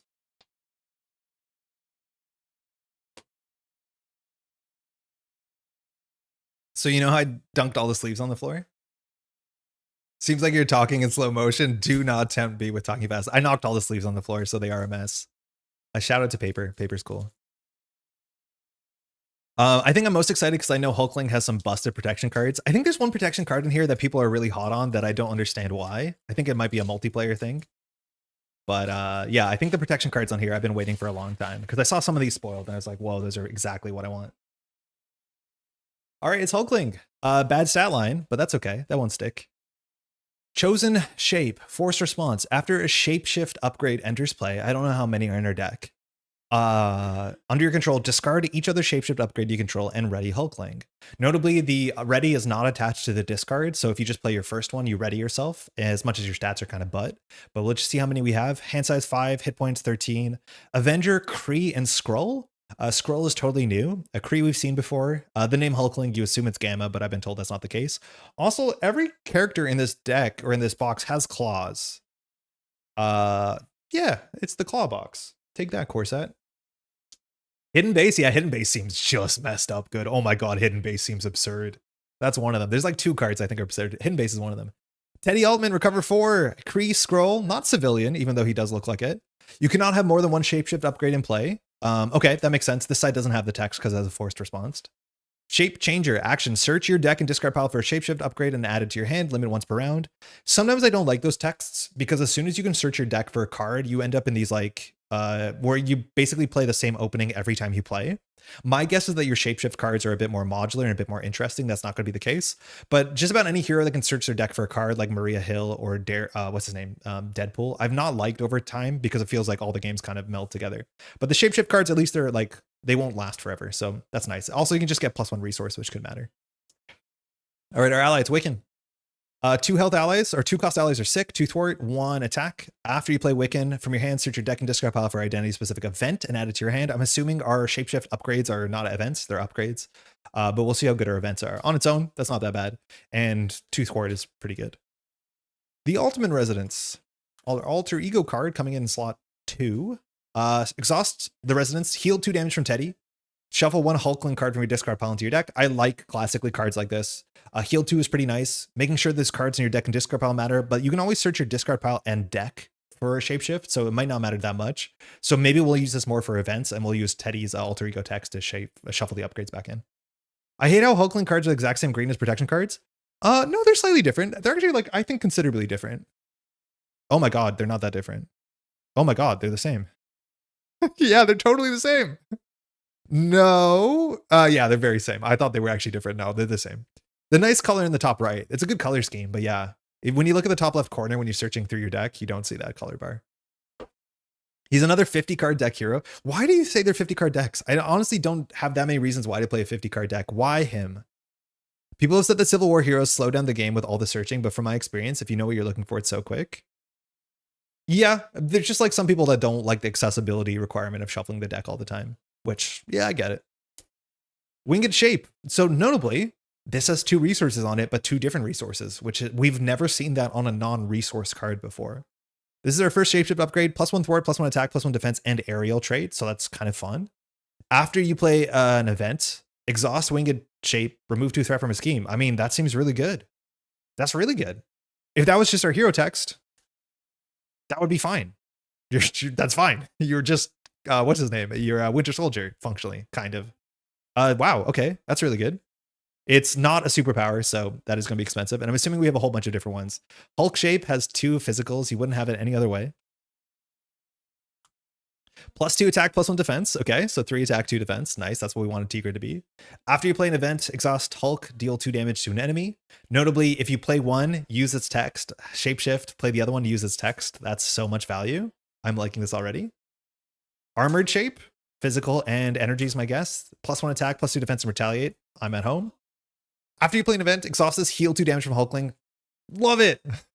I know that we're gonna have to be shape-shifting a fair bit, but like if that was just the hero text on my character, I'd be pretty happy. You know, if you know me, I love playing brawler characters. This is exactly what I love. Plus defense, plus retaliate, and the ability to heal. That's awesome. Very, very cool. Hulkling likes cheap events. That's I've heard. Anytime you just want to be able to play a cheap event from your hand so you can fire your shapeshift thing. 2 mentals on imitation. Shape. +2 thwart. When an enemy would attack you, it schemes instead. Oh, sick. So you got a bit of that Nick Fury. After you play an event, exhaust this, draw a card. I think you're going to like this deck a lot. Alien Physiology. This one is expensive. Oh, this is not a shapeshift. This is a superpower. So we have 4 different shapes. Interesting. It's not every combination of resources, but we have only 4 different shapes. Exhaust this to generate a wild or a double if you're paying for a Hulkling card. So it doesn't have to be an event. It can be an upgrade. It can be whatever you want. That's good. That's a superpower. I'm assuming we have a lot of superpowers just like Tigra does. So we really want to play Death Focus because it'll make our events cheaper and we can play an event turn. Shape Shifter Strike. 2 cost, 5 damage to an enemy. Ready your shapeshift to upgrade. That's really cool because your shapeshift upgrade is tapped, is exhausted. This is after you play an event, so you can ready it and then the event resolves, so you can fire like Hulk shape or whatever. Again, from my understanding, we have 3 copies of this. Even just 2 for 5 is like above curve, if you ask me. Like on the high end of the curve, acceptable but above curve. Armored Defense. I spelled this American. When an enemy attacks, deal damage to equal to your defense. After this attack, give Hulkling a tough status card. Yeah, I like playing protection. That's fine. That's really good.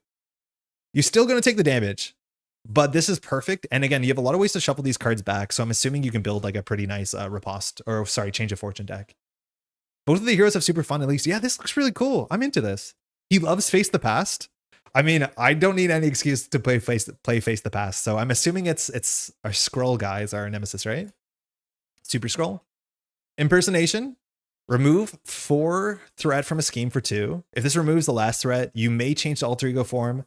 I'm so surprised we haven't seen a card like that for like a spy character. That is just like such good spy theme. I'm into that. I love having a way to get down to alter ego and then being able to recover, use our any alter ego cards and then jump up. I'm pretty sure we have good reason to go to alter ego in this deck. 0 cost cards. We love these 0 cost events. We only have 1 of these. Search your deck and discard pile for a shapeshift upgrade. Add it to your hand, and it's an event, so it'll fire your thing. That card seems really, really good. As much as the superpower costs 0. This kit seems fun. This kit seems super flexible. I think we're going to find out whether you want to constantly change shapes or change, shapeshift because it readies you, and that seems really good. But the events seem good. The upgrades seem really good. The research generator seems fine too. This looks probably for me more fun than Tigra. Sick. And then there's protection cards, and these protection cards look amazing. Patriots look so good. After you engage a minion, give Patriot a tough status card, which means Patriot can always block against minions forever until they have piercing. I like that so much. I'm so excited they reprinted Brother Voodoo because this is, I think, one of my favorite early protection upgrades, or sorry, allies I played all the time. Searching your deck for events is perfect. His stats are totally fine as well. And then this is the card that I think opens up the same way, but not as much, but a similar way to like, and with Ready for a Fight. This is so good. 3 counters. Alter ego response not forced. After you change form, exhaust hidden base, remove a counter to give your identity a tough status card. How does this work? Does this alter ego say after you change form, so you need to change to alter ego to fire it? Or is it after you change form, but you fire it in alter ego, so it's when you end up in hero mode? I honestly don't intuit which way this is meant to be. Because it's an alter ego response, but it's after you change. So how does it work? Is it when you jump down or jump up? Oh, they reprinted the Night Nurse? Damn, this deck has some really good staples in it. That's sick. I don't know how hidden base works, I'll be honest. Excelsior, this is another card that just seems so cracked. I want to play this in Nightcrawler. When your hero defends against an enemy attack, spend an energy resource, deal 2 damage to an energy. If you ever want to play a Change of Fortune deck, I cannot imagine a better card for that. You do have to defend, or at least play something that's defense traded, but this card is so good. It costs 1? What the heck? That's so good. You need to end up in alter ego, from my understanding. Yeah, that's the thing. I'm not 100% sure. Maybe? I can't tell. That's fine. I don't know. That's okay. Yeah, let's play like that, I guess. It kind of seems like you would leave the hidden base and like end up with a tough. You have to end in alter ego after you change forms because the response you fire after you changed. Okay. Excelsior is what Retaliate needed. Excelsior is so good. My favorite new card. I've already planning multiple decks. Yeah.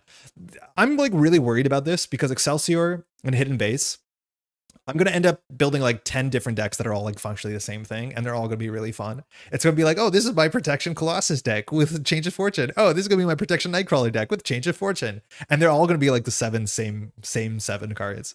Like already we had a problem where we play Ready for Fight and everything because it's just like the best protection card printed in a long time. And now with Hidden Base, there's even more reasons to do it. So like, yeah, they're all kind of going to end up in that same protection value soup. Defensive Conditioning. This is one I like a lot. This one's cheaper than the other one, which really matters. For what it's worth, +1 defend was only worth 1 resource when they designed the core set. But this gives you +3 hit points and +1 defend. You could argue plus hit points is less valuable when your defense also goes up linearly, because I'm assuming you're defending. As opposed to Aggressive Conditioning matters more, because as an aggro deck, you're probably not defending as much. So that's kind of neat. But I don't mind this at all. I also like this card a lot because it opens up play of Dauntless, which is a card I've never really loved. But any deck that can play it, I really enjoy it. Because this means you'll have a bigger chance of being over your starting health. And that seems really quite good. I love Excelsior with Nightcrawler so much. Yeah, I definitely need to play that deck.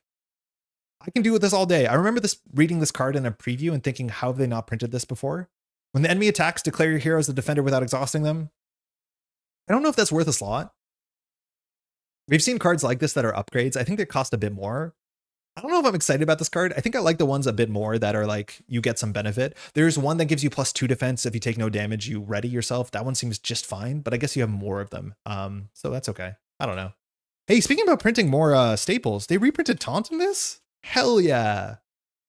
Art is definitely not green. The villain attacks you. Other characters cannot defend, draw 3 cards. Taunt is just such a tough card, especially when you have extra toughness. They printed Tackle in this? Wait, they're seriously reprinting a lot of old cards, and I'm not super upset because these are good cards. I was just typing about Ready for Fight, lol. I'm so busted. Black Widow, Ready for Fight. Yeah, it's like, you barely play the game anymore. Hidden Base is after you've flipped Alter Ego. Okay. Cool. Okay. Cuts both ways. I think this is the card that so many people were excited about, and I think it's trash. I really don't care about this. This is probably better multiplayer. The only cool thing about this is a 0-cost defense event, which means you are technically blocking for only 1 card. When an enemy attacks you, you gain Retaliate until the end of the phase. I don't care about this. In a lot of board states, this just does 1 damage.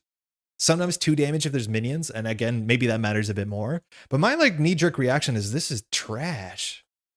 Now, if you're multiplayer, this is a bit better, because maybe you could play like in Falcon and block for everyone on the table, and then you get like 4 damage maybe for 1 card. But I don't fully get this card. I don't know. Preservation? No new art on this one. Bummer. Heal 1 damage, whatever. I've heard Iron Lad's really good. 2-cost Avenger ally. When Iron Lad uses a basic power. Wait, are we an Avenger? I guess we are, yeah. Exhaust another Avenger ally you control. Add that ally's matching power to Iron Lad's power for this use. There's probably build-arounds for this. This doesn't seem... They reprinted a Zesta situation. Hold on, what's going on here? It's an event that triggers your upgrades. It's not... I'm not too hot on it, too. Because our forced responses... Sorry, just search forced response. Our hero tech says, after Shapeshift enters play... No, okay, sorry. What's the name of one of our upgrades? Armored Shape.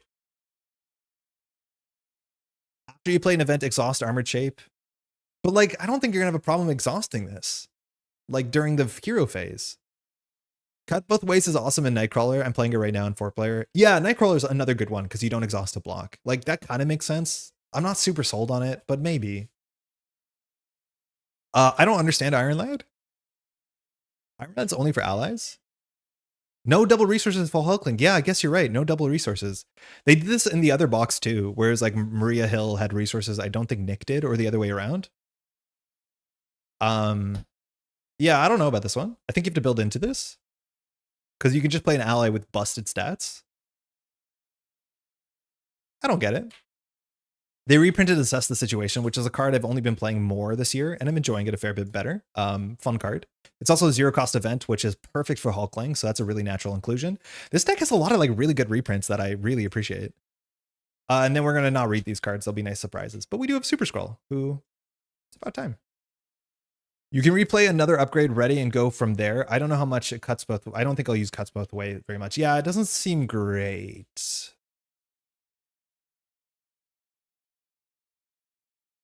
Iron Lad works well with Blade. Yeah, Avenger Vampire, huh? Okay, this goes here. This goes out. And that's that. This deck looks fun. This looks tricky. I think we're not going to have a good idea of how it plays until we put the paper to the table. But it does look really interesting. I'm into this. Other ally doesn't take damage? Yeah, that's what I mean. I think you have to play with like an Avenger who has like a really bad text when they activate, or really bad, what's it called, consequential, and then you can cheat it around. I'm just not really into like 2-card combos that, like, I want both of the cards to be good, and those are both cards that are probably bad on their own, right? Like if you put a bad ally with bad text, and then you play Iron Lad who's bad without an ally, usually that doesn't end up in a lot of my decks. Like, I think I like cards that are both good to play on their own and both good to play together. So far, that seems like a miss on both sides. But yeah, they don't take consequential. It's kind of cool. It's just that has to be an Avenger. Iron Lad is good with aggression and leadership Thor ally. Yeah, this is what I mean. Yeah, too consequential. But then you don't get the text. Right? Like, don't you play Thor because Thor has text? I don't know.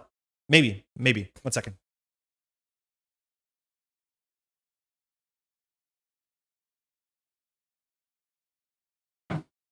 Okay.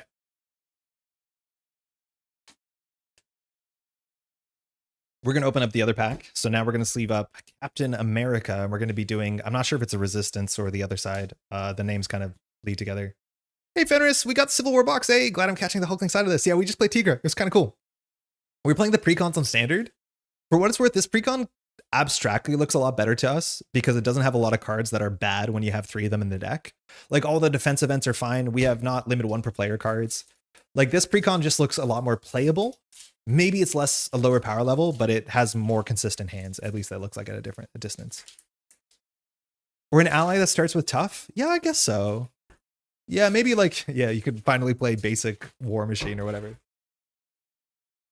All right, it's Captain America. I've heard this one's tricky, so I guess we'll start with this one. So I'm not going to read these cards because we don't. This will be a surprise for us, but Captain America has a shield, and I think the shield blocks instances of damage. I'm assuming Tigra would be better into Captain America because I'm pretty sure Captain America can just spam toughness. That's like kind of the thing. And Tigra has piercing. We don't have access to any piercing, I do not believe. These need these sleeves. I use the full clear sleeves for schemes, and I use the matted sleeves for cards that shuffle into the deck, or I'm assuming that's permanent. Yeah. And we'll just start sleeving this up.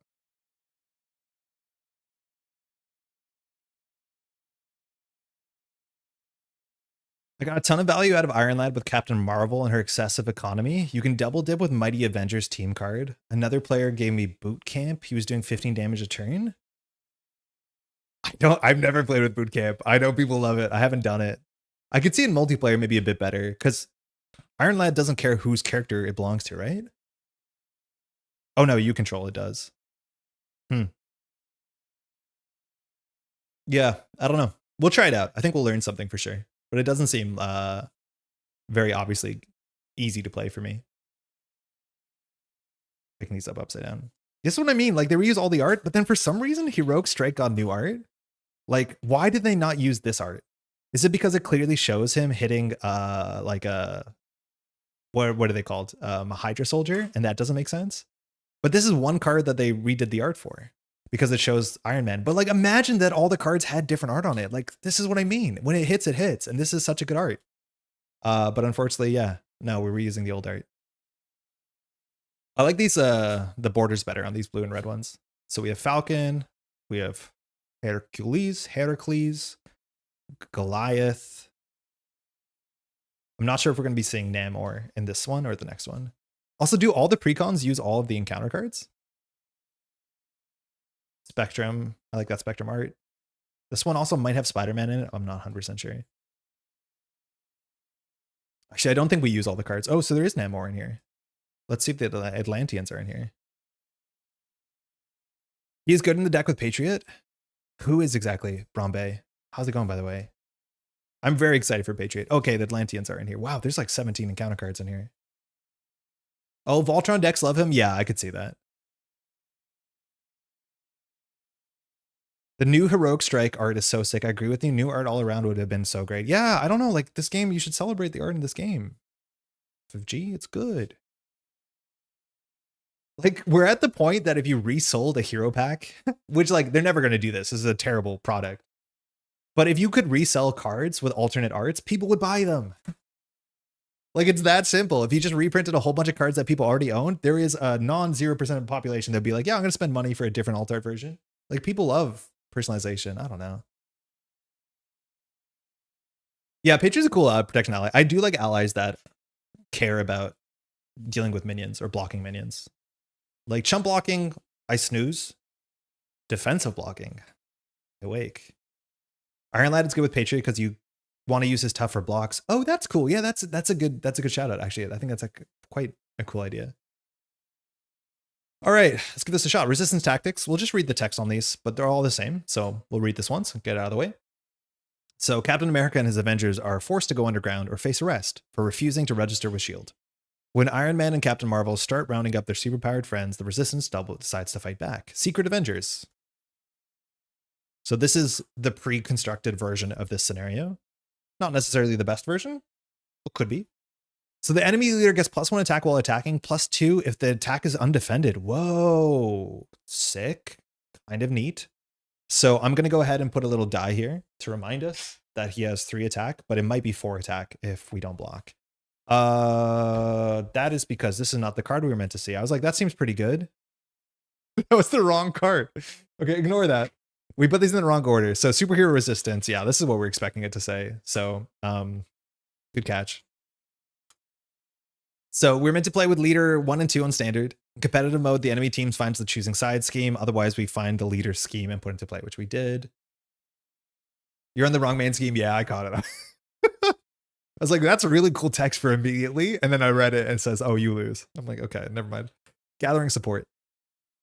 So we don't put extra threat here because we're solo. I like that they do have some balancing there. When revealed, the enemy team searches the counter deck for 1 minion and deals it to the player as a face down counter card. So this is the same text as the other one. I don't know. We're meant to pick the worst possible one. Chat, what's the worst minion we can get here? Let me know, and then I'll shuffle my deck in the meantime. We're in theory meant to get the worst possible option. Obviously, I don't know what that is because I never played this. So you can decide as the enemy team which card we're meant to get here. Namor? Yeah, that's probably it. Anytime there's a whole set named after a character, it's probably the... Okay, chat is 100% Namor. Okay, thanks. We're going to go take Namor. I mean, this is probably not a healthy way to build a relationship, but having the ability to have chat as the enemy team is like kind of sick. He is a baddie. Okay, hell yeah. 100% Namor. Okay, let's go find Namor. I don't know much about Namor besides that he's a guy who lives under the sea. And he has a trident. Let's not read the text. We'll find out. Okay, so this is the same text as something else. We're 13 health. We're Hulkling. We have to do Fearless Determination. I will say reusing the art is cool when it shows up in a different frame like this. That's kind of neat. When defeated, attach Captain's shield to Captain America, but it's already there. He activates against the player who defeated the scheme 3 and has an amplify. Okay, so he's attacking for 3 in a card already. Let's read the villain. So villain name Captain America. Villain Capt America leader 1. Okay. 14 health. Set up the enemy team finds Captain America shield and attaches it. Force response after Captain's shield is attached to Captain America. Give him a tough status. So I'm assuming that fires. Let's look at Cap Shield. I love how they call this one Cap Shield. They decided to not write the full name. In all the other cards, they write the full name. It might not have fit in the way that they do the formatting.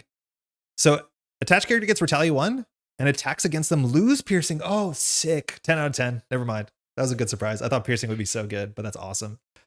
After a hero or Captain America leader uses their attack to attack and damage attached character, attach Captain Shield to the attacker. Oh, so you steal the shield. And if we have the shield, we have Retaliate 1. But when we defeat this, the shield goes back and gets toughness. This scenario seems hella cool. I'm into this scenario. This actually is pretty sick. This seems like a nice little fun puzzle where we play keep the shield away. All right, let's go. He flies with his feet. Does it actually say to get the worst one when playing solo because that's pretty dumb outside of specifically streaming, which does seem fun? Joey, it kind of does. So I'll just read you what this text says. I threw that card on the floor. So it says text that refers to the enemy team applies to the players. Resolve these abilities using the Grim rule. Imagine what an opponent would do if it were their choice. So you're assuming your opponent will game theory, act rationally, and pick the worst option for you. So yeah, when it says that, you can do that. If you want, you can decide random. I've already heard in chat people discard until they find a minion, like do whatever you want randomly. But technically, you're meant to do it the worst way, the way that your opponent would do. So yeah. Yeah, Cow has the best design ammo. Seems cool. Can you also stream your Arkham horror games? I think I can. I think it's something that might not happen on this channel, but another channel. I think it's something that will probably end up happening next year when the new Chapter 2 core set comes out. I can also assume my opponent is really bad at card games. I mean, game theory. He's basically a really rude, pompous, and arrogant version of Aquaman who sometimes does heroic things, morally gray at times, that really dislikes Black Panther and Reed Richardson. He's not a mutant, right? Like, why is he involved in Fantastic Four? Just because he's from that universe? That's all our setup. Alter Ego? Action, search your deck and discard pile. Let's go. I'm so keen for you to play Arkham 2. The problem is I don't enjoy solo Arkham that much. Like, this game is sick solo. Arkham, I'm like halfway into solo. For Arkham, I'm spending a lot of time trying to set it up visually so it looks good on the stream, where like I need to get a whole bunch of small dice for clues and threat and stuff like that, right? Like these dice, it turns out, are slightly too big to put on locations. So it's also going to take a couple like $100 of dice, unfortunately, which like, oops. But we're going to get there. Okay, he is a mutant, because I also knew him as like an X-Men character. He is the dude in Sue Storm's DMs. He's obsessed with Sue Storm. Okay, cool. All right, armor defense. We generally don't keep defense cards because we don't want to keep them. This is a defense card. Night Nurse. Not my favorite keep. Night Nurse is definitely one of the... She's a good card. I'm glad they reprinted her. I also like unique cards, aspect cards a lot. The reason why we wouldn't keep her... Well, we would keep her if there's a lot of stun or confuse. Captain America probably has some amount of stun, no confuse. I just want to see more of our deck to set up, so I'm not going to. Brother Voodoo. Maybe. No. No. With toughness, I don't think we keep this. I think we want to just set up. I'm not going to keep Brother Voodoo. I think we want to find an upgrade. Oh, we always find an upgrade. Hold on. We have no double resources. So if we don't find a resource generator, we're cooked. Yeah, I'm going to full mulligan. I don't care. Assess. That's fine. It's cheap. Okay, just kidding. We have a resource and it's useless on turn 1. As much as we could attack it to retaliate. Oh yeah, we have tackle. Okay, tackle is big. Hidden base is really good, but it doesn't do anything, unfortunately. Wow, this hand is not good. Wow, no doubles really stinks. And then a Patriot. We have a Patriot, the other one. Okay. Eugh, that seemed bad. Yo, Civil War. Yo, Matthew, how's it going? We got it just on Friday. This is the first time opening it. Yo. Yeah, alter ego hand size is 5. Just gonna do that again. The timestamp for the game will now be here. So if you're watching the VOD, the timestamp will start right now, and then you'll be like, oh, that makes sense. You get a tutor or a double? Yeah, but I want to play that double. Thank you, Chad, for correcting me. I've been avoiding spoilers for the new set in solidarity with the Crash Space. Oh, thank you. That's very kind. Welcome to day 1. We're like super deep into the meta. We figured out all the text, all the numbers on all our alter egos. We honestly could have used a different mulligan there. Tackle. I don't want to keep that. Just give me a thing. Defensive conditioning. So this is one of the cards that we have 3 of in the deck. I mean, I like it, but I think I want to set up with something better. I'll put this in the maybe camp. Taunt. Whoa, do we keep taunt? Do we keep taunt? What's the chance we'll have a toughness? Pretty low. Does one of our things give a toughness, one of our shapeshifts? Isn't this person lacking energy, genius, and strength? Yeah, this deck has no doubles. If we have taunt, if we have toughness as one of our upgrades, I would keep this, but I don't think we do. I always share the video where you go live. More folks in the Marvel Champions, the better. Thank you, Metaphor. Again, I really appreciate you shared it with D20. I thought it was really, really cool. We'll keep drawing. Okay, well, that solves that problem. Assess. I like Assess. I think a cheap upgrade, or sorry, a cheap event makes sense for a couple of reasons. So I'm not going to keep this. We're only going to keep Taunt if we have a way to give ourselves toughness. I don't think we do. So I'm going to get rid of it. Do we have a way to give ourselves toughness? I don't know our superpower. I don't know our shapeshifts. So I'm going to say we don't. Shapeshifter strike. This does 5 damage. Tackle. Armor defense gives you toughness and you get attacked. Okay, hold on. Oh yeah, this. But we don't have this. If we had this, I think we would keep the taunt. I think you're right. Ooh, Ultimate Resonance. That's probably worth something. It's not that good, but it's worth something. This seems bad. Okay. So now we can use our alter ego to search our whole deck for a shapeshift upgrade. There's 4 in the deck. 1 gives us +2 thwart. And then we can not get attacked. Captain America only schemes for 1. This one's not bad. I just kind of don't want it because I want to attack things. We have, this is not a shapeshift event. That's the one we want. We have the +2 attack, +1 defense 1. After you play an event, deal 2 damage to an enemy. That's not an attack, which is kind of cool. Then we have +1 thwart attack and defense, remove 2 threat from a scheme. That one's probably the best one to get on any given board state. And then we have the retaliate plus defense 1, heal 2 damage from Hulkling. We definitely don't need that. So I think we're going to get winged shape and just say that's reasonable. Precons will eternally be the pinnacle of challenge mode as they aren't designed to play. I think not designed to play is like definitely selling FFG short. They're definitely not optimal, but like I have beat every precon through at least a campaign I played it against. Sometimes you do struggle. They're not perfect, but also the cool thing with precons is they're really easy to change. Like say you're a newer player, take every card that is a limit 1 per player and cut the other 2 copies and play whatever you want in that slot. Like I do think the precons actually sell them short. They're not awful, but they're like not built to play expert consistently. Okay, so Ultimate Residence. So what is our play line? We want to play Winged Shape. So we don't play Tackle for sure. We can just pitch this. We have this. Then we play Assess, which removes 2 threat. We can clear Fearless, which attaches the shield to Captain. We don't care about that. So we can play Ultimate Residence, so we will. We'll play Ultimate Resonance. We'll exhaust this to heal 2 damage. We can't do that part, but it's not part of the cost. And then shuffle a Hulkling card from your discard pile into your deck. It's a Hulkling card. So we could change the order that we play these. It doesn't matter because none of these are Hulkling cards. So I'll shuffle Shapeshifter Strike back into your deck. I think we want 5 damage at some point.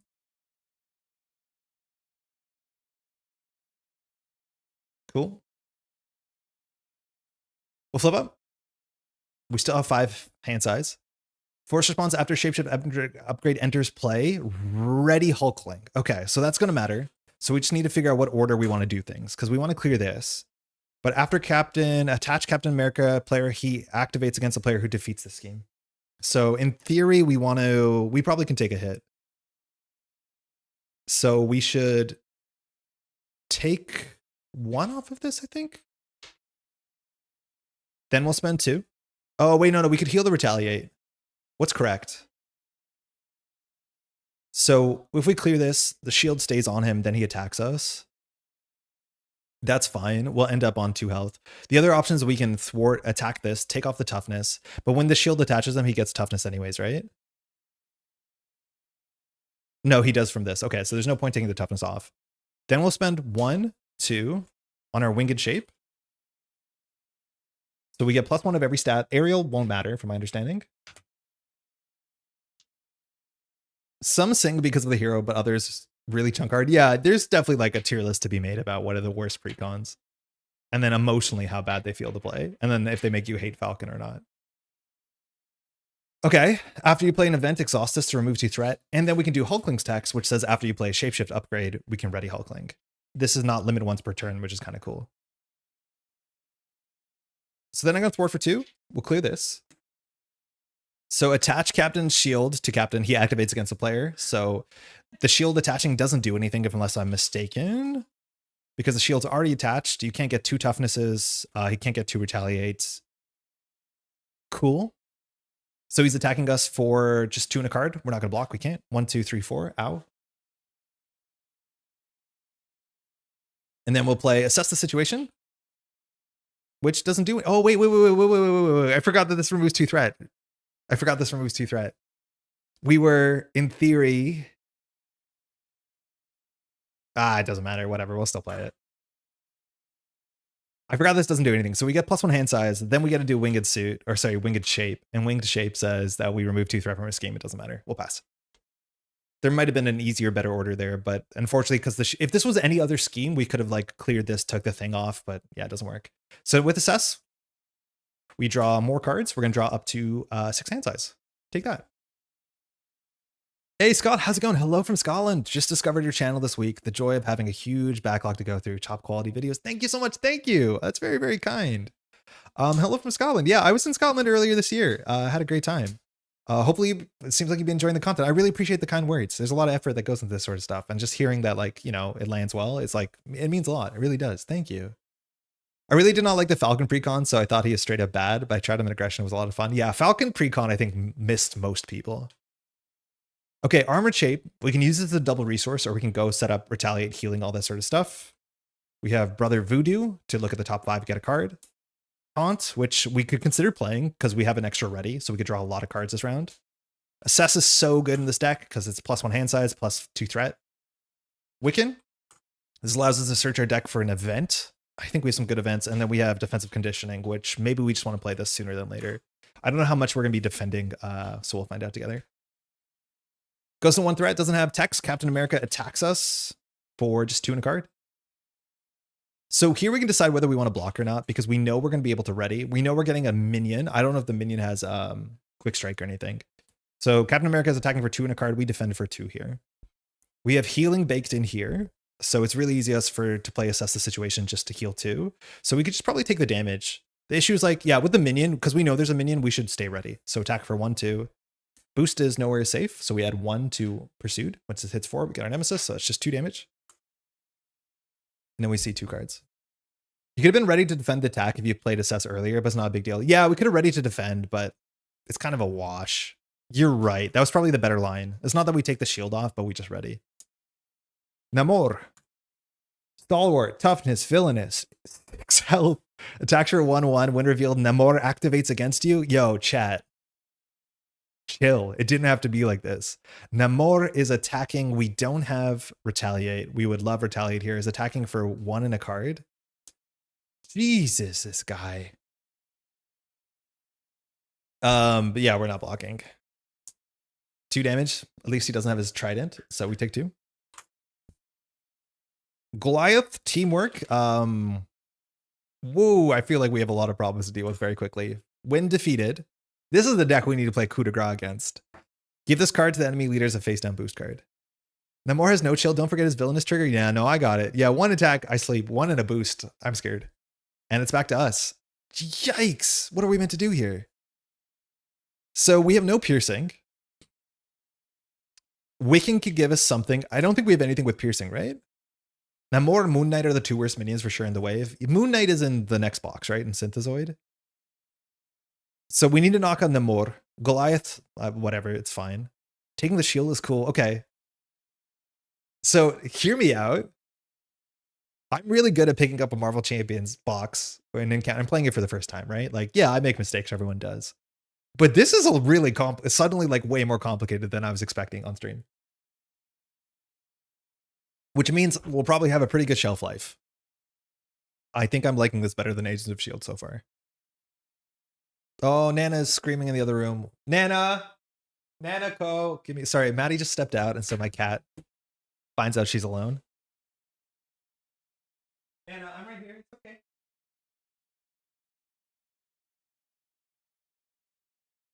Nana just has to be reminded that people are still here. She's not alone. I did say Captain America was the final boss. I mean, he was the 3rd in the package. Okay, so I think we're going to waste a little 2 attack into Namor, and I think we have to play Wiccan.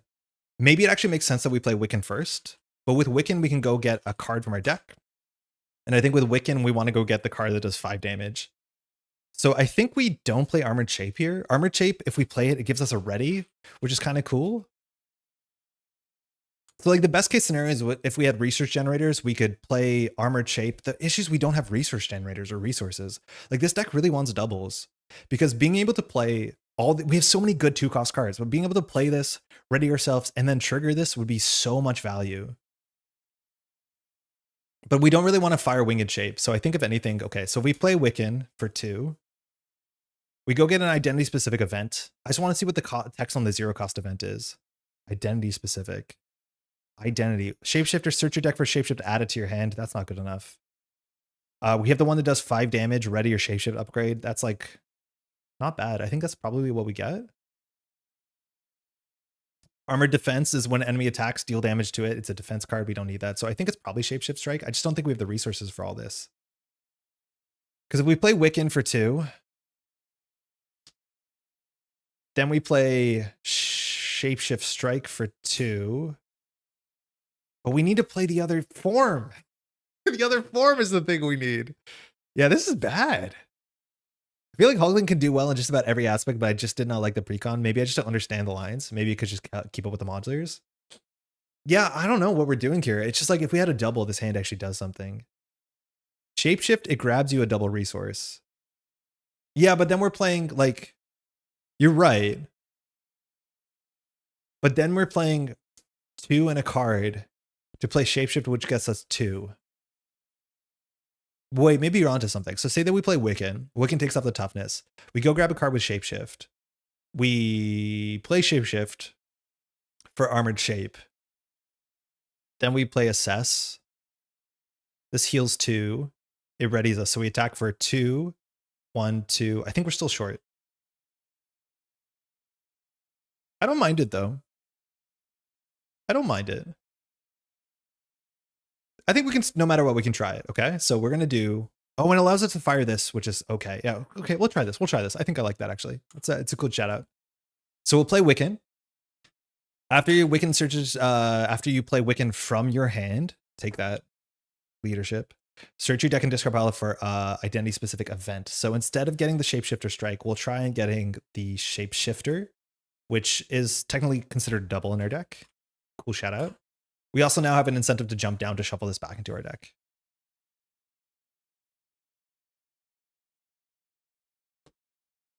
Okay. We'll attack for 1 into Wiccan, into Namor, taking off the toughness. Then we will play Shapeshifter. So we'll search your deck for a Shapeshift upgrade and add it to our hand. I don't think we care which one it is. I'm going to take out the the thwarting one. Impersonation, I think it's called. Did we already lose it? Oh, sorry, imitation is on the bottom. And now we played an event, so we can exhaust this to remove 2 threats in this game. Okay. Hulkling plays like a card traded character. Transformers TCG, where you do all you can, then ready and do it again. Just ready, ready, ready. I usually like ready decks. Okay, we're still cooking. Do we pay for Wiccan? Wait, no, we didn't pay for Wiccan. Those are for Wiccan. Okay, so now we pay these. No, then we attack for 2. I don't think we're gonna have enough damage for Namor.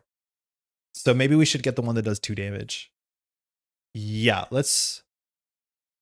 I don't think we get imitation. I think we get the one that does 2 damage. I'm realizing because we're only going to be able to do 2 more damage than Namor. So which one is that? There's 4 of them. Hulk shape makes sense. Yeah, we go for Hulk shape instead.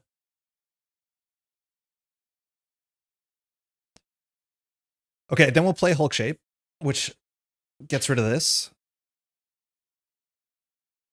So now we get +2 attack. So we're 3 attack, 3 defense, 1 thwart.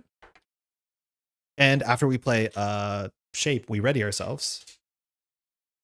Okay. This costs 2. Then we'll play assess the situation, which gives us +1 hand size. Then we can do Hulk shape. So we can tap this to do 2 damage.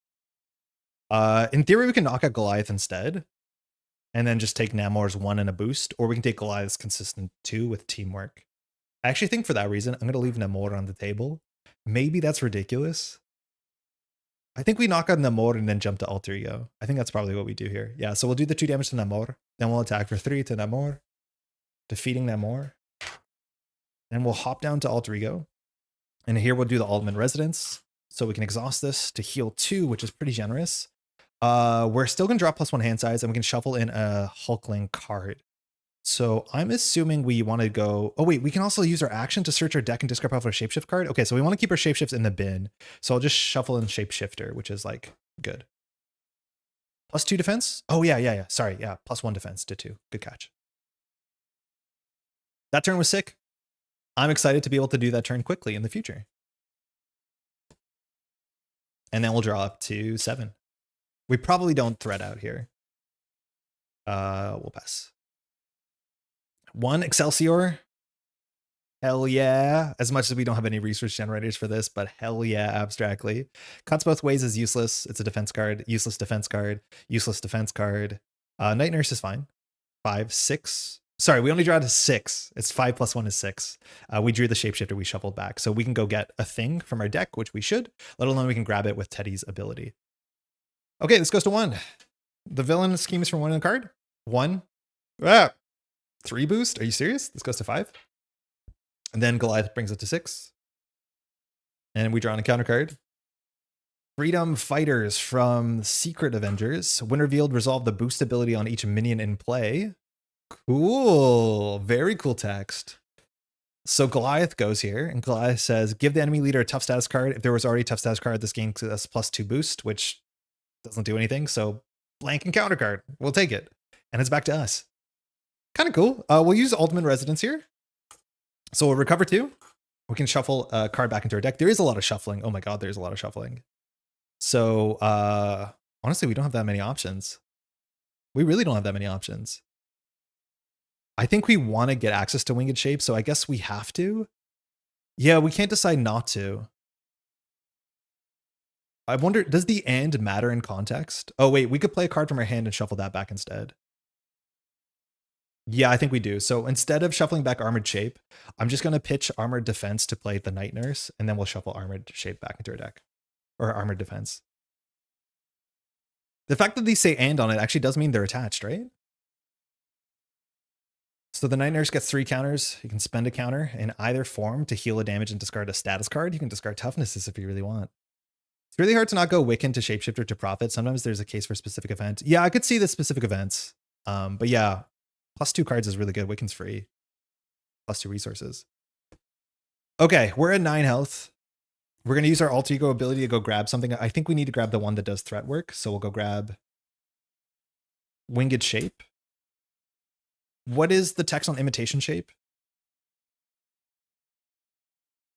Draw a card. No, we'll go for Winged Shape. It has to be... Yeah, I think we want Winged Shape. Okay. We won't recover. We're relatively okay. So in theory, we want to use our basic activation and we want to play an event. The issue is we can't play any of these events. Oh no, we can play Shapeshifter. So Shapeshifter does 2 damage, so we should play it. So we're going to attack for 3 into Goliath. And then we're going to just play Shapeshifter. So search your deck and discard pile for a Shapeshift upgrade. Deck and discard pile. Okay, so let me shuffle this. I'm just going to keep the card in our discard pile. I'm not sure if it's a card that we want to draw. I'm assuming we want to draw it naturally, so we'll just take the Armored Shape. Then we play in an event, so we can do Hulk Smash. Wait, this is kind of sick. Deal 2 damage to an enemy, knocks out Goliath. When defeated, give this card to the enemy as a face-down boost card. So this boost card will give the enemy a tough or +2 boost. So we have that information to work with. We can always block with Wiccan. Then we will spend 2 on... We don't have a cheap event in our hand. Hopefully we'll draw one. We'll spend 2 for Winged Shape. Maybe we should have got for Imitation, considering that we don't have an event here. So we get +1 of everything. So 2/2/2 stat line, we're ready. I'll just play Excelsior. This doesn't exhaust, right? After you hear defense, spend an energy, deal 2 damage to the enemy. Not bad. And we'll just thwart for 2. And we'll pass. I thought we'd be able to play an event there. There might have been a line where we could get that to work. And that's it. I don't think we're going to use Night Nurse now. We don't really have to. I'm assuming there's stun. We could attack to take the shield off, which maybe is worth something, because then this is not +2 boost. But if we're blocking with Wiccan, it shouldn't matter. Hulkling loves Suit Up. Really? Search your deck and discard pile for an ally and an upgrade that can be attached to that ally. Why? What upgrades can you attach to your allies? I can do this all day. We could consider playing this, but I think we're going to block with Wiccan. When an enemy attacks you, declare as a defender. Tackle. Getting one of these off would be good. Captain America probably gets steady at some point. Doesn't have it now. Grab Wiccan and Honorary Avenger and grab Shapeshift. Yeah, do you need Honorary Avenger just to flip down? Cut both ways. Again, I don't like any of these cards. Cut both ways. Cuts both ways. Gives us Retaliate. We're not playing to block. Patrio is very good. And then we have Iron Lad. So we haven't found our resource generator, which we really want. This goes to 5. Captain America is attacking for what we know to be 4 and another card. We'll block with Wiccan. 1, 2. This gives +2 because he has a toughness. Shield toss. So 6 damage into Wiccan. I feel like Captain America's text hasn't been relevant yet. Makes me suspicious that we're forgetting some text, but I don't think we are. Spectrum's here. 3 health, when defeated. Give this to the enemy leader as a boost card. It says exhaust a character. Yeah, coup de grace would be really good here. Lets you continue a circle of fetching stuff. Okay, it's back to us. If we wanted to play cuts both ways, we could. Just to clear 2 threat. Actually, that's kind of a neat thing. Is that like if we don't play an event this round, we lose 2 threat from Winged Shape. And I honestly don't think we're going to play an event this round, so we probably should have just played cuts both ways just to get 2 threat off the table. Kind of weird, but that might have been right. Really annoying things with these cards too is that if they have big boosts, if you defeat them, you can't really jump down safely because then Captain America schemes for a lot. So that's not great. I think we have to tackle Captain America. Man, no research generators. This does stink. This is bad. So like if we pay 3 for tackle. Wait, do we have a physical for tackle? We don't even have a physical for tackle. We do tackle with a hand with no physical resources. Are you kidding me? I'm not playing that. That's awful. Yo, this hand stinks. So I guess the only thing we can do is play Patriot and not play an event. I really don't like what we did here. After hero defense against an enemy attack, yeah, maybe we should have done that entirely differently. Maybe we're learning. All right, Hulkling attacks for 2. This is a bit scary. We'll just play betetr for 3. I'll keep the cuts both ways. Yeah, Retaliate's really nice against Captain America's toughness. So after you engage a minion, get toughness. You can play the 0 cost event. We can't because it's a defense event. Like it's a response. No, sorry, it's an interrupt. So you can only play it in response to the thing triggering. Right? You're right that it seems like we could, but because it's an interrupt, I don't think we can play it unless we're actually interrupting the thing it cares about, which is a defense, which you only play while you're being attacked. I think that's just a rule inherent to defense events. We can't actually just play it for fun. But we'll hold on to it, I think. I might be wrong about that, but I don't think you can play this for no reason. Patriot will attack for 2, knocking out Spectrum, which now this is exhaust a character control. Yeah, if it was just a 0 cost action, we'd be fine, yeah. Okay, we'll pass. Not a great turn. We'll drop. 2, it's Imitation Shape. That's your last shape, which quite good. +2 thwart, we need that. Assess is perfect, we love that. Hidden Base is also really great because we can jump down, and then we have Shapeshifter Strike, which is 5 damage, and Ready your Shapeshift upgrade, which is good. We can trigger it twice, which is a lot of threat work. Okay, this goes to 6. Captain America is going to attack us for 2 and a card, or 2 and 2 cards, as much as we know one of those cards just exhausts Patriot. So I think we're going to just play cuts both ways and nothing else. This is not an attack, so it won't interact with the shield. But it says when an enemy attacks you, you gain Retaliate 1 until the end of the phase. So Captain America is attacking us for 2 and some. So 1, 2. Spectrum exhausts a character. We'll exhaust Patriot. 1 boost on Atlantean guard, so that's 3 damage. We take 3. But we do 1 Retaliate 1, take off the toughness. Also, technically this would have fired first. Winged Shape says after you play an event, remove 2 threat. And we could do Excelsior if we want to. I don't think we do. Excelsior makes us spend an energy, but I think we want all of our hand because it's 2 costs plus this. Not a great turn. So that's that. We draw 1 encounter card. Ow. At least we have Retaliate again. But we're getting beat up. Sinister Strike. So 1 pursuit counter. The captain's attacking us for 2 and a card. We have Retaliate 1, so we're getting him. I think we're gonna have to jump down this turn. So 1, 2, 3. Another Sinister Strike. We take 3. Villain takes 1 on Retaliate. That's it. Okay. What the heck are we doing? I think we have a lot of problems all at once, and it doesn't feel like we have a lot of board control. So my guess is that we have to play Imitation Shape, we have to thwart, and then we have to just jump down, which actually might be kind of reasonable. We could do a big attack, which readies Winged Strike, which maybe that's a bit better. We've already exhausted Winged Shape.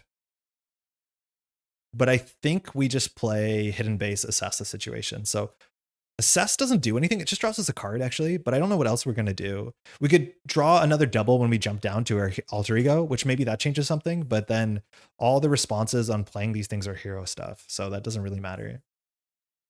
Quick Q, doesn't playing cut both ways count as you defending since it's a defense event? It does. It does count as defending. It just doesn't, like, it doesn't use our defense stat inherently. You still have to exhaust. But any card that says if you defended and took no damage, or if you defended and did that, would fire. So the only other thing we could fire here is Excelsior, but I don't want to spend the resources on it. 1 second.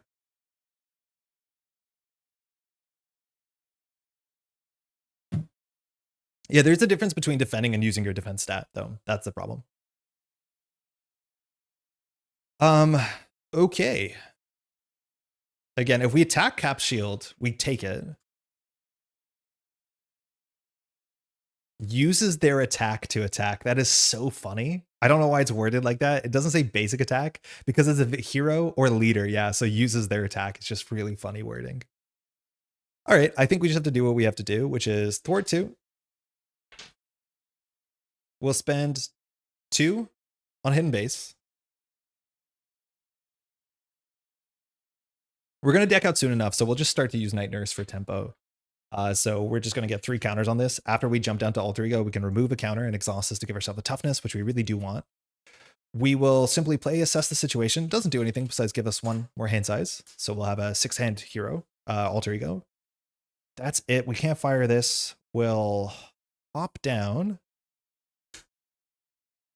In alter ego, we'll use Hidden Base to give ourselves a toughness. I think that's all it does. This card seems really good. So after you change form, exhaust this, give your identity tough status card. Okay. We'll use the Ultimate Residence. And while we're at it, we'll use Night Nurse.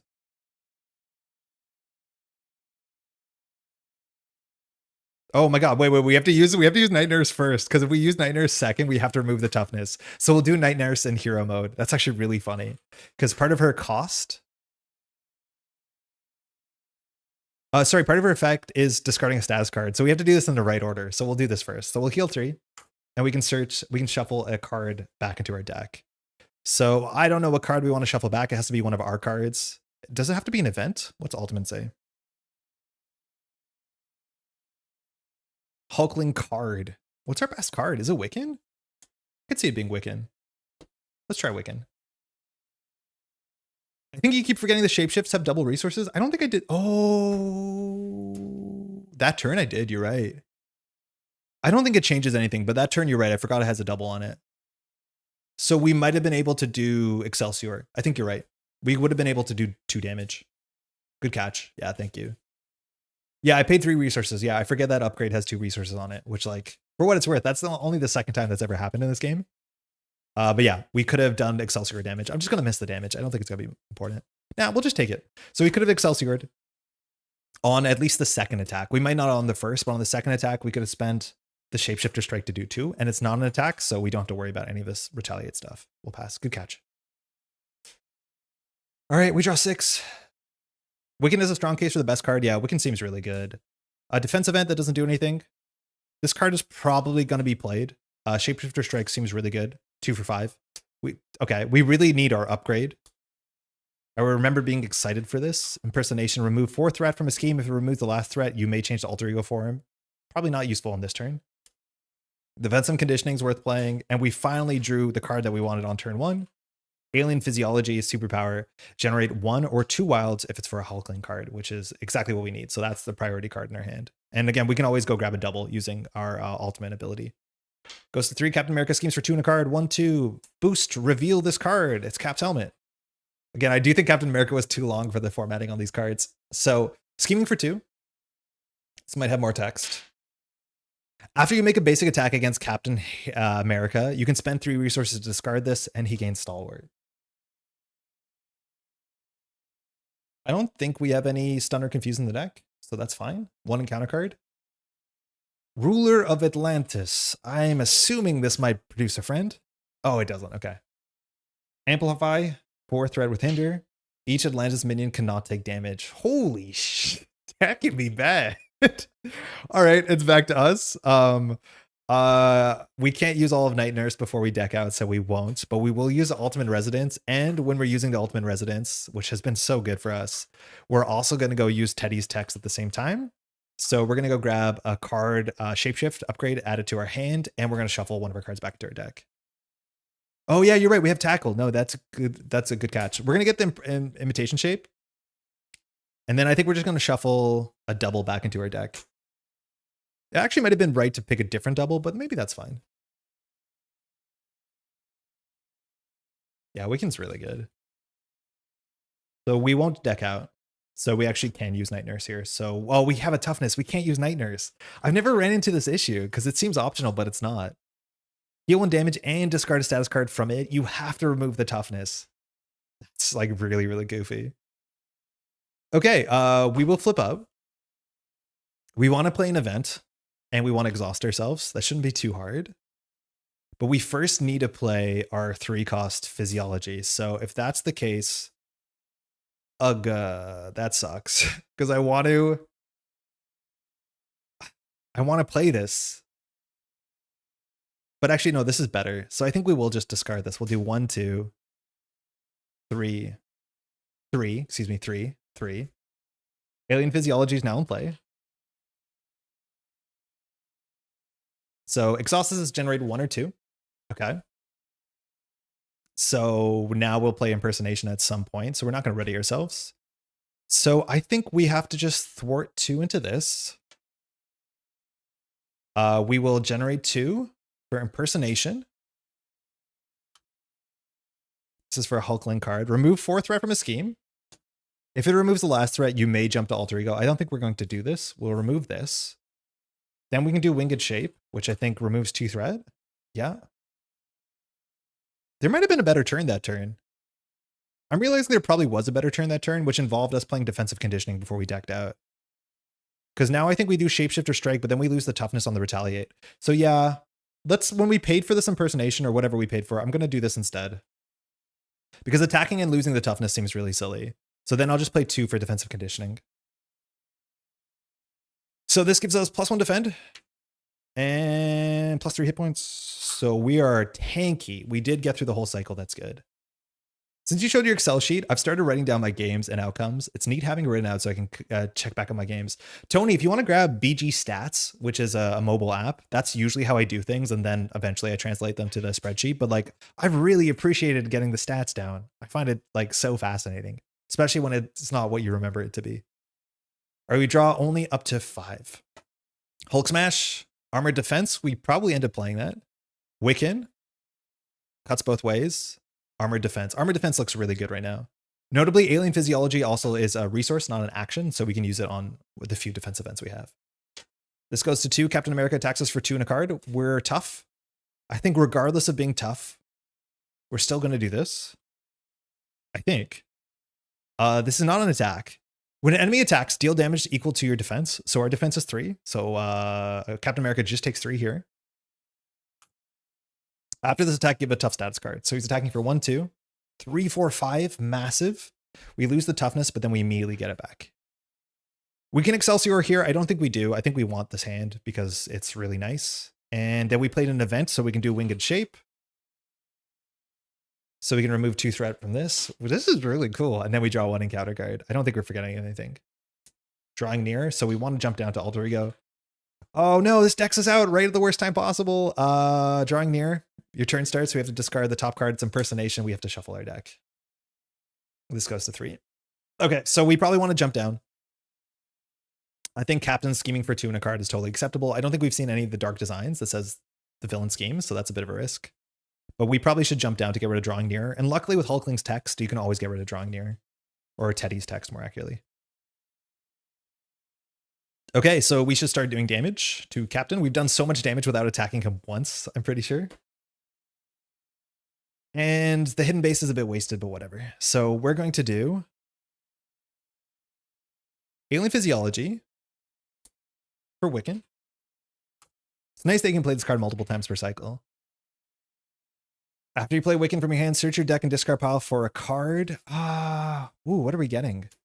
I think we just get a cheap card so we can play Hulk Smash and fire it. We've already fired this. The toughness will come off on the retaliate, but I think that's fine. Whoa, what do you do here? Do we not play Wiccan? No, you always play Wiccan, right? Maybe we just get the 0-cost card so we can play it. Because if we play the 0-cost card, we can get a double resource. Yeah, probably this. I guess we shouldn't be shuffling.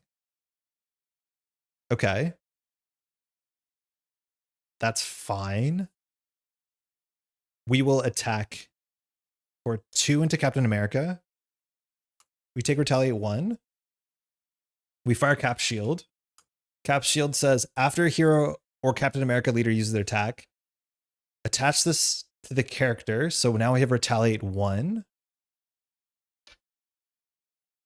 When Captain gets it back, he gets a toughness. So this is our shield now, which is kind of cool. Okay, we're drawing 2 encounter cards, which is a bit sketch. No longer has retaliate. What do we do? These are hero responses. So we can play Shapeshifter? So we'll search our deck for a Shapeshift upgrade. I think we'll just get the imitation one again, because I don't think we're going to play it. Oh, actually, next round we might play it, which means we should have it in our bin. So we can add it to our hand. The fact that our last card in our hand is a 0-cost event we can't play sucks. I want to shout out my buddies from Wreck and Rule who post Marvel Champions 4-player campaign videos. Wreck and Rule. That's on YouTube, I take it? Okay. That. So then we're going to spend 2, because this is a double, to replace our winged shape for a Hulk shape. We get +1 defense and +2 attack. Okay, this readies us because it's our first one. Here we can attack for 3, which I think we do because we don't need recover. So we'll attack for 3 into the villain. No retaliate. Wiccan can attack for 1 and Patriot can attack for 2, and that will advance Captain America to the next side, which is probably good because he can't take any damage. So we'll do that. We'll attack for 1. We'll attack for 2. So then Captain America takes 3 and we advance. Steady. Okay. Doesn't matter. When revealed, deal each player an encounter card. Probably shouldn't have done that. Captain America cannot take damage. After Captain Shield is attached to Captain America, give him a tough status. Now he schemes for 1 more. So he's scheming for 3 in a card. So with 3 encounter cards, yeah, this is a bit risky, but we'll be fine, I think. Now we'll flip down. When we flip down, we can hidden base to give ourselves a toughness. Okay. We could have night nursed first, but it's fine. We'll use Ultimate Residence to recover 2 and shuffle a card back into our deck, which will be Shapeshifter. And then we're going to use our Alter Ego ability to go grab a card. So we're going to grab this card, add it to our hand, and we're just going to discard it to get rid of Drawing Near. Our Nemesis is still going to show up relatively soon. This is garbage. And that's it. We can't use this because we didn't play an event, and we'll pass. Ow. That's a lot of actions. Okay.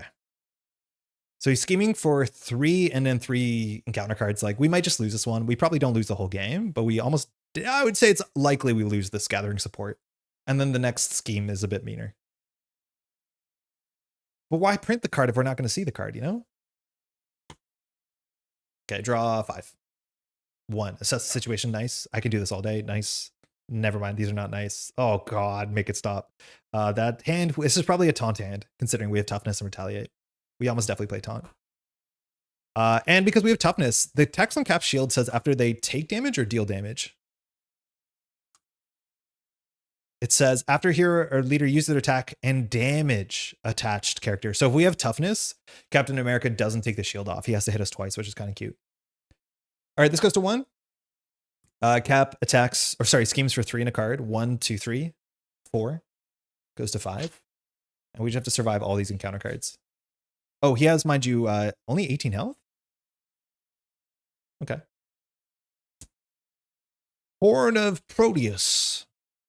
Attached to Namor, otherwise attached to the enemy leader. I think that's this guy, right? +1 scheme. When attached character schemes, give a tough status card. That's bad. Spend 2 of each kinds as a hero to discard this card. Okay. Atlantean Guard. If this card doesn't have guard on it, I'm going to be upset. Looks like it does. Atlantean, that's hard to spell. When revealed, discard the top 3 cards of your deck. That can help us sometimes. Assess, tackle, shapeshifter strike. That's fine. 3 health card. Next card. Super Soldier Serum. Okay, cool. Nope. Nope. Damn it. Attached to Captain America. This doesn't get counters. When Captain America attacks, this attack gains overkill at the end of the attack. Discard this card. Okay, that's perfectly fine. We're in control. Okay, we're good. We're good. We're good. We're good. We're good. Well, howdy, some Civil War, Pat. It all came in the same day. Civil War and Synthezoid Smackdown. This is our first playthrough with Hulkling, and this box seems kind of all right for as much as I like campaigns. How are you doing, bud?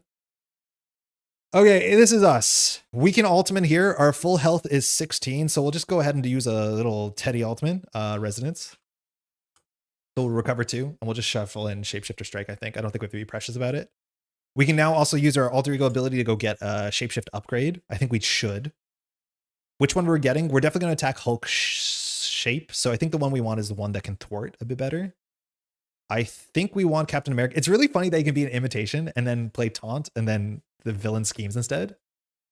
Oh, cheeky little tough on Patriot. Thank you. Yeah, this guy's been on the table for so long. I forgot about him. Very good. Very good, cheeky little tough. Man, Patriot's really good. So I shouldn't have shuffled because we're going to use our Alter Ego ability to search for an upgrade. I think we're going to get Winged Shape is, I feel like I like it a bit better than Imitation if we're not playing Justice.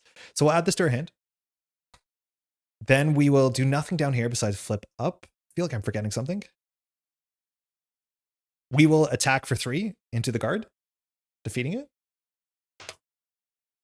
Then I will pitch I Can Do This All Day into taunt. The villain attacks you. So Captain America attacks us for 4 with overkill. So 4. Ah! So we're going to get our nemesis. I didn't plan for that. I probably should have. So that takes off the toughness. Captain America takes Retaliate 1. We remove the Soldier Serum because it only lasts for 1 attack. We have to get our nemesis first, which is Super Skrull. I don't know what the text on this is. I'm assuming it kind of keeps up with us. 5 health, a whole block of text. This looks like a custom card you see on Reddit sometimes. When Super Skrull attacks you, discard the top card of your deck. If the card's printer resource has this, do something, this, discard a card, this, give a tough, this, discard an upgrade. That seems fine. We have Skrull Business. So that has acceleration 5 threat. After any number of cards are discarded from the top of a player's deck, place those cards face down under the scheme. They don't have any relevance there. It just kind of thins your options. Weird.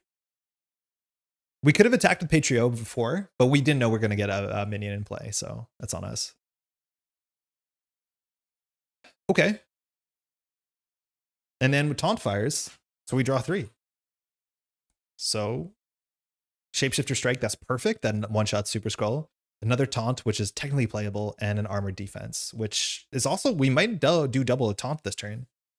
The only thing we have to watch out is Cap Shield is only when it does damage to us, so the second attack will take the shield back. After a hero or the Captain America leader uses their attack. Wait, how does he take the shield back? Oh, he's the Captain America leader. Never mind. Uses the attack to damage attached character, attach Captain Shield to the attacker. So it has to actually damage us, which means if we do Taunt, it won't work. Armored Defense won't work. We could exhaust a block and that doesn't do damage. Like maybe we do another Taunt here. I don't think we have to. Oh, we could do like I Can't Do This All Day. So I Can Do This All Day means you can block while already being exhausted, right? That's actually kind of cool. That's a really nice, that's a cool reason why this card's actually better than the cards I've compared it to, is that if you're exhausted and you have this in your hand, you can still defend, which is not like sometimes you do just lose the game because that happens. Okay, so we want to use this thing first.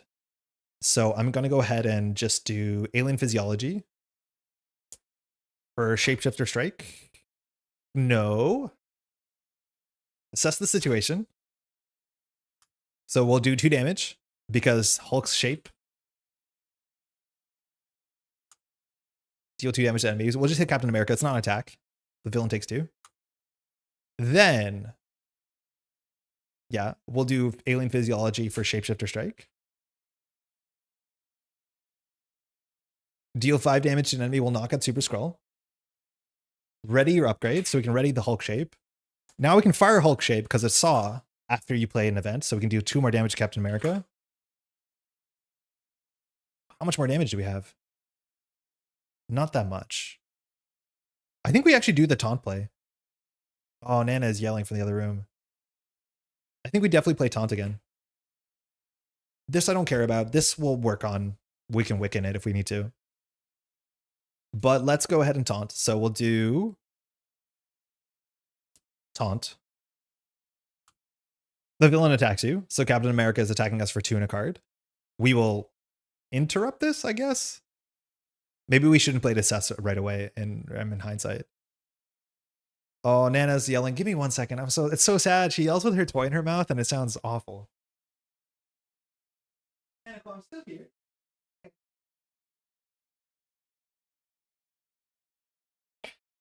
She remembered I'm still here. Object permanence is a bit hard, but she doesn't see I'm here. Okay, so then we're getting attacked. We are exhausted. So I guess the only play is I can do this all day and hope that we don't take damage. It's not likely, but we are technically defending. So we are only defending for 3. So this has to be small boost or we're in a bad spot. 1, 2, 3, 4, big boost. So we end up taking 1 damage. And because Captain dealt damage with us, the shield goes over here, so he gets retaliate, and whenever he attaches the shield, he gets toughness. It could be worse. The toughness kind of sucks. Now, taunt resolves. In theory, it actually might have been better just to do armored defense, because armored defense says give yourself a tough status card. It might have been better. That's fine. So taunt fires. We draw 3. 1. Oh, that's good. 2, 3. We're still cooking. Yo, Mila, how's it going? Hey, chat. Hope everyone's well. Yes, we got new content today. So this week, we're good. We don't have retaliate. How are you doing? How's your Sunday? Okay, we're still cooking. Still cooking. Yeah,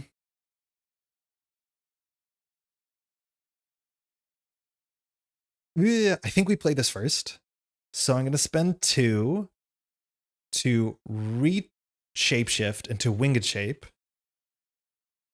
So that readies us. This gives us +1 across the board. So we're 2, 2, 3. And now we can play Shapeshifter just to play it, because it's worth 2 threat. So we can search our deck and discard pile for a Shapeshift upgrade. I'm just going to search our discard pile for the damage one. I'm just going to add it to our hand for no reason. And then we can fire this thing, Winged Shape, to remove 2 threat. I'm just going to do this. Down to 2. We could attack Wiccan to take the toughness off. If we draw Retaliate, that's like, okay. I don't think we need to. We could use Wiccan on this, but I think Wiccan's probably fine. Let's just do Night Nurse while we can. So we'll recover 1 while we have no toughness, and I think we'll just pass. I don't know if we hold on to this double. I don't think we do, unless we're going to jump down. We'll pass. Oh, no, we're ready. We're ready. We're ready. We're ready. No, we thwarted for 2, right? No, that was this. No, we're still ready. We're still ready. Still ready. I'm still ready. We will attack for 2, taking off the toughness, taking Retaliate 1. Sorry, that's us. Okay, we'll draw 5. May have brought both of the Star Wars deck building games. They're so good. Aren't they like the same? It's just one of them is Clone Wars, right? Hopefully they're good. They looked cool. Like if I was a bigger Star Wars fan, I'd really like 1v1 deck building games. It's like kind of Star Realms-y, but the track in the middle seems kind of interesting. Tackle, cut both ways so we can give ourselves Retaliate, which maybe we shouldn't have attacked. Okay, maybe we shouldn't have attacked. Shapeshifter Strike, 5 damage. We might be able to win this round, and we have an Iron Lad. I don't get this card, but yeah, maybe it uses Patriot in a reasonable way. Doing well. Just beat Ender, Magnolia, Bloom in the Mist, and that was pretty good. Place to hang out with friends later, which is out of character for me. I don't know what that is. What is that? How's the new stuff? So far, so good. We're playing on Standard, and it's like, this is harder than I thought it would be, I'll be honest. So far, Tigra looked really cool, and this looks, oh, this is gone. Very interesting as well. So far, so good. There's a lot in the box to look at because it's all very modular. They were made by the MC lead designer Caleb from FFG. Yeah, very cool. I know they came out with a small expansion that was in the store when I picked this up the other day. This goes to 5. Captain America is attacking us for 2 and a card.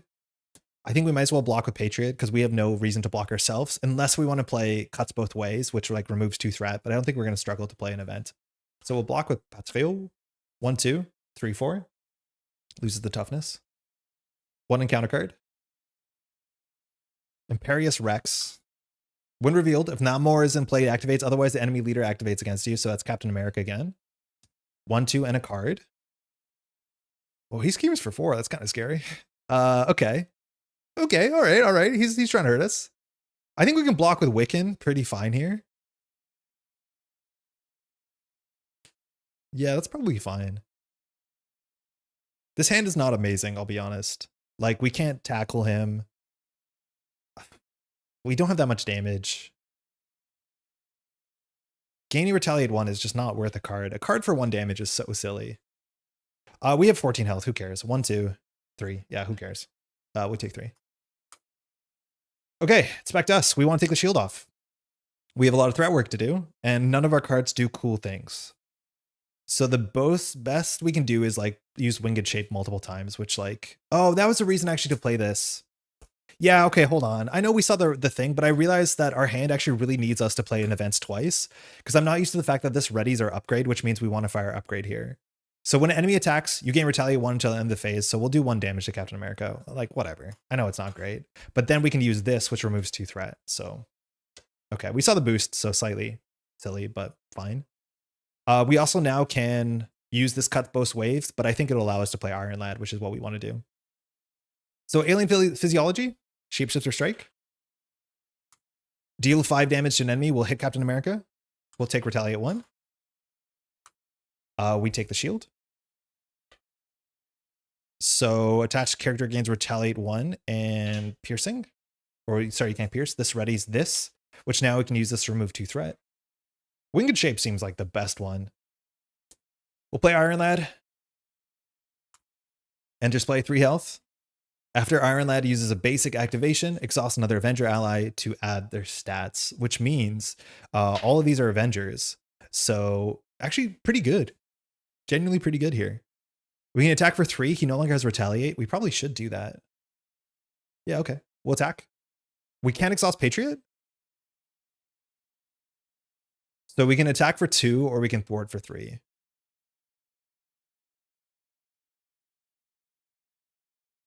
I'll just attack for 2. I think we're close enough to the end of the game. So we'll exhaust Wiccan. So the villain takes 2. There's no more Retaliate. Down to 5. We will attack for 2 into the villain. We might be able to defeat him if we draw Retaliate 1 into Excelsior. We didn't have lethal, did we? We Excelsiored aggressively. Assess, Taunt, Armored Shape, Preservation, and Impersonation. Okay, none of these do obvious damage, but anytime we play an event, we do, well, 2 threat. This goes to 3. The captain is attacking for 2 and a card. We have Retaliate. If we take no damage, that's good.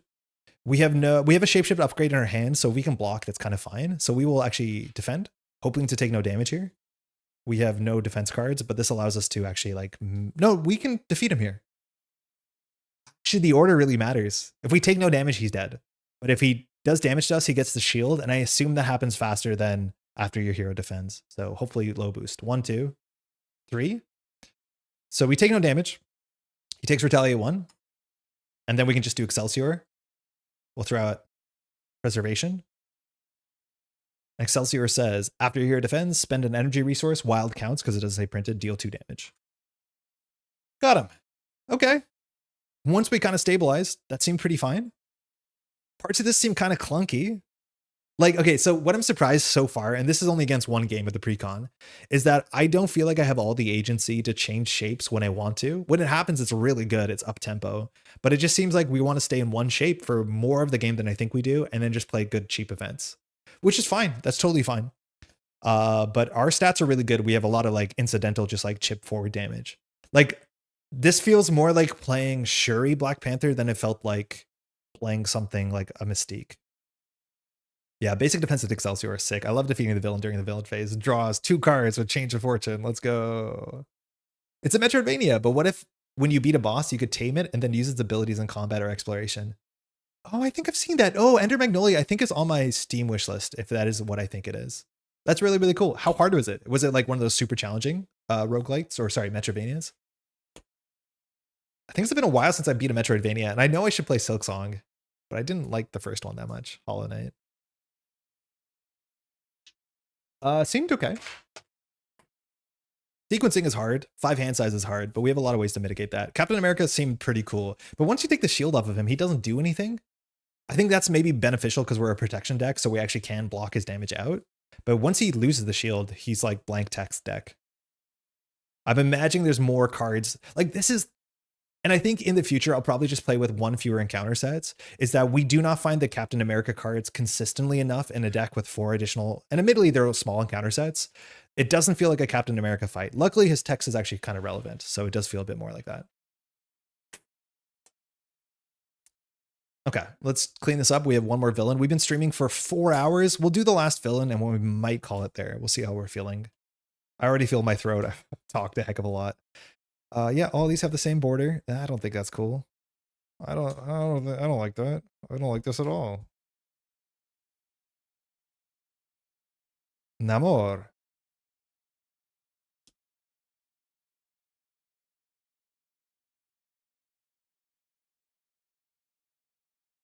Okay.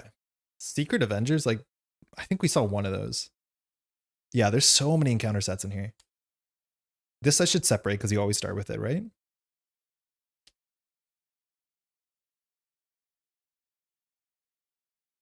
That can't be right. Freedom Fighters, New Avengers, New Avenger, New Avenger, scroll. Secret Avengers, New Avengers, go. Are you secret or you new? They can't all be secret, right?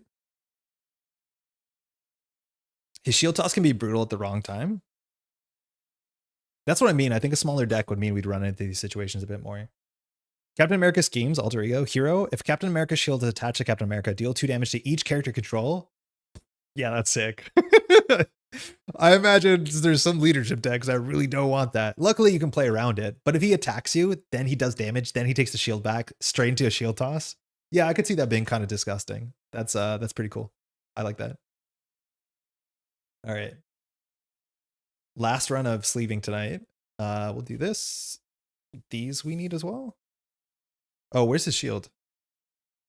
Oh, that's not in here. Oh my god, wait. I did a terrible job here.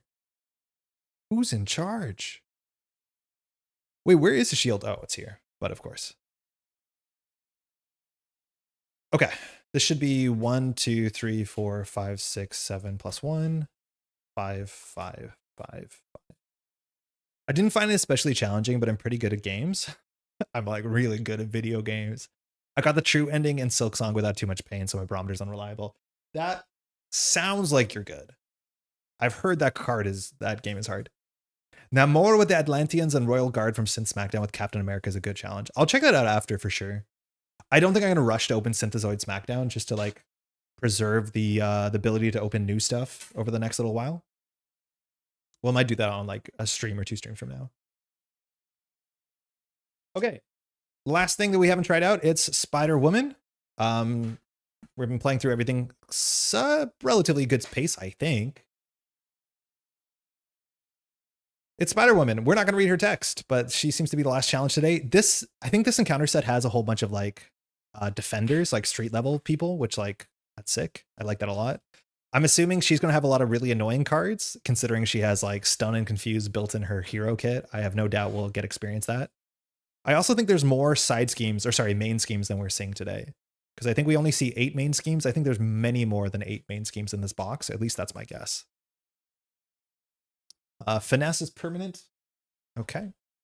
This has counters on it. I've heard that this one is called Swingy, which could be a fun joke. Oh, we've gone through another box of sleeves.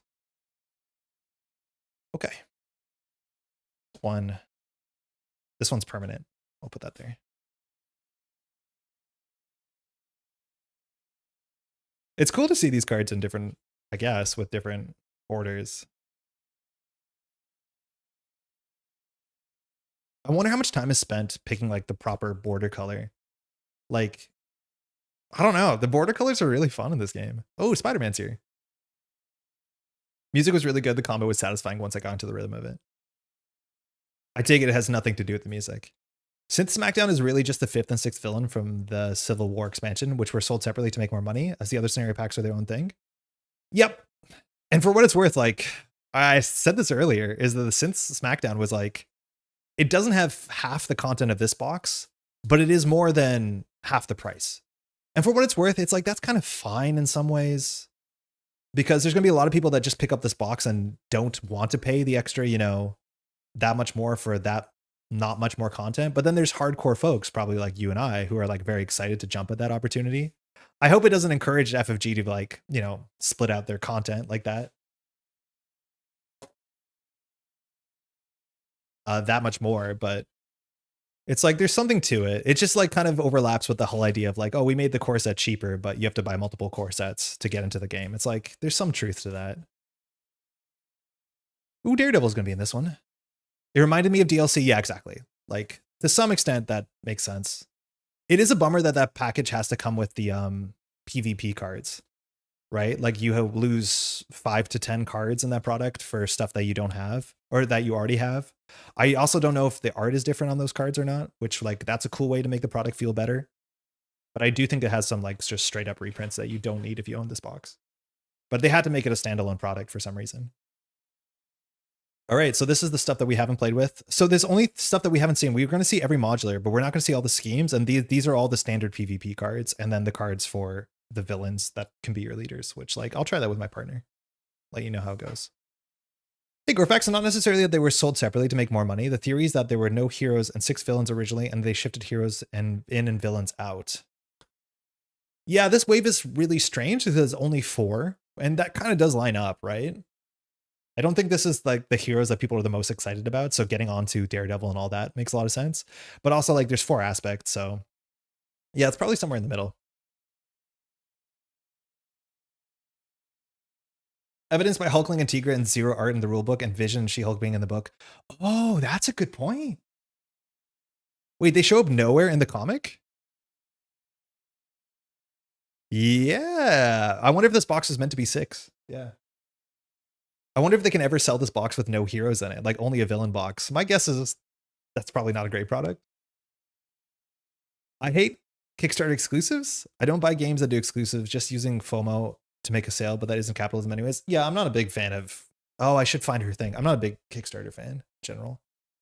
Okay, hold on. So superhero resistance. Resistance.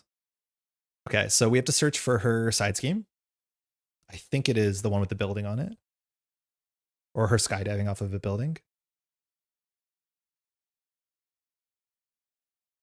Yeah. Okay, reveal it. Self-propelled glide. Comes in with 3 threat, forced interrupt. When Spider-Woman would take damage from an attack, reduce the amount of damage she takes by 1 for each skill counter on finesse. Also has an acceleration counter on it. Okay. Open Rebellion. This is the 1B side, so we don't mess it up. Comes in with no threat because we're solo. Force interrupt when a player reveals a treachery, place 1 threat here. So they're reusing text. We saw this on the other. So it looks like there's some schemes that are just the same on registration and the other one. I don't know if that's going to be the same for the B sides, which that's a bit of a bummer, but it looks like these are the same. So there was one that grabs a minion. There was one that says they functionally get insight 1. Bummer. I thought they'd all be different. All right, Spider-Woman. Villain name Spider-Woman. Villain Spider-Woman. Leader? Spider-Woman leader? Spider-Woman leader? Spider-Woman leader? Okay. She has only 13 health, so the second lowest, I think. Attach finesse. Okay. When Spider-Woman attacks you, she gets +1 attack for each skill counter and finesse for this attack. Then you remove each skill counter. So we thought that that's how Captain Marvel would work. This is slightly different, but that's okay. Finesse starts in play, stays in play. It says when a treachery is revealed, place 1 skill counter here. So it's when it's revealed, not after it's revealed. So if you reveal, you know, Sinister Strike or Assault, it'll functionally, she always has +1 attack for those cards that attack off of encounters. It's so sad that they're using the same art for leader cards. Seems lazy. At least resource cards have different art. I agree. I don't love it. I do think it's a cost-cutting measure. I think there's some cuteness that like, oh, you know these cards, you've played them, so why not see them on the other side of the table? But I don't love it. I imagine they saved a fair bit of money off of that, but like, I don't know what they like. How much money do they pay for the art that's licensed, right? Like the hero cards are bespoke. These are commissioned, right? Like if the artist's name on it, it means it was commissioned for this. So shout out to Joey Vasquez. But if the art is not written on it, it means it came from a comic, right? I don't know. It seems like an excuse. I mean, it's not an excuse, it's a reason. I have no doubt that Asmodee right now has some cost-cutting measures. They have to. They were recently bought by a bigger company that has a lot of debt on them. Like, it sucks, but it is the reality of the matter. As a former designer, we would commission and pull art that was available from comics. A former designer on this or a former designer in general? You def want tough and Night Nurse in the scenario. She hits you with status effects and swings big at times. Yeah, that makes sense. I definitely want to get Night Nurse. I'm used to pheromones giving you stun and confuse, so. Doesn't Finesse have different art in Spider-Woman's hero kit? No, it's the same. It should be entirely the same. Yeah, it's just like slightly cropped differently. The only art that we've seen to be truly different is one of the Captain America cards that showed him hitting a Hydra goon was replaced to him throwing his shield at Iron Man. And like that gives you the idea that this would be so cool if they all had new art, but whatever. Yeah, it's all the same.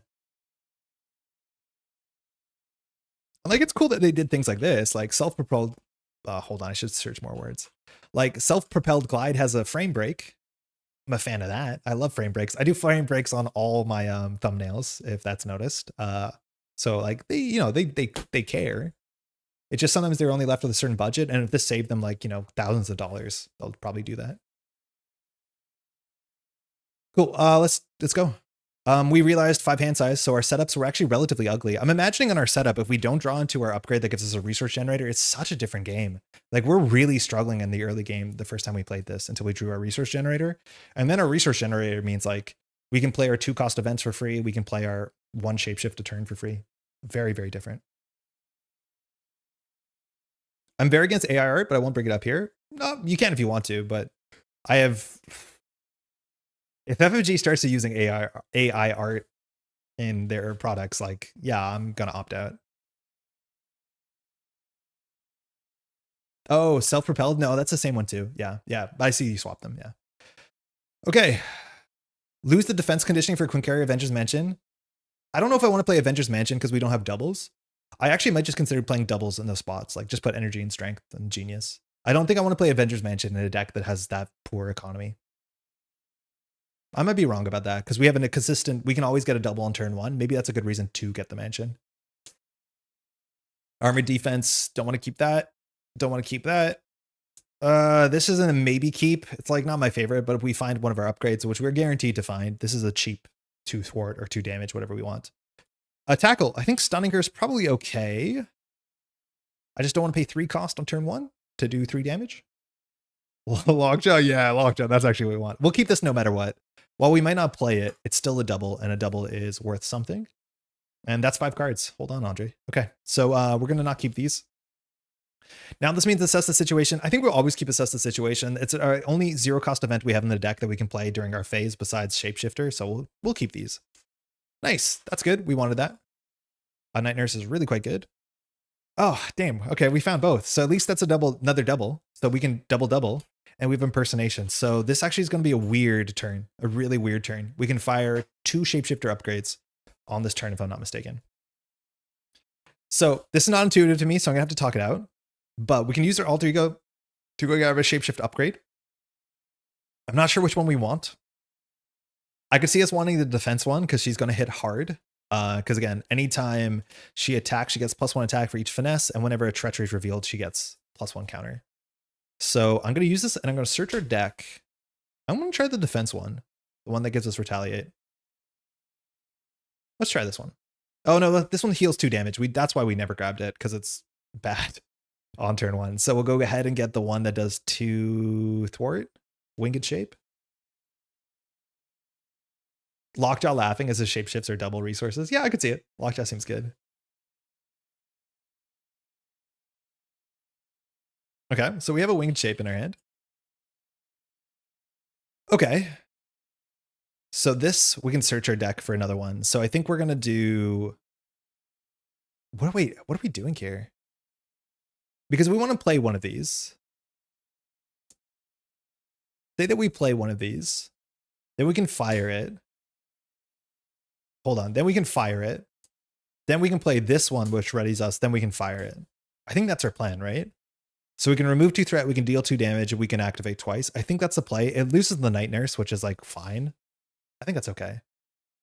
How are we enjoying Civil War Heroes? So far, so good. This is our last game, I think, today. We did 2 games with Hulkling, 2 games with Tigra. They're precons, so like they're only showing, you know, maybe 60% of the power of the deck, but they do play in different ways. Hulkling's a bit both trickier and also less tricky than I thought he would be, because he's not shifting that much the way that the precon works, supposedly. Tigra is cool. In an ideal world where it wasn't being used to replace humans and we had solved environmental issues that arise from their massive data centers that theoretically would feel so negatively about AI, yeah, you can also bring up the point that, like, when it comes to generative art, the art that they used they didn't, you know, it's other people's work. Okay, cool. So we'll flip up. We'll spend 2. I think we want to end up not in Hulk shape, but we'll play Hulk shape. So this is just some free damage. So this puts us at 2 attack. So 3 attack, excuse me. 2 defense. 1 thwart. Here we can clear self-propelled glide. I think we need to get rid of this actually. Oh yeah, the ordering here is actually a bit worse. I didn't realize the order here is bad because this is when she would. Oh no, it's from an attack. Totally acceptable. So a thwart for 1. We'll play Shapeshifter. We'll search our deck for the one that we never use, which is the imitation one. Actually, no, that one's probably really good in this scenario because because getting attacked by her is pretty bad. So let's try and keep that one. Let's take out the toughness one. So we add it to our hand. We've now played an event, so we can deal 2 damage to an enemy. So shield takes 2. It's not an attack, so she's down to 11.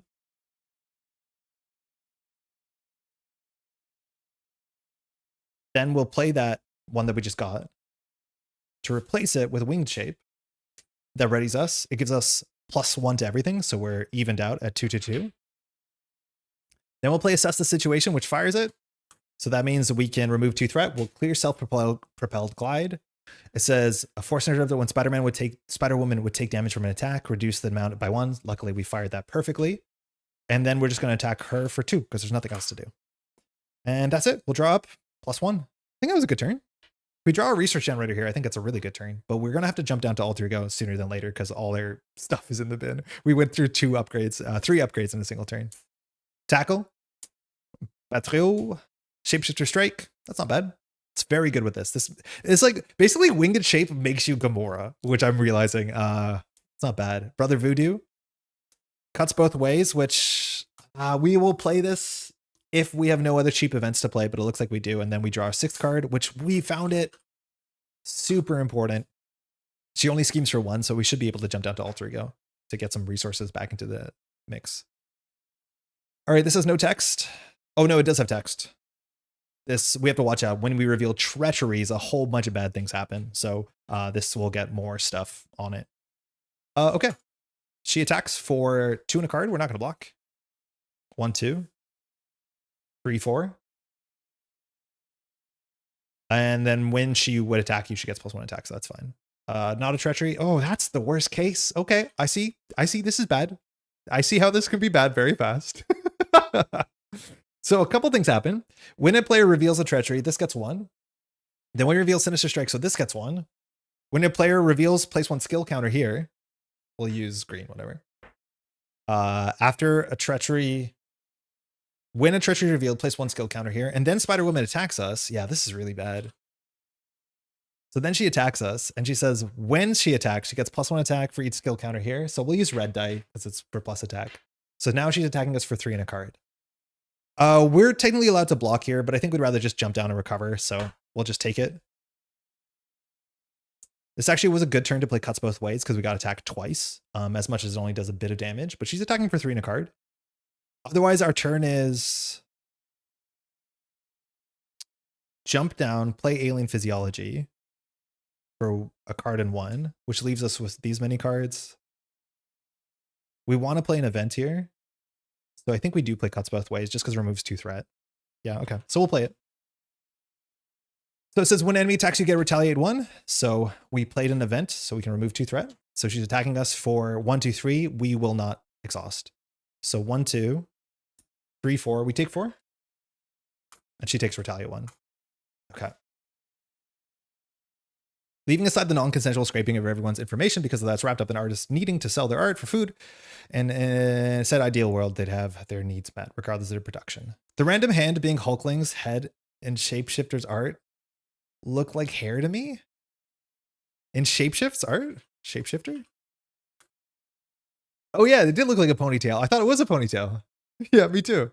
I loved your Gamora play, by the way. I've yet to play her, but she seems like such a character to not only play, but also deck build for. Yeah, I was like really overwhelmed to deck build for her. And luckily like basic kind of lined it up well. And it was like a fun challenge, but I'm glad you liked it. This is a weird thing that I'm running into for that video. And if you have feedback, please let me know. But that video is about 45 minutes long. And like 15 minutes of it is the deck dive, which means if I cut out the deck dive, it would be a 20-minute video. And I'm aware when you post a 40-minute video, the amount of people who want to watch it is this much. If you post a 20-minute video, it goes to this much. So kindly let me know if you appreciate the deck dives or like the deck description part of the video, or whether you want to just like jump to gameplay. I know people can jump to gameplay, but it's about them opening the video and learning that, which is why I put the timestamp thing on the front of the thing. But yeah, I don't know. It's like I want to make 20, 15-minute gameplay videos, which is possible, especially for Gamora, who's like very damage based. Because I'm concerned that everything we put out on this channel is like relatively long, including the stream. I'm very grateful for the deck dives. Okay, that's good feedback too. This is a jump down turn. So we just jump down. No Teddy Altman here, but we do jump down. Jump down is what we do. We're going to jump down. We're going to use our text to go grab whatever. We're going to grab Hulk Smash.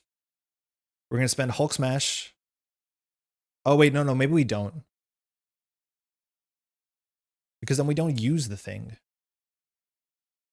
Because if we spend 3 on this, we could do Shapeshifter Strike and then jump down. That's fine. Yeah, that's fine. We won't jump down yet. So we'll spend 1, 2, 3 on Alien Physiology. So this means we did not have to play the card that we played, the 1 Retaliate. So we're going to exhaust this to generate 2 for a Hulkling card. It's Shapeshifter Strike. That deals 5 damage to her. Nice ponytail. She takes 5. She has no other text. Then we can ready our Shapeshift upgrade. Sorry, Shapeshifter Strike. I showed the wrong one. It's not the one with the ponytail. Ready your Shapeshift upgrade. So this can remove 2 threat, which is useless. Then we'll hop down and then we'll recover for 4, I think. And we'll pass. We'll draw 5. Bummer. I like the deck dive. I know it would be a little more awkward, but do you deck dive as a secondary video and just unlist it, but link it to the start of the video? I'm not a big fan of unlisted videos. Like just getting more stuff on the channel publicly is like good for algorithm from my understanding. It's bad because you spam people and it'd be like, oh, like posting 2 videos at the same time is not good practice from YouTube, from my understanding. So like maybe I could do it. I just think a lot of people won't click through. I don't know. It's tricky. Like if anything, maybe I can put it at the end and be like, jump there, but that's also a bad experience. Like, I don't know. I don't know what to do. Hey, Duck, how's it going? Nobody reads past the headline, unfortunately. No, unfortunately not. I have 3 accounts, one of my personal decks, one for 4-player standard campaigns, another for expert heroic campaigns. Oh, yeah. I think the deck descriptions are great. Hey, Bringer of the Truth, thank you. I like the deck dive. I know it would be a lot more awkward, but to do as a second video. Oh, sorry, that I read exactly. I like the deck dives and longer videos, especially helps when you're playing a character that the viewer doesn't have to. We can understand better. Yeah, I think that's a big help too. It's like one thing to understand why we got here, but it's another thing to understand all the cards if you like don't know Gamora, which like I think that helps. Altman Residence, defensive conditioning. This is a good turn to set up. We do want at least 1 card, but we can grab any card that we can play with Alien Physiology or Shapeshift. Cuts both ways is useless. I do not like this card at all. Iron Lad. I'm not rushing to play Iron Lad. It's bad. It's fine. You can now use the A if you want to double before you draw. Yeah, but then, oh, you're right. You could use the now to have 2 doubles. Right, you could do it now and then do it next turn. That's something I didn't consider. I don't think we do consider it because I don't think there's that many things we want doubles on anymore the way we've built that deck. But if we had a greedier deck and we were expecting to draw like a Helicarrier or a Avengers Mansion, I could see us wanting to start with a double in our hand. But I think 1 double will be enough. But actually, maybe it's not bad because we spend 1 double to play a new, because we always want to play a Shapeshift because it gives us so much value. Maybe it was okay to keep that. She schemes for 1 in the card. 2. This goes to 3. Reveal a Treachery. Yep, this goes to 4. This gets 1 counter. Our poor Night Nurse. Oh, wait, is this going to do bad stuff to us? No, not you. Inconspicuous? Oh, I must have spelled this terribly. No, not that bad. Discard the highest cost card you control or Spider-Woman schemes. If she draws a 2 boost, we lose. Oh, highest cost card we control. It's kind of shit. It's kind of really bad. I'm going to let her scheme. 1 boost, attach, resistance fighter. Okay. Attach this card to a minion engaged with you. Oh, so it doesn't do anything. She schemes for 1. Thought I was going to attach to her. Sick. Okay, cool. Back to us. Nice. Not even close. We're going to use our ability to search. I am going to consider trying to get the one that makes her scheme always, because if she schemes, this finesse thing is useless. When Spider-Woman attacks you, she gets +1 attack for that counter. The order of the force interrupt on this might force her to use the counters while she's not attacking us. I have to see the response on the card that we're going to get here. But we're going to use our ability to search for a thing. I think it's still in her deck. Yeah, that worked out okay. I prefer the deck dives over YouTube folks who say, is Marvel Championship dying slop? How much of that is there? I'm not subscribed to that sort of content, so I don't see it. I understand why people do that because it generates conversations. But yeah, I don't know. It seems like the Marvel Champions content that does better online is like conversational stuff. Like people love lists, and obviously it's the internet, people love lists. But I don't think I've seen gameplay that has the numbers of like someone talking about, for like, even if it's like a 2-hour video, like ranking cards, which like I like doing a tier list, that's for sure. But I feel like tier lists are so hard in this game because people who play solo expert versus people who play multiplayer, like this is an entirely different game functionally. It's in Reddit a lot. Yeah. Okay. That makes sense. Let's just play the Ultimate Residence while we're down here, and we'll just use the text. So we'll recover 2 and then shuffle a card back into our deck. It has to be one of our cards. I think we just do Shapeshifter every time, not have to worry about it because there's no Wiccan.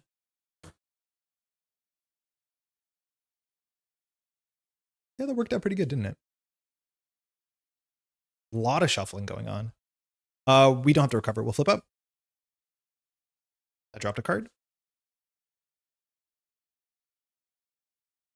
Cool.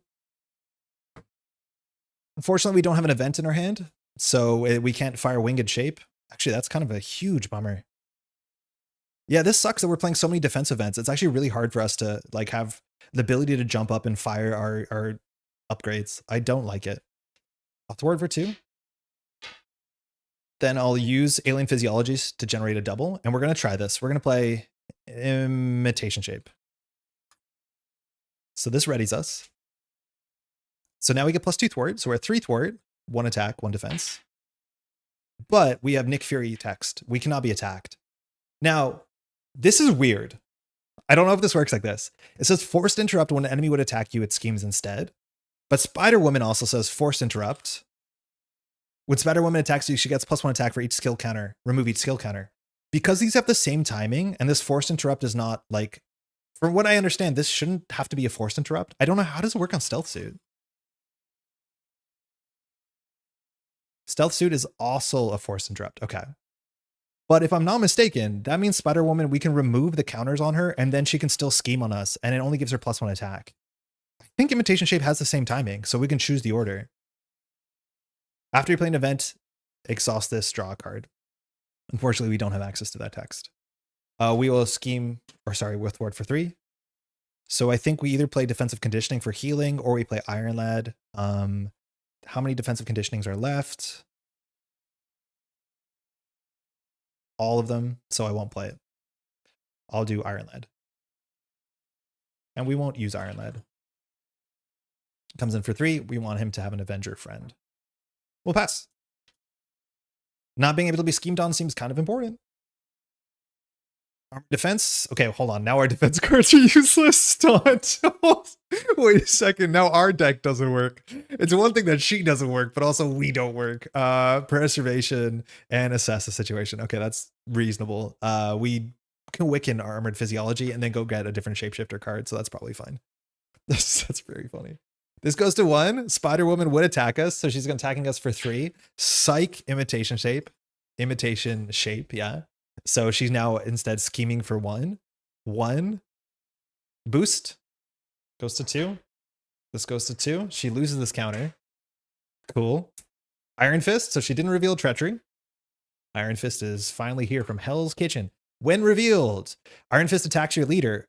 No, nice try. Oh, wait, we don't have a leader. Otherwise, Iron Fist activates against you. Okay. But when an enemy would attack you, it schemes instead. So Iron Fist. This card's good.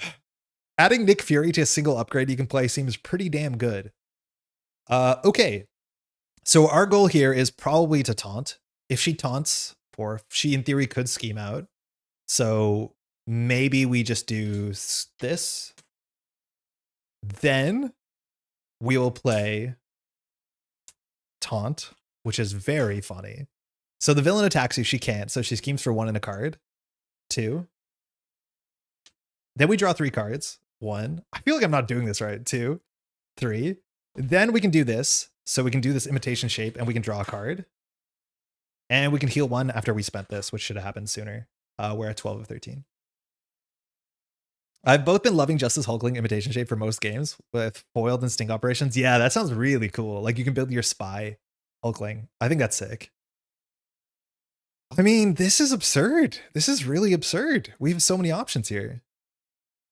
So next we want to go get a card from our deck. So I'm going to use Alien Physiology to play Wick. We don't actually need Wick in here. If anything, we play Shapeshifter first. Yeah, because this draws more cards. Oh my god, this is also so good. Search your deck and discard pile for a Shapeshift upgrade. So I think we want to transition from this to damage mode. So I think we're going to go to Hulk Smash mode. Immediately, if we knock out Spider-Woman... Yeah, if we knock out Spider-Woman, she doesn't take damage for the next side. So I think we just go for... Like, how much damage are we going to do? We want to be able to attack for 3. So let's go for the one that gives us +2 attack. That's the Smash one. So then that's it. Oh, this is not the one that readies us. I thought this one was going to ready our thing, but it doesn't. This should be ready. We didn't use that on anything, did we? No, we didn't.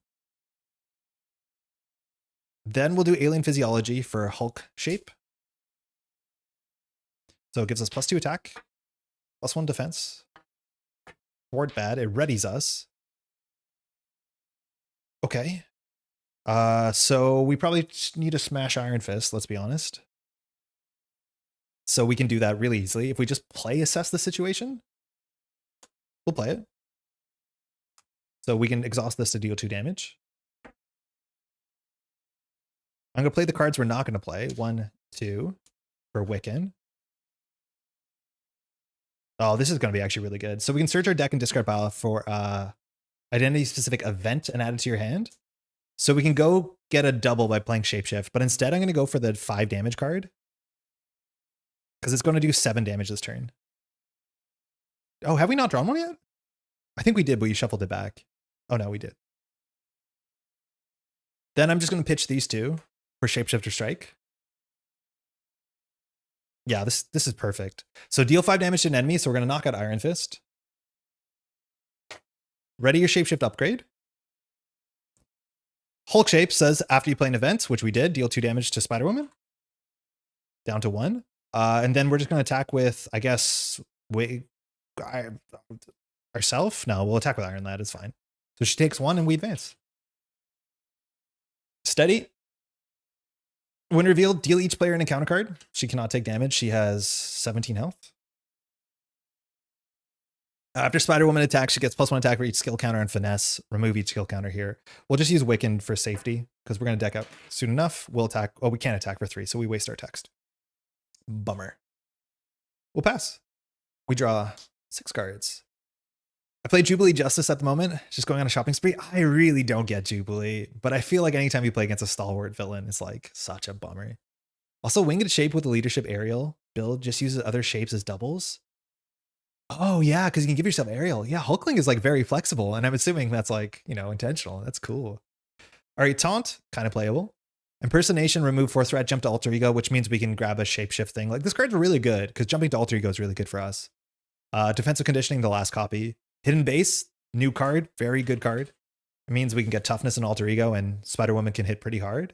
5th card is Shapeshifter Strike, which is 5 damage, and then our 6th card, because of Assess, is I can do this all day, which we could consider playing.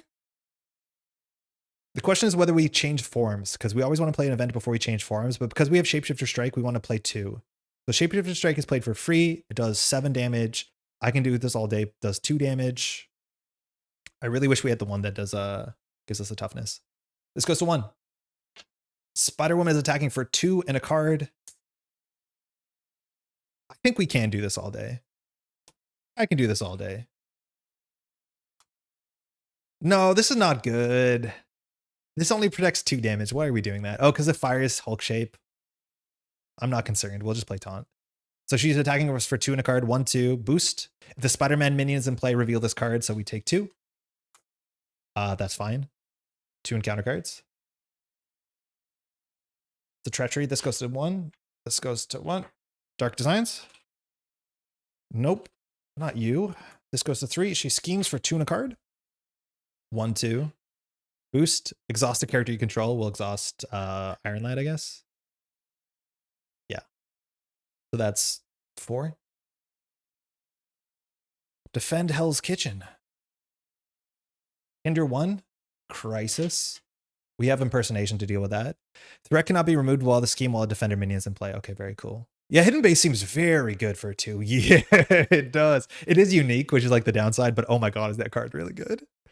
I enjoy the play and the dives. If you were separate, they might be easier to consume, but also easier to miss. Yeah, maybe I'll try it. I think I might do one video where it's separate videos, but yeah, I'll see. Maybe it does better. Maybe it's just better for me that more people are watching more things. Maybe the algorithm will like that. Okay, this is us. We want to play an event, then play Shapeshifter Strike. So I think we can do a taunt here. She will attack us for 3, which means we can just... Oh, we have to take it ourselves. We have so much health. Why not? So we'll just play taunt. So the villain attacks you. So she attacks +1. She attacks for 3. 1, 2, 3. Boost. Going to get our nemesis. That's the second time that's happened during a taunt attack. So this goes to 4. So she hits us for 3. We get our nemesis after this resolves. So I don't know the order. I don't think it matters too much. So we have more things to deal with. So we're probably going to just punch this thing. So our nemesis comes in with 5. When this thing attacks us, we have to discard cards. Whatever. It's not a big deal. It won't fire. This thing really needs quick strike to be scary. Scroll Business comes in. That comes in with 5 threat. After you discard cards, you tuck them under here. And then we shuffle 3 cards into the deck. This will eventually matter. I had to explain Crisis again tonight as a newer player misread it and thought an ally could remove threat and it's not a player. Yeah, but that's kind of correct because I think, if I'm not mistaken, Patrol gets beaten by that. I forget. Like, the difference between Crisis and Patrol, I always have to look up. But Crisis is the one that almost always stops you. Patrol doesn't always stop you. But Crisis always does. I don't know. I'll be honest. I played, obviously, a lot of this game, and I still have to look up Crisis versus Patrol. I ended up rewatching the live play videos over the course of the week, as I usually don't have the chance to watch live for more than a few minutes. Yeah, that's another good thing. Is like, if they're long, as long as the timestamps are good, it's easier enough to watch, I hope. Okay, Taunt resolves now. So we draw 3. Shapeshifter Strike's perfect. Taunt, whatever. Cess is fine. And now we played an event, so we can Hulk shape. So we can do 2 damage. I'm going to do it to Spider-Woman. There's a chance we can just send all damage to her and win. So she takes 2. She's on 15. Then we want to activate. Oh, actually, we're not playing another form this turn. Oh, no, we are. So we will do Alien Physiology. Hold on. We want to do this ordering correctly. So I'll pitch these 2 for Hidden Base first, because we're going to end up in Alter Ego. We need to play this first. So it has 3 counters. Then we'll do Alien Physiology to generate 2 for Impersonation. To remove 4 threat from a scheme, we'll clear this. There are no defenders. If that removes the last threat, change to Alter Ego form, so we will. When we're in Alter Ego, we can exhaust the Hidden Base to give ourselves the toughness. This doesn't counter as a 1 per turn change, so we can jump back up, which we will do. We're going to do a couple things. We're going to use the Ultimate Residence here, which is just a great time to do it because we're going to draw that card guaranteed. We only have 1 card here. So we'll do Ultimate Residence to recover 2. We'll shuffle in. I think we're just going to do our damage card. We'll do a Shapeshifter Strike. And that's that. And then we're going to search using our hero, or sorry, our Alter Ego for one of the modes. I'm not sure which mode we want here. I think it's the one that removes threat. So we'll just get the Generalist mode. Winged mode, I think it's called. Okay. I don't know if anyone watching is from the UK right now. I've been called out on this. I call this winged, not winged, winged. And just like sometimes you don't say horned, you say horned. My partner thought I was messing around, but no, that's legitimately how I say that. And I don't know why, but it's worth noting a lot of my earlier English exposure was from like British content, because it was all the like the English stuff my parents watched in the 80s. UK. Joey, do you say winged or winged? That's all we're going to do here. And then we can fire this shapeshifter form. Oh no, we need a strike scroll. Actually, this is not great then. So then I guess we do this, which does 5, which does 2. It's fine. It's not perfect, but it's fine. I also really like longer videos. I'm stoked whenever I see there's an hour of VOD up. Yay, let's go. Okay, we'll flip up. I'd call it winged, not winged, but I've heard it both ways. Okay, maybe it is just regional. So I wanted to play this, but the problem with playing this is it's expensive. So it leaves us with just a card we can't play, recess, which means we play this, we ready, we do 2. That means we can still knock out Super Scroll though. We would have to do 3 into 2. The other option is we just get +1 hand size and we do 5 damage and then 2 damage. I think it's just better to not play it, unfortunately. So we'll do 2 into Shapeshifter. Yeah, that was a bit of a whiff. We could have kept it in our hand, but it's not that important. So deal 5 damage to an enemy. We'll knock out the scroll. Ready your Shapeshift upgrade. And then if I'm not mistaken, Hulk Shape says after you play, so a fire here, deal 2 damage. We'll do it to Spider-Woman. This counter's gone. She's on 13. We'll attack for 3. I don't care about this. If it advances, we won't lose. And then we'll just play Assess the Situation, which just draws us a card. And we don't need to hold on to this. We could. We don't need to because we know there's 1 drawing up, but that's 10 damage, which will be lethal, almost guaranteed. We'll just use Wiccan right now to safety, I guess. And then he'll be in the discard pile, which I think there's some reason why we want that while we deck out.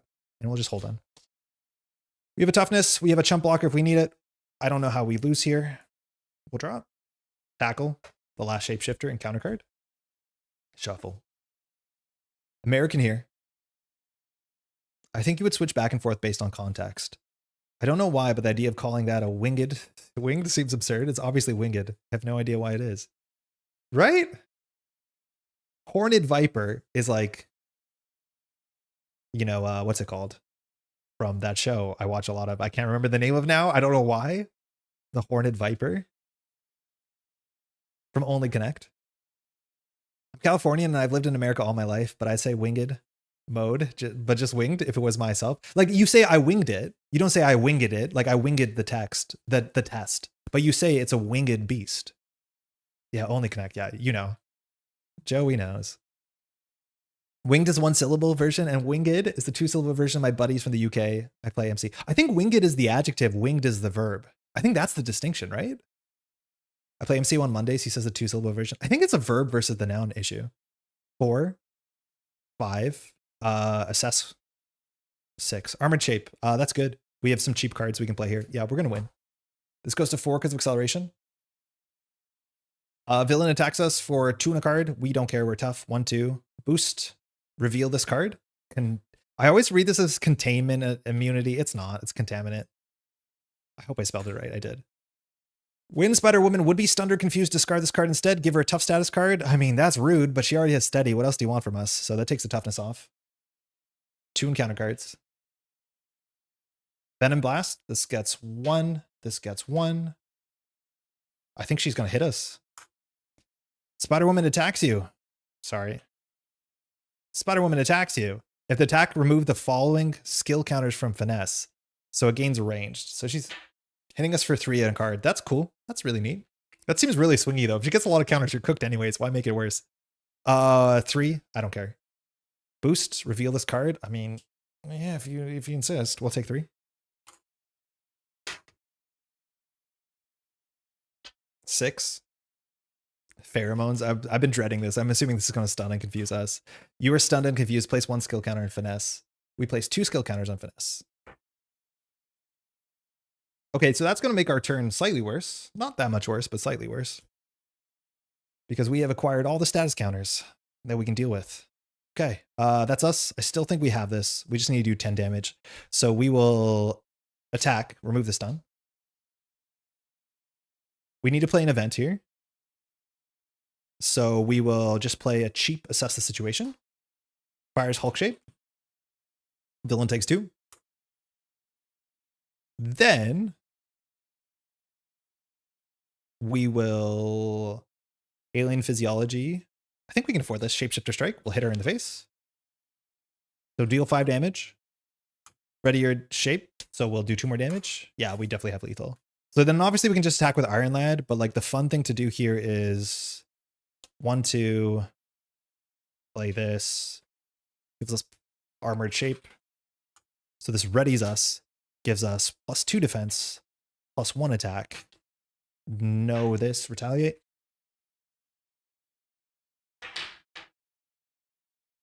Yeah, that's right. And we can just attack for 2. We have this left over. If we had a research generator, we could play it. If we have depth focus, we could play it. And that does another like 7 damage. This also heals us. Sick, we got her. 1 more for Iron Lad.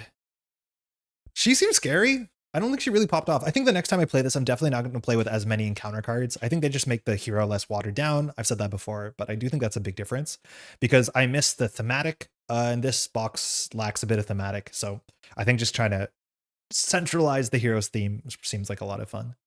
Got to bounce, break a leg, Andre. Have a good day, everyone. Looking forward to catching the VOD. Enjoy the rest of your weekend. Thanks for dropping by, Mila. Hopefully you're well. Contain your immunity. I think you might have to, if you're describing things with wings or using wings. Yeah, the adjective. Or it's sometimes the adverb, maybe. Like a winged run. Which was your favorite leader on general thoughts? So I think I would have to not answer that question confidently yet because we played these with 4 encounter sets on what's it called? On standard. So generally, I find the game gets much more interesting when you play on harder difficulties because your decisions matter more and you have to like find the line and you have to play around your opponent. A lot of the times the villains, we didn't have to play around them. That being said, what can we say? Spider-Woman looked okay. I understand why she could be swingy. She just hits you really hard. And if you draw like she's going to get worse the more surge you draw. And that's already like the most swingy part of playing solo is if you draw like, imagine this, that you draw 2 encounter cards on a turn, you draw exhaustion. So you're exhausted. She gets +1 attack. Then you draw something that says that she attacks you. So she gets +1 attack. She hits you like for 5 damage and you're exhausted. Like the fact that she gets more tempo or like more value off of extra surge cards, I'm imagining I'm not going to enjoy the Spider-Woman on a harder difficulty. It's not something you can play around. It's just like when it's bad, it's really bad. When it's not bad, it doesn't do anything to you. Kind of a bummer. Whatever. Captain America seemed really cool. Captain America was more thinky. You cared about the shield. You cared about like, you can easily play around some of his encounter cards, but taking the shield off of him. This seems sick. I like this a lot. It also gives you a toy to play with, like keeping the shield on your side. It's like a fun little mini game, kind of like the Power Stone. I think I like Captain America a fair bit. Otherwise, where are the other ones? Who else was there? Iron Man didn't do anything, but we played Iron Man on standard 1 and it seemed way too easy. We didn't get to see anything. I'm imagining with a thinner deck, his upgrades will come out a bit more consistently and that might be a bit more fun. And then who's the last one? Oh, it was Captain Marvel. She was cool too. I think Captain Marvel is going to be much more of an issue when you play against somebody who does a lot of small attacks, like minion-based stuff, something like that. I can imagine that'd be kind of neat. But otherwise, you just want to hit her big. I think the fact that she can activate during your phase makes you plan your turns around, and that seemed cool. So my guess is Captain America is the coolest so far, followed by Captain Marvel, followed by Spider-Woman, followed by Iron Man. But maybe I'll like Iron Man a lot more once we're like fully built out. Oh yeah, we haven't played the other ones. We do have Vision and She-Hulk in this nice full cardboard box. I'm not going to open this until I play through this a whole bunch, just because it's nice. Like we only get so much stuff every year. It's nice to kind of like edge. Very cool. The heroes seem good. Like the heroes seem very interesting. As much as this wave is only 4 heroes, there's a lot to do here. Like for someone who's also content creating, there is a lot to do here. There's a lot of different builds for Hulkling that you can support with Hulkling. I like that a lot. I think his sequencing is interesting. He also really, really cares of jumping out to alter ego, which I appreciate more and more that I play this game, especially in solo where that's more of a challenge. Tigra is also probably pretty cool. I think there's probably at least, I think there's reasons to play Tigra in every single aspect. Like pin down protection makes sense. Precinct justice makes sense. I think that's also really fun with Confuse. The problem is you don't draw a massive hand size if you start your turn in alter ego, which maybe that's like the one downside. But I could see her like trying to get minions for like her different preparations. I don't know. The heroes seem cool. This box lacking a campaign, I think I am going to feel that over time. So it might be a box I revisit less and less, and I play it more like I play standalones, which like that's okay. Maybe having something like that is nice. There's also no reason that you have to use the encounter sets that came in this. So if you want to play Spider Woman and give her Hydra soldiers, like do it. Like that seems fun. There's no reason to stick with only the stuff in this box. And I feel like the fact that this is not a campaign gives you even more incentive to go out of the way to build whatever the hell you want. So I have no doubt someone's going to build something cool where it's like Iron Man with a bunch of like other attachments. And then you have to deal with everything all at once while he builds a huge mecha suit. Between Hercules and Wonder Man, if you read the articles, which looks more interesting? I think by a mile Wonder Man, and that's because it's just the playstyle that I like, which is Bruiser. Like Wonder Man seems to have more interesting deck building, but the fact that he can like heal, like do small chip heals every turn is exactly what I want. Like I want a character that can fight, but doesn't have to jump down. I just talked about how jumping down is cool, but I like a character that can just toe to toe. If you've seen a bunch of content on this channel, I like incidental healing way more than most. So I think that's going to be really fun. Hercules is, I'm assuming Hercules is going to become kind of boring. Like I think Hercules only has 3 different rewards. So maybe, you know, the first reward, that's the real like pivot point. But once you get the second reward, I don't know. I also think he's going to just get stronger and stronger and stronger. But I think Hercules, if they nail it, it's going to be fun, but it might become samey because so much of the kit is built around those 3 upgrades. But yeah, Wonder Man looks really fun. I'm sure the community will make up a campaign at some point, but yeah, it was a little disappointing. Yeah, it's cool that they tried something else. Like, I want to be very clear. The majority of people don't play this game in campaign mode the way that I do. So for me, it's like fine. But I'm glad they tried something. I'll definitely try out PvP against my partner, not on stream, and then I'll let you know how it is. But like, I'm not stoked for PvP. If it's cool, it's cool, but I don't think I'll play a lot of it. But yeah, very excited to have this box. Definitely a lot to dive into, that's for sure. Captain America versus Winter Soldier would be epic, and Deadpool kills Marvel Universe comics would be fun to recreate. I don't think I know what the second one is, but the first one I can imagine very easily. What was the next one here? If we went through, what happened? Neighborhood Protectors? How do you spell this? There's no way of knowing how to spell that word. Neighbor. Oh my god, what's wrong with me? When revealed, the enemy team searches the counter deck and discard pile for 1 player side schemes. Wow, for 4 player side schemes, that's absurd. Oh, this is not the right card. Hold on. Neighborhood Protectors. And deals 1 to each player on your team as a face down encounter card. Gross. Gross. I don't think I'm a big fan of the search the deck thing. I think like the problem with these, okay, maybe problem is not the right word, but so what was an example of this? Okay, so we had one main scheme that just says the opponent team searches for a minion and puts into play. The issue is if you play with these encounter sets over and over again, which there's no reason to, you'll always start the game with Namor. You'll always start the game with like Paladin, whatever the worst case for you, and that probably gets boring. Luckily, if you mix up the encounter sets, that's a bit more fun. But I imagine that eventually I'll just play this as a discard until you find a minion, shuffle the discard pile back into the deck, just so that there's a bit more variance to it. There's obviously a huge difference between drawing the worst minion on turn 1 and like a mid minion on turn 1. But I think I'm going to get tired of that over and over again. Be like, we always start with Namor. It was the same thing we kind of saw with like Black Widow. I always start with the same minion in front of me every time because it's the one that makes sense. I've had really high hopes for Hercules, but I'm worried he will not be very fun. I think he's most similar to Cable, except Cable gets double benefit for player side schemes, whereas Hercules creates problems that don't have intrinsic rewards. The problems you create are actually like pretty big problems. Like a minion with like +6 health is an issue. And then my guess is that once he gets to that point, it's not exactly like Cable. Well, no, it's kind of like Cable. But I feel like it's going to be a mixture between really, really rough early game and then like really busted late game, which kind of makes it feel more like, what's her name? The Iron Man equivalent, Ironheart, which like, I don't love those. As someone trying to expand their collection of good scenarios, do you think Civil War is worth it or stick to other expansion boxes for now? Cody, how's it going? I think there's a chance it's really good. So it depends on what you want to do in this game. If you're the player who wants to play campaign mode from beginning to the end, this definitely won't do it for you. But if you just want more stuff to play with, like a toolbox of like scenarios and side schemes, and you love the modularity of this and you want to tell your own stories, this is great, right? Like a lot of people just want more modular side schemes so that whenever they play the core set, they can play Claw, but now Claw, Spider-Man's fighting alongside Claw. Like if that means something to you, this is a very easy box to recommend. So I don't think this is bad. I think this is really good. You do lose some card poor value if you really care about that, if you don't play the PvP, but it's only like 10 cards. Like, who cares? But I do think if you just want to get more and you just find yourself playing singleton one-of scenarios, this is great. This is really good. It has a lot of variety in it and a lot of modular pieces you can use with everything else. So yeah, I don't think you can go wrong. I think the best thing you can do with Marvel Champions is buy the box you can buy. Like, whatever is available, nothing is bad. Actually, that's not true. I don't like Agents of S.H.I.E.L.D. like at all. So I wouldn't recommend that one. But if it's available, it's still fine. I think the modular sets from Civil War is great to add to other villains. Yeah, exactly. It's just like why I would recommend the Hood if you can find it. The Hood scenario is not my favorite scenario, but it just gives you so many things you can put into other things, and that just like opens up in a more it opens up everything in a cool way. If you're at least the person who's like creative enough to do it. I like Hercules as a hero, so I'm going to try and make him work regardless. That said, he looks kind of iffy. Hopefully it works in practice. Yeah, they've so far nailed. I don't think there's been a hero in a long time that they've kind of like biffed it. The heroes have been really good. So I definitely give them, I'm pretty sure it'll be fine. Oh my God, we've been streaming for about 5 hours. How's everyone doing? Hopefully you're well. I think that's going to be it for today. I want to say a couple things quickly at the end. We usually do a recap here. Firstly, thanks so much for joining.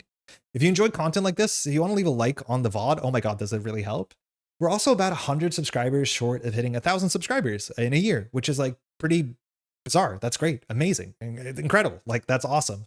I'd love to shoot for 1,000 subscribers. The biggest reason, it's honestly just strictly financial. Once we hit 1,000 subscribers, the ads that they play on this VOD, I get a cut of them. Until then, the ads you watch on this VOD, they all go to Google. So if I get a cut of that, I can use it to help improve stuff and do that sort of stuff. It helps. It's a small amount of money, but whatever. If you want to help support the channel, that's a nice way to do it. We uploaded a Gamora video on Friday. Things are going to slow down a wee bit. I think there's still a stream next week, but I have to double check. Actually, whoa, there's a chance there isn't. I'll have to double check. There might be a stream next week. At some point, I'm going to go off to see family for the vacation, so things are going to slow down a bit.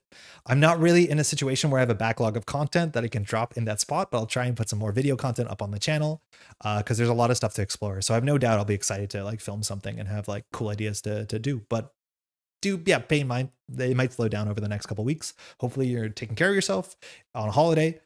This part of the year can get a bit dark, both like physically dark if you're in the Northern Hemisphere, but also if you don't have the ability to hang out with friends or family over the holidays. I really trust you're doing well. If you want to take the time to leave, like just hang out here, get involved in like a community space, that stuff really does help. There's always people who want to hear you. So do reach out to that if you can. She-Hulk is definitely my favorite from the expansion, and she's the hardest on Expert and Heroic, then Captain America. I'm very excited to see She-Hulk. I think it's about time that we got some powerful She-Hulk stuff. Have a fun and safe holiday. I wish you the best. Thank you, Bardic. That's very kind. That's mostly it. Oh, one more thing. I made an email address. Some people have reached out. They found my email through metropolgrid@gmail.com. There is an email address we now have on the channel. It is called the crash space MC, the letters MC for Marvel Champions @gmail.com. If you ever want to shout out a question, send anything, you can send it there. I'll check it out. But that's mostly it. I think that was the last thing to say. Thank you so much for the stream. It's always fun to hang out here on Sundays. Glad you got Civil War. See you in a week, everyone. Hopefully see you in a week. I'm not 100% sure, but I'm hoping it. I know we're going to drive out maybe Sunday. It's going to be like a weather permitting thing. So maybe it'll be later in the day. Thanks so much for hanging out. Enjoy Civil War, and we'll see you in the next one.